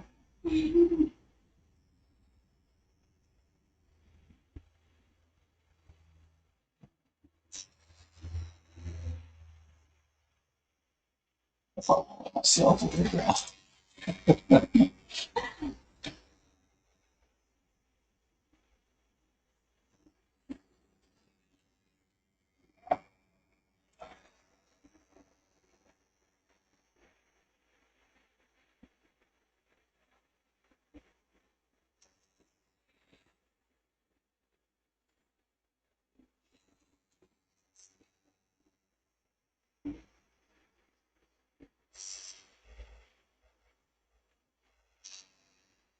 Some artists hide stuff in their tattoos.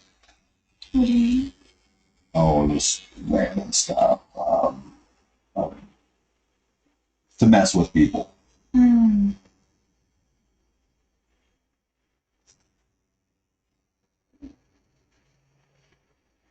So I'll do that. Mm-hmm. You're like, what's that? I'm watching you now.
teeth?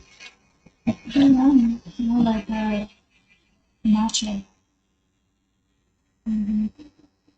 Matcha. Mm. They I never drink. had it. Is it like an alcohol drink as well? It's like a tea, I think. Okay. I think. My daughter likes it. Okay. Yeah, no, I think I've heard the name, but I have no idea what it is. I honestly can't tell you. To be honest. Sounds cool. I'm not much of a coffee with tea drinker. I like my coffee a little more. Like Starbucks every now and then.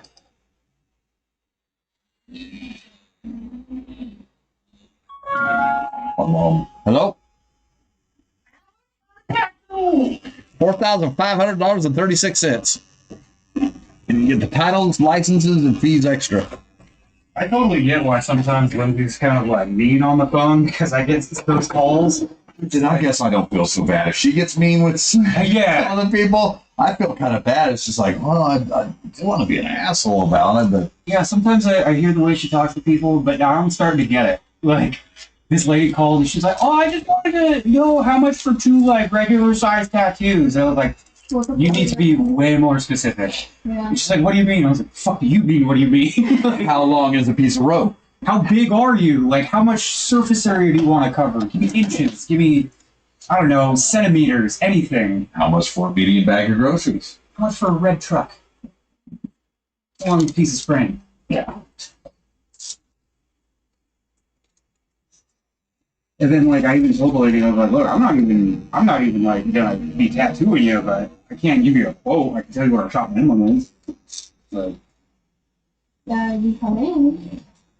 All that. yeah, I did that. I was like, yeah, like, this is, like, you really have to, like, come and, like, do a free consultation to, like, get that. So, Yeah.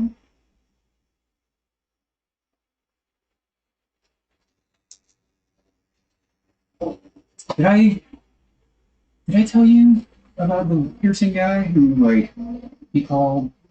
This may have been after you were here. Guy called.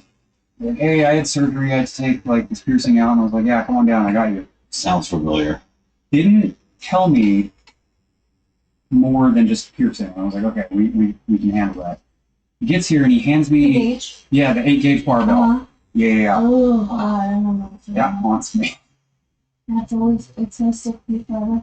I hope that guy. Tell me about it again. It's the details are vague. So dude comes in, hands me an 8-gauge barbell, right? That's pretty hefty. Mm-hmm. And I take a look at his ears. I'm like, well, how closed up are they? They're completely closed. But they're also, like, mangled. Like, scar tissue, like, blown out both directions. And I'm like, Oh my god. what is happening? And did I show you the video? No. Yeah, I have video of his ears because I was Oh. like, Wait, you're gonna have to show me. I was in such disbelief. I was like, hold on, let me take a video so I can send it to the other piercer. It was mostly just so I could be, and I'm like I'm doing like CSI in my head, right? I'm like, how did your ears get like this? And Nah, dude, admit it. You are more like Dexter, right? well, I wasn't gonna kill him over it. Okay, huh? But so I'm asking him questions. I'm like, so how long ago did you take these out? And at the time, it was like March 4th, and it was like April 19th or something. And I was like, holy shit, they closed really fast. For like, and he had had his ears pierced for like 2 years. Huh? I mean, Wow. my person pulled up pretty fucking quick. Right, but and I was just like, but for 2 years, and being in there 2 years, it's kind of crazy for how big it was. Yeah, for a gauge, yeah, that Yeah. it closed up that quick. But then it like clicked, and I really had to poker face because I was like going to like be in abject horror on my face. That fucker got it pierced and then had the piercer shove that shit in from freshly pierced. Even then, 2 years old, it should have been stretched out. Yeah. Yeah. Yeah. But definitely.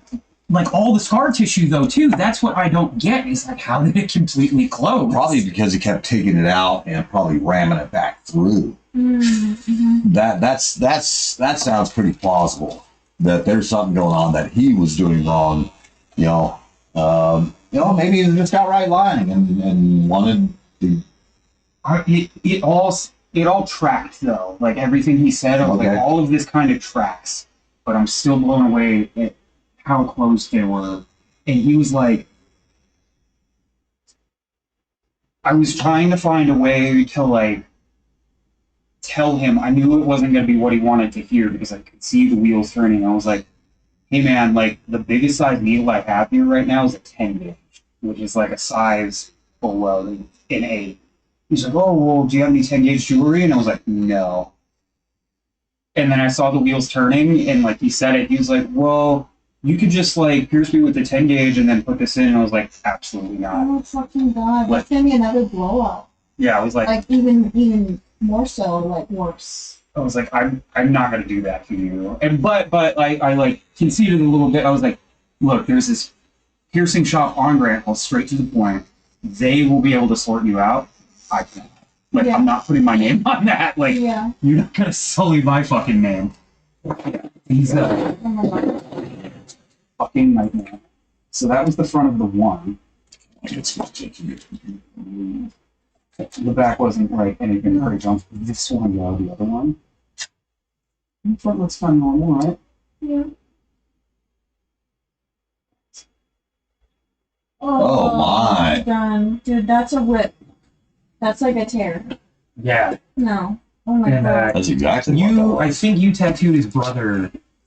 Lindsay tattooed his brother. They were like twins. They came in together or whatever. Lindsay tattooed his brother. Yeah, okay, yeah, that sounds familiar.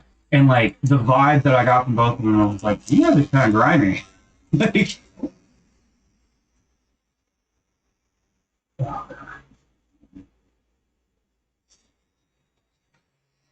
like you're nice people, bro. What were you working on over there? Mandalas. Windows? Yeah, it's what I'm working on right now, and then I don't know what I'm doing afterward, but I just got to start doing solid color silhouette tattoos.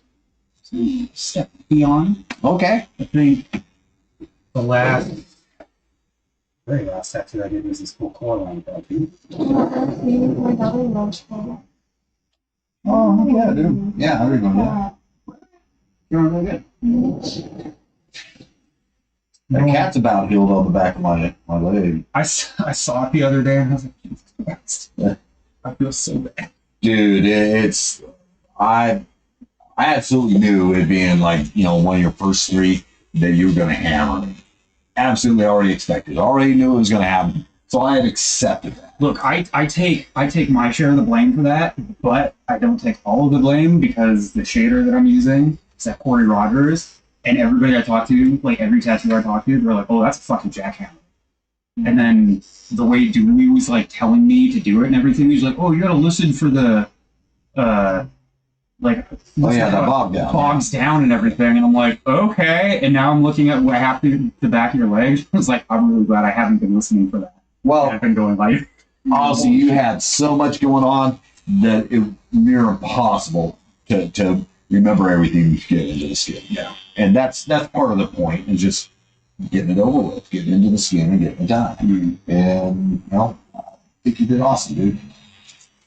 You had a lot of problems presented to you that day that you did okay. Yeah, and I'm just glad that it didn't happen to like somebody that I didn't know. You know? You're like, strangely, my tires were slashed. I'm just kidding. Well, and then there's that one that I did below the knee, and I work with that girl, and I feel terrible. Like, she's all happy with it, like outwardly, or at least she's telling people she's happy with it. But I looked at it and I was like, that's fucked up. Like, I know I can fix it. I'm gonna try to talk her into filling the blank spot in. Okay.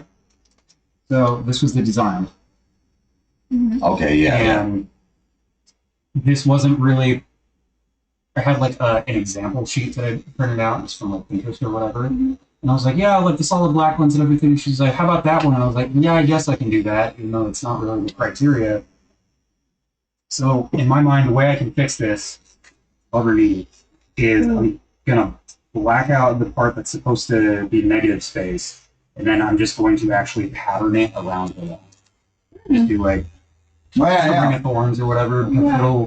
I'll be able to fix it. It won't look like hot shit. Probably still look like hot shit, but it'll look less shit. It'd be like lukewarm shit. Yeah. It'll be like the difference between a white dog turd and just a regular dog turd. And Stevie. I'm just kidding.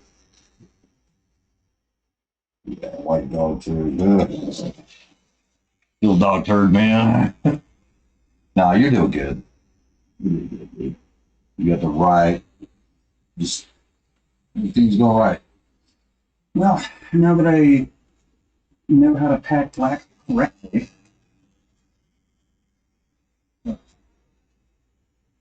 Yeah, it's all part of the process. Oh, and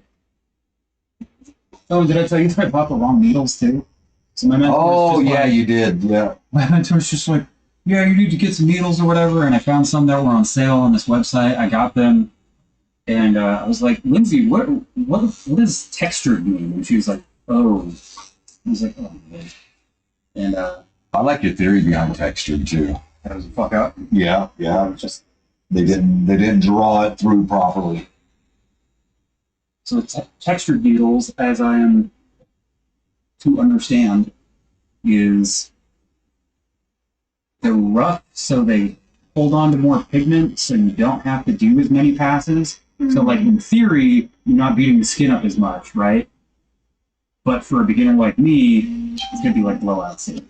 It's like 100 needles. But I just gave them to Derek, ordered the right ones, got the right ones now. Trial and error. A lot. Can I see them at $1,000,000? Just kind of doing a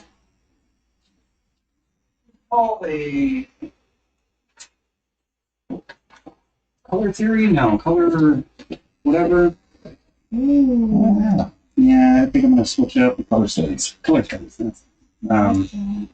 Switch up the purples in here because they're too similar to the ones in here. I'm gonna make them stand out a little bit more. I'm gonna go with this like seafoam green. So it's I like it.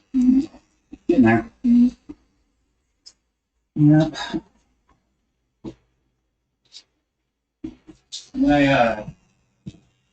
When I took my original to go make copies at work at Congress, I made copies. The very first one that I did, I had smudges, like ink smudges for my microns and everything. Fuck. So I had to start over. So very meticulous and careful. I had a couple smudges, but it was like passable. Then I go to make the copies, and I get the original copies, and then there's like different smudges on there, and I was like, wait a second, is the glass on the copier? Oh my god. That smudged. Yeah. That made the smudges in the first place. Ooh, actually. Oh my! I mean, that's. But I did clean the glass, and I did get like 3 copies.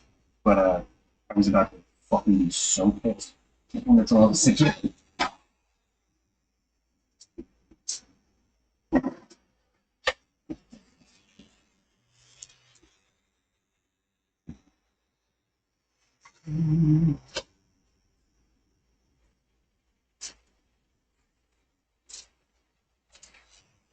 Yeah, there was like one that stood out, and then I made the copies, and then there was like several, and I was like,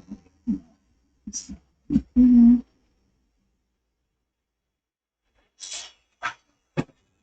yeah, now I have to do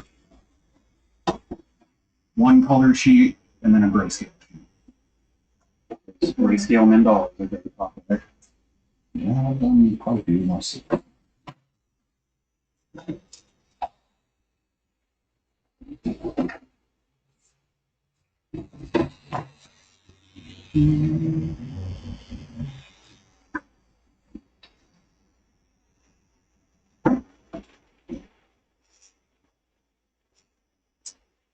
Martin, what?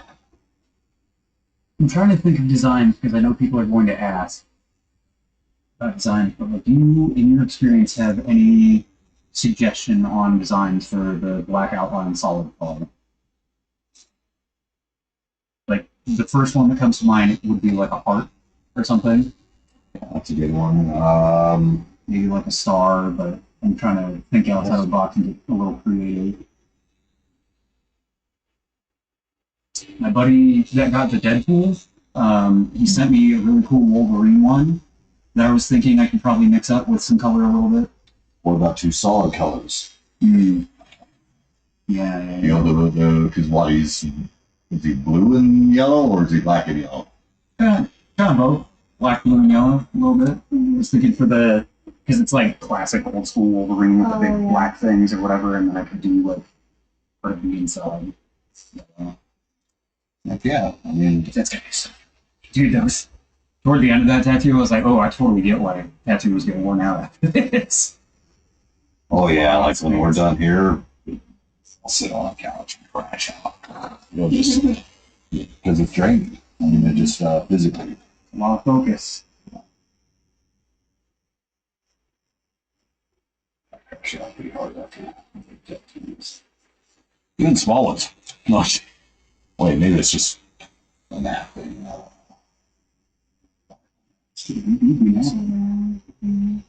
Well, I ain't. Yeah, if I ain't got nothing going on here, yeah, it's hard. Just look at everything else I got going on. It's kind of like, wow, sit down. Yes.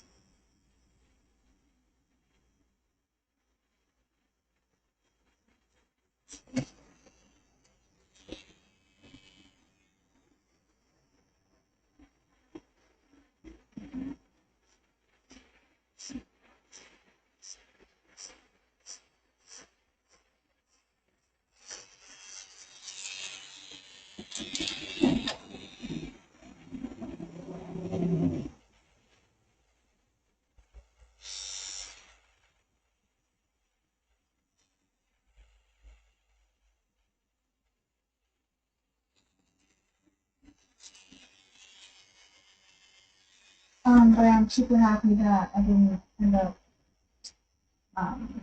settling and getting that. I guess my ideas for that. Yeah. I love the style of that first one, or of the original one. Okay. I kind of want to keep it like that evil looking, like that. We could probably change up like the inside of the wing, but we don't have to do like, the ghost faces on the inside of the wings. Okay. Just to keep it a little bit more simple, but keep the face. I like the Yeah, that predator. face is just It's different. I like that face. Yeah. Do you mind showing me the bat that you're talking about? Yeah. So at first, I was going this one and my forearm. This guy toned it, and I like backed out of this tattoo. Because, I tried, talking to him and, hey, do you like it? And he just wasn't, nothing. He was like, no, let's just keep it this way. And I was like, I mean, yeah, I thought the same thing. I'm like, wow. So let me show you the original. So what I'm hearing is this guy's not confident in this. I don't think so. So this is the original. It's like fucking long. Fucking sick. Yeah, that would be great. I was going to do it on the inside of my arm. So that's what I want. Yeah, love it. What's in my nation? This is when it came out. That's what I said, man. I was like, what the? Yeah. Like the bat blends in with the wing. There's no Yeah. And I'm divide. sure it was all just gonna be black and gray. Yeah. But I tried working with him. He was like, no, let's just keep it this way. And he just didn't want to budge. And then he messaged me a month later. And he was like, hey, I'm doing half off of tattoo prices. And I was like, I went for it, and then I backed out of it because like I was just not feeling right about it. Because with this one, I was really doubtful with it. Mm-hmm. And it kind of came out like weird at first, and it's like, well, maybe it'll turn out better. Mm-hmm. And then he did it, and then it turned out fucking great. I was like, Mm-hmm. but something about the bat was like just throwing me off. I was like, oh. Well, yeah, it sounds like you already weren't like super happy with that one, and like Yeah, I mean, I like her. no, it came out great, but like obviously you can tell like subconsciously there's things that you don't like about it. Mm-hmm. Just a little bit. I mean, like the head, how the snout kind of goes out a little bit, Mm-hmm. but that's the only thing. Like the head. But I think it was supposed to be like that, kind of like that weird, kind of like psychedelic, Mm-hmm. you know, Is that what you're butterfly. going for? I just saw it on this wall, Oh, okay. and I was like, dude, that's really cool. It's really unique. And he's like, oh, I haven't tattooed it on anyone. I was like, oh, shit. He said he kind of want to do it. But, I think the style that I'm gonna go for on this side is probably like same style. Like a bat, I want to add a just different types of creatures on it. Mm-hmm. And I'm just looking at. I have a lot of ideas in here. Do you have any spiders on you yet? Just one. That's right. That's right. I would like to do more spiders and spider webs. My first thought was to kind of like piece it on my neck, Mm-hmm. but I think I want to bring this out a little bit more. Sure. And then do a centerpiece, work around the two that I have, Mm-hmm. and do like a Medusa. Because I already have like a snake here, Mm-hmm. kind of like incorporate. Cool. Yeah. But, yeah, I'm trying to like work on my upper body first, Mm-hmm. and then once that's done, lower body. One thing I kind of regret about my neck is not doing it symmetrically. Like, I don't regret them or anything, but like now I have this weird space in the middle. I'm like, what the hell am I gonna do? You know? Yeah. Like, it would have been better if it was symmetrical, then it would have, flowed better. I'll figure it out. Yeah, actually, it takes time. It's time to like really think about what you want to do. Especially like on the neck. Fucking doing, oh yeah, whenever you want to touch your neck up, and I was like, oh yeah, yeah, whenever I want to, huh? Yeah. Ouch. Yes. Ouch. He's a great artist. Very heavy handed. But he's phenomenal. I mean, real. And, yeah. Like, when he was doing when he was finishing my chest, that was like, I imagine that's what it's like to be tortured, because it was just like the perfect storm, right? Like, super painful area already. Mm-hmm. He's super heavy-handed, and he's like blasting Primus, and it's just such a sensory fucking overload. I'm like, this is what hell is. Like, Oh my god. This is what William Wallace felt like. yeah, it was a hell of an experience, and like when it was done, I felt like I was like reborn, not in a good way. Like traumatized. Yeah, a little bit. Trauma born. But yeah, it's definitely giving me like a metric, like whatever I'm going through. I'm like, no, it's not that bad. I mean, I was pretty traumatized from my spine tattoo. With like none. And she was just like pounding it in, and like towards the end, she's like, "Do you want to take a break?" And like my body was literally like just shaking, dude, Mm-hmm. like uncontrollably, and she just went at it. And when she was over, like I was like, "Hey, she's like, you okay?" And, like, Look, I've gone into the future. yeah, I was like levitating there. Years.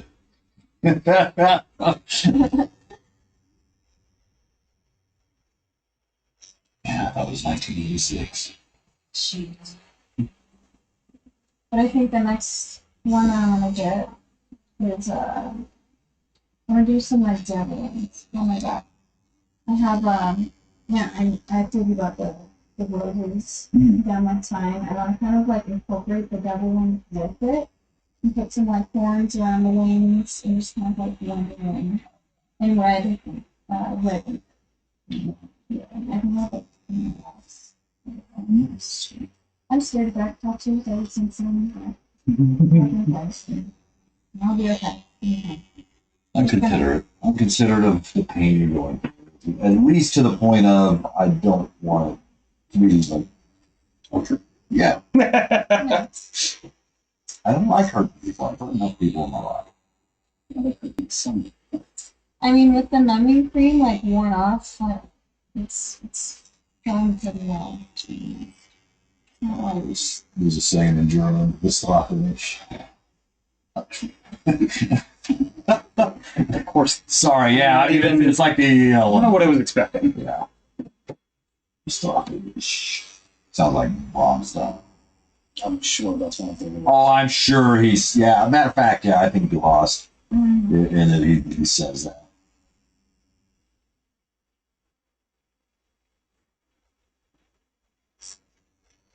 They are definitely into all that.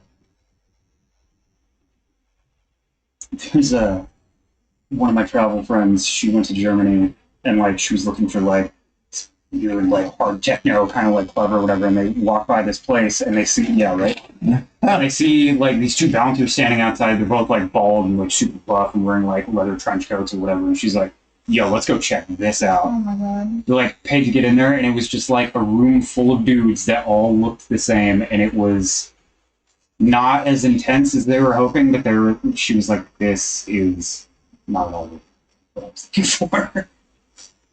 Why do they all look like Agent Smith? Yeah. All industrial fucking techno shit, but not. I don't know what specifically she was looking for, but that was another guess. Must have been Berlin. Yeah, it was. Yeah, beautiful when they do that. They do the industrial thing, but then yeah, they get crazy. It's different between the north and the south. There's a difference. I found out that there are Germans and there are Bavarians. Mm-hmm. Now, Bavarians are to Germany what Texans are to the United States. The American, I'm Texan. Oh, you're German? I'm Bavarian. Yeah, they're not all Bavarian. I've kind of noticed that with France too. Like, people that aren't from Paris do not like Parisians. Dude, Parisians are bastards.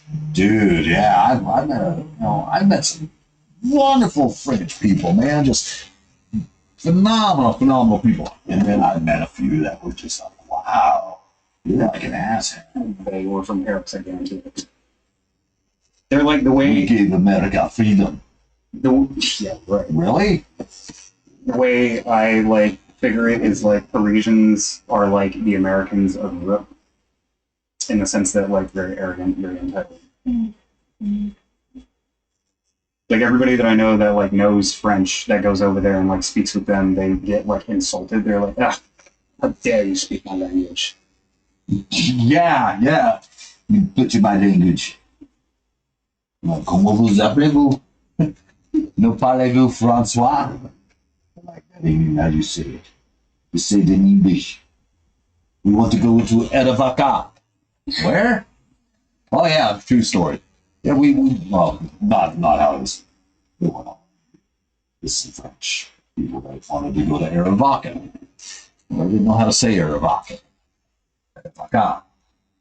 I had no clue, so I had to have them write it out. I was like, oh, Aravaca.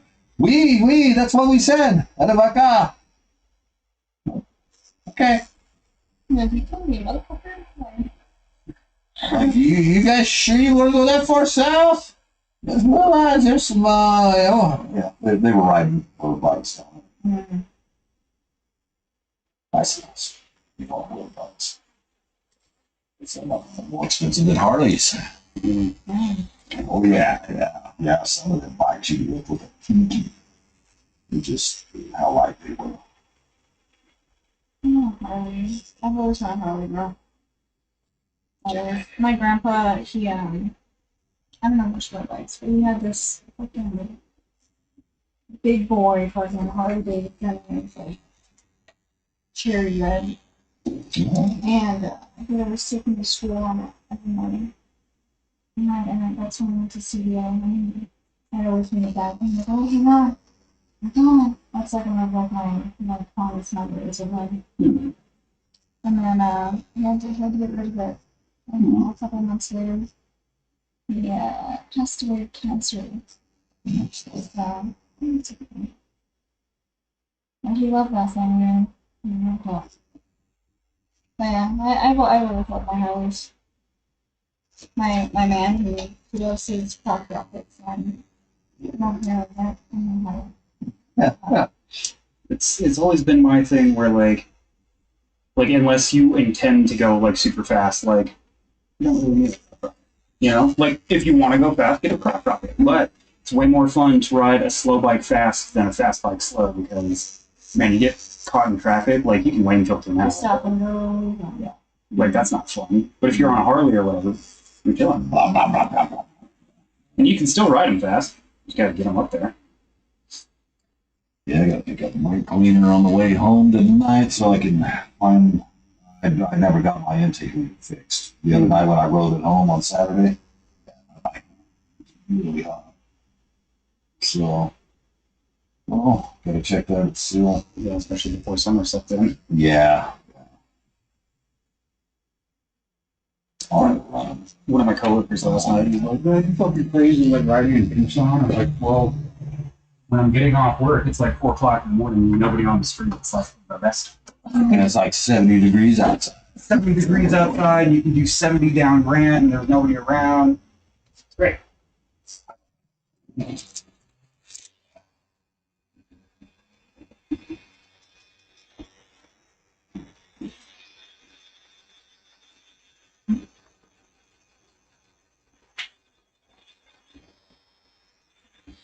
Lindsay just passed her ride course pass.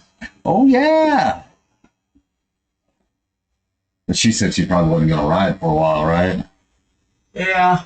I don't know if that has anything to do with Julie not wanting her to ride or if she's in her head about it or whatever, but I'm like, dude, you fucking took the course, man, well. Everybody lays a bike over, man. Well, I told you that too. I was being It happens. It's inevitable. Yeah, I was just being completely transparent with her before she took the course. I was like, hey, it's not a matter of if, it's a matter of when. Yeah. And like, it's better that you do it on a closed course with instructors and stuff. Like, get it out of your system early. You know? Like once you do it the first time, like I mean, that fear goes there, but you know how it feels. Yeah. Yeah, and you also, I guess, I gotta go back to the Then we'll lean in and that'll be. here. I guess the practice bikes that they use, like I'd figured they would have had engine guards on. Like I don't remember the ones when I was doing the ride course, but I would figure they would have engine guards on them, especially because they're gonna get thrown around. Well, So she went down and she kind of got pinned under the bike. Her leg got stuck, Oh my god. and like the instructor was like, "Hey, it's okay," like whatever. And she's like, "How would I have gotten out from under this bike if I wasn't here?" And he was like, "Yeah, how would you?" So I was like, wow. "Oh, Wow. Great instructor. that is super like tough love, I guess, but like he's not wrong." Yeah. Bikes are definitely scary. I mean, I want to get one myself. But A little bit. I mean, it's not the dying part that scares me. It's the like if the I other get people. well, the other people, and like if I get paralyzed or something, Oh my god, yeah. I wouldn't want.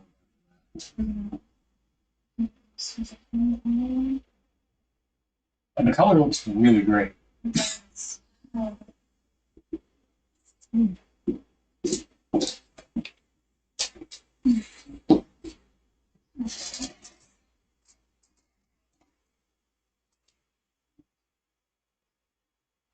I really like this bumblebee too.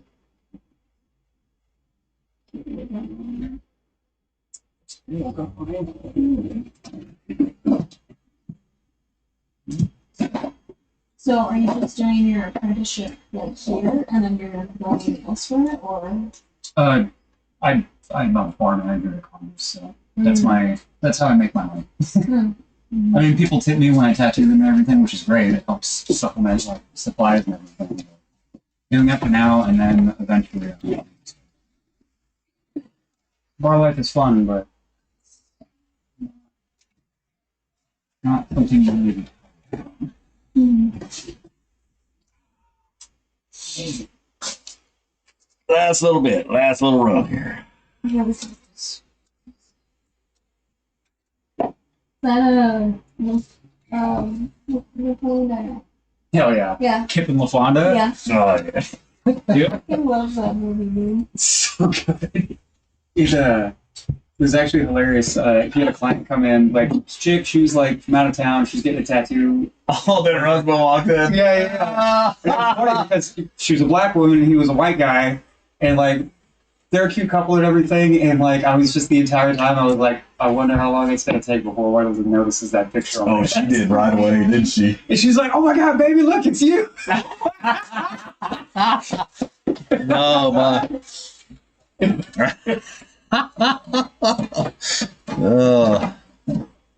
I love it. People are like, why do you have that? I'm like, I don't know, it's funny. If they're happy, man, that's. I gotta figure out what I want to replace this one of Julie with. So that's a picture of my mentor in the 90s. Oh. Yeah, he looks very different now. But his daughter sent me that picture, and I was like, hell Yeah, all of that. yeah. So I put it up, and I was like, I wonder how long it's going to take before he notices. It took him about 2 days. It was about 2 days. Yeah.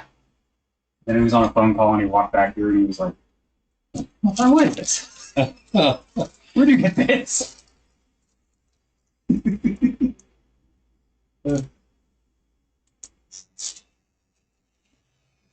I'm a menace. Don't be a menace. South Central. Yes. While drinking juice in the hood, right? Don't be a menace in the South. What was it? South Central. South Central.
Yeah, it's really nice when you can see the difference, like how far you come when you start out like this, and then you get a finished product. Fucking freedom chicken.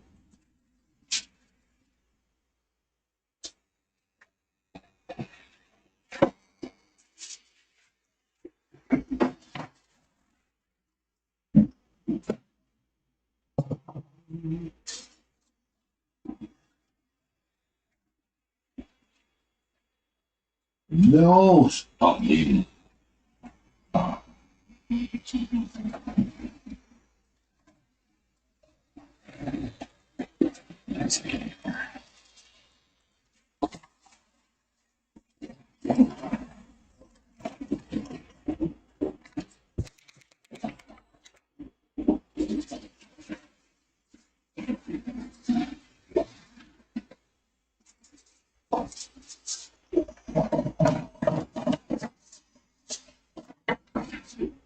And I might actually break into that box you gave me. Talk to what? Gloves. Oh, yeah. Had my case come in of gloves, and he's like, "Hey, I think I owe you a box." I'm like, "Oh, thanks." Don't worry, I get them for free from you.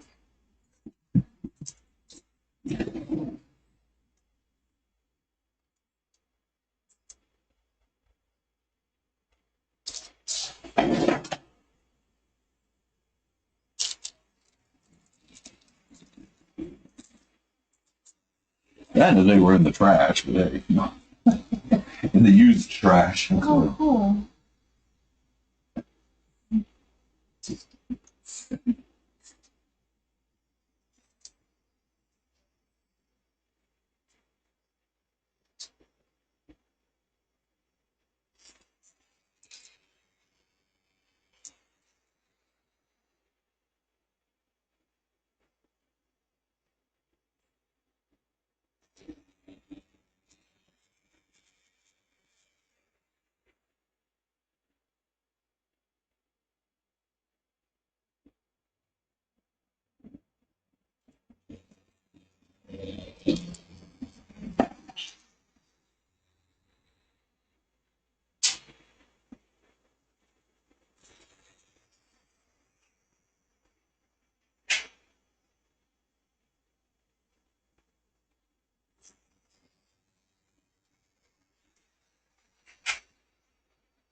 All one's out.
It's like numb right there.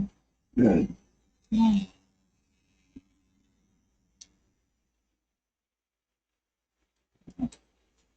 Because I'm having to handle it again. That's fine. I'll do it then.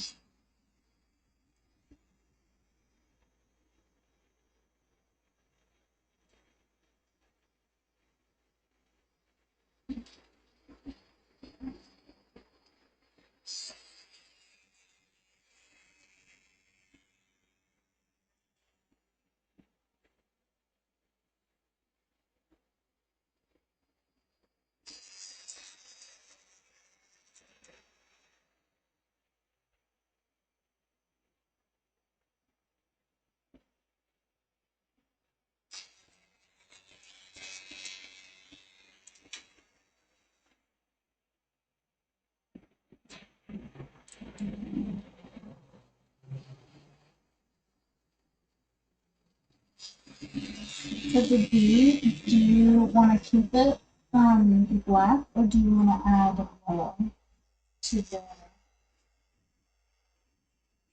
What do you think? I'd say keep it black and gray because of It'll the snake. show up. Okay. With the snake too being black and gray.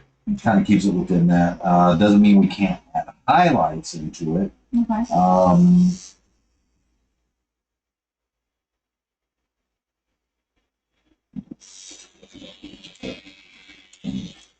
Because I want to look over everything again too. Mm-hmm.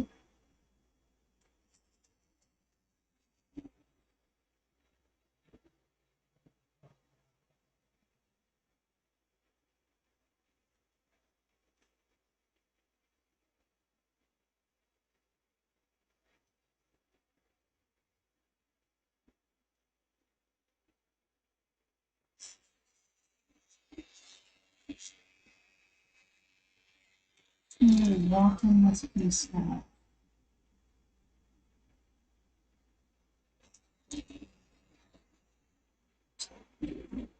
Mm-hmm.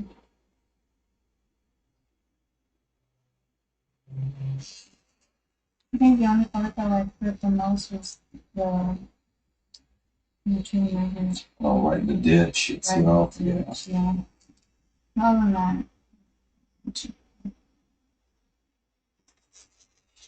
Yeah. Ditch is some of the toughest places to get that. mm-hmm. The knee, the ditch of the knee is probably the worst. Any place to be attached. I'm happy I'm not doing anything about it. If anything, I'm just gonna get a 1997. It's the typical, 1997 and then 1986. And then I want to do Pokemon, like Vanguard. Okay. And then I want to do like a sexy trainer.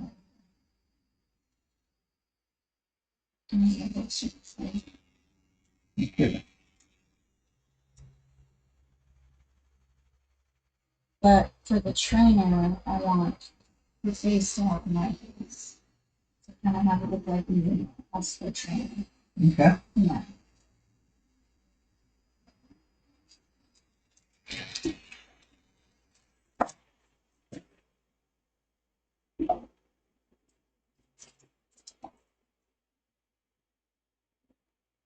Gangrene. Mm-hmm.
else there down here, and then just darken that up there. And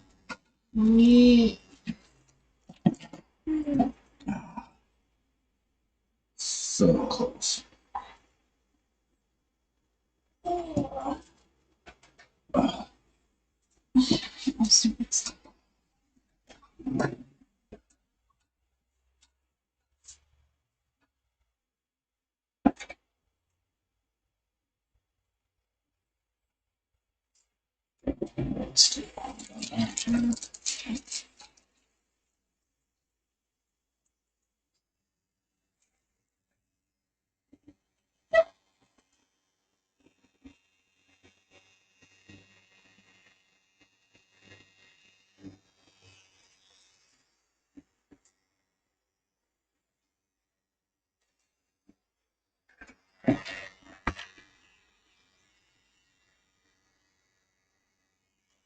It's like glow liquid or something.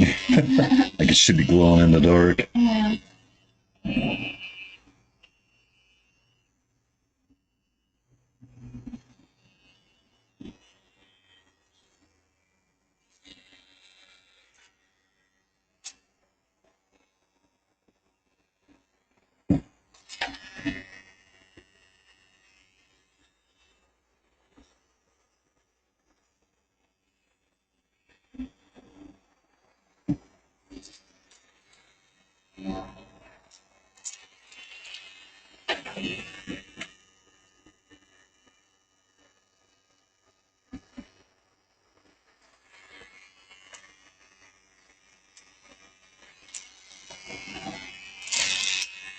Get that green cleaned out. Mm-hmm.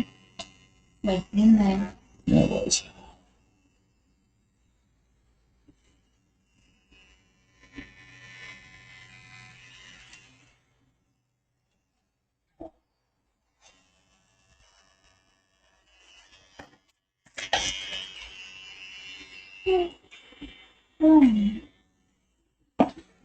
That's her, yeah. Not for me.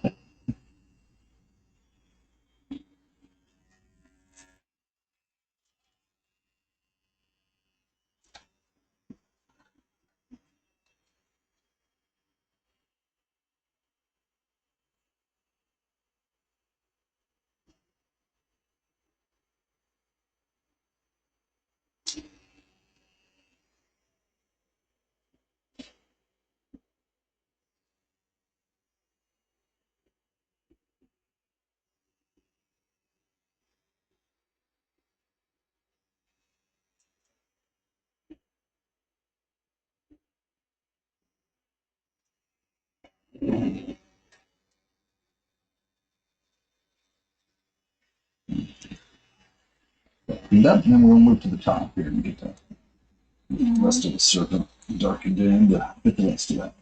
Okay. That's what you know.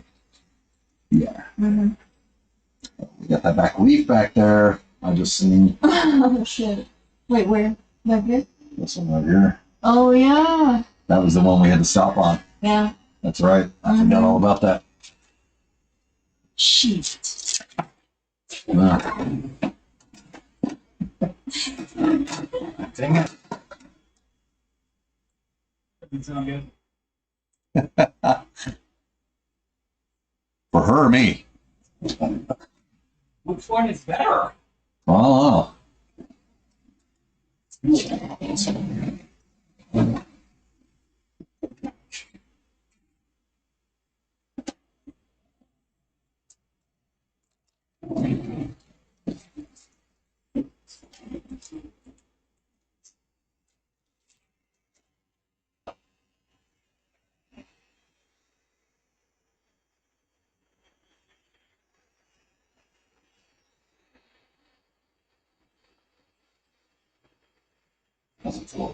Come on, come on.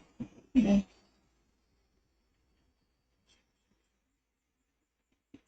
When I texted you, like where I should put the number thing, I actually put on the entire thing. Okay. All right.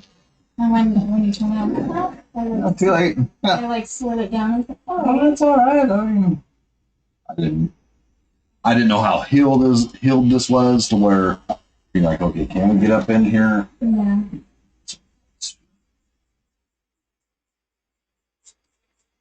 Do you think the leaves need more healing or? Yeah. Yeah.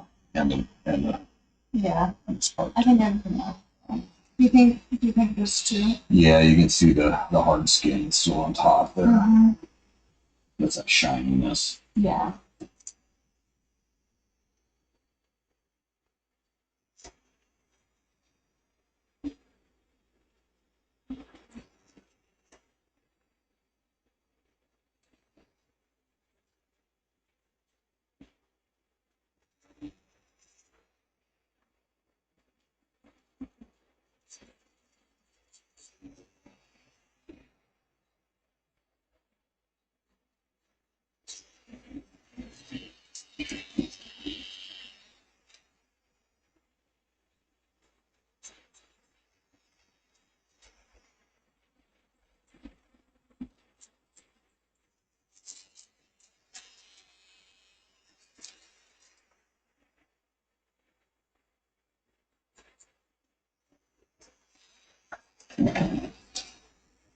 I'll have to have you sit up so I can get the back there. Yeah. It's, Yeah. this one will turn that. Oh, okay. Let's see. Let me make this. Let's see. Let's see. Here.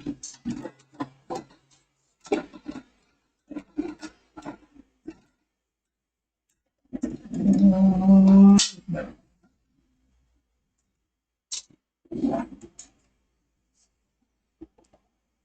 Well, this won't take too long. So we'll cut off the circulation to the hand.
There's still a little bit of work in this piece too. Mm-hmm. Just looking at it a little bit. Mm-hmm.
Two.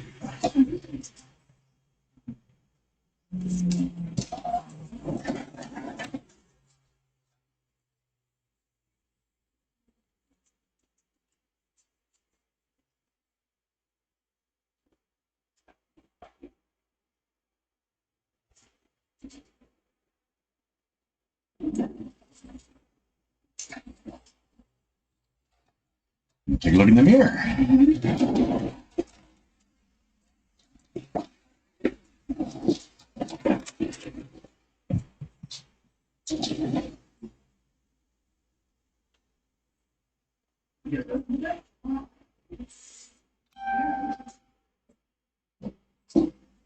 Oh wow, that looks so good. Oh, heck yeah. Yeah. Fine, let's get some, Some stuff on it. well, some video Oh yeah. pictures of it if you don't mind. You gotta put the Bernie shit on. Not yet.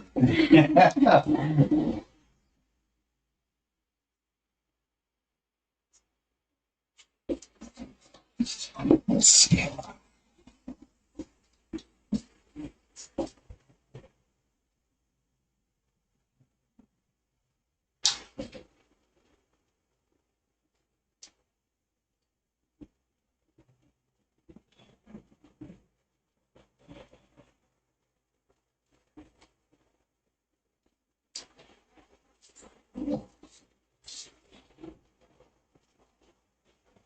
You do the final touch up. I'm gonna break out. If photography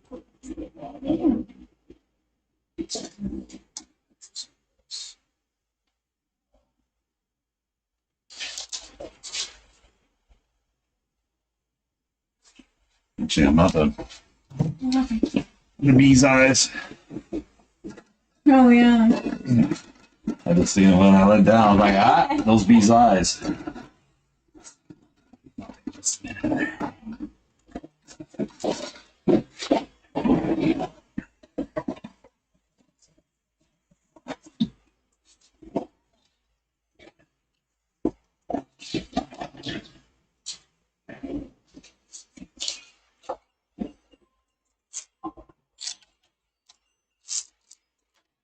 Thank you for calling Tucson Tattoo. This is John.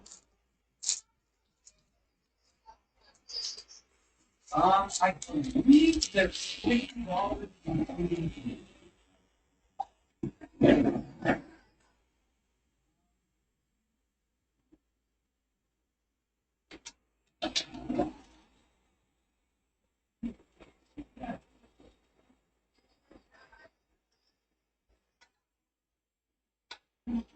Yeah.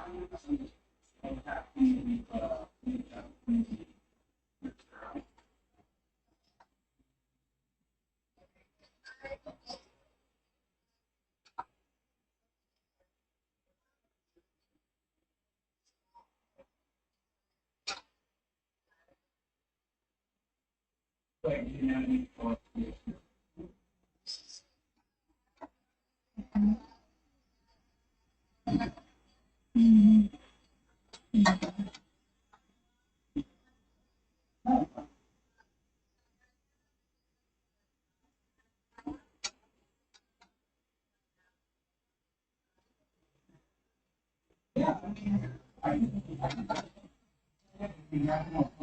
Yeah.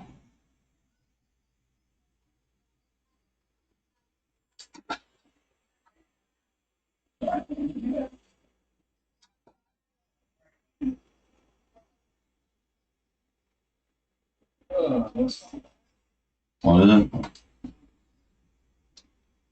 People that like hear buzzwords and think they know things, and I'm like, do you have something there that can help me determine my anatomy? I'm like,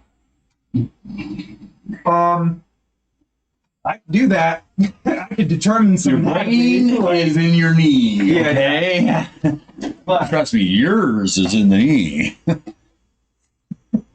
Doctor, take a look. Well, you got an anatomy chart. What? An anatomy.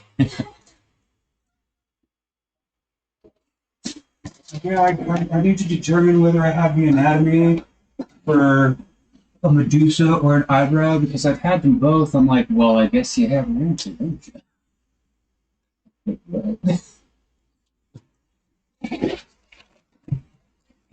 Close up on the B.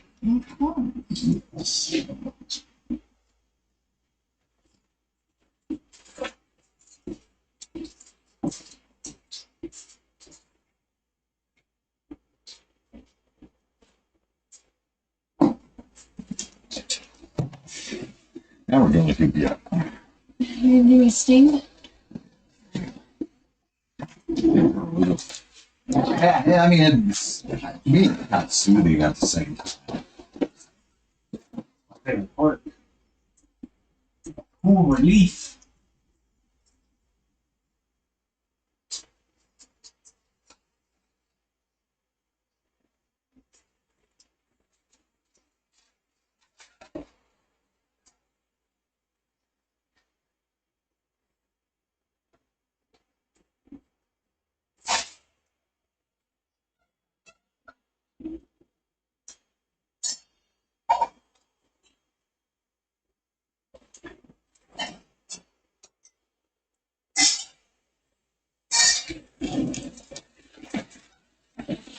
I step away, yeah.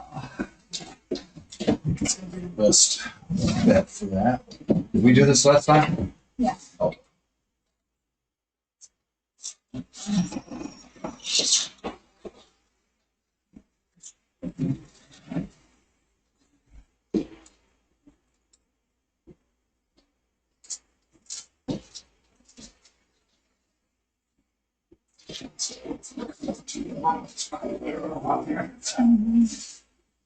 Well, did you see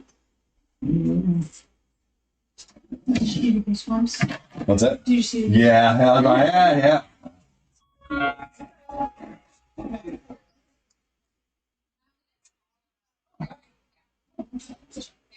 So I've been deciding between nasty things. Wow.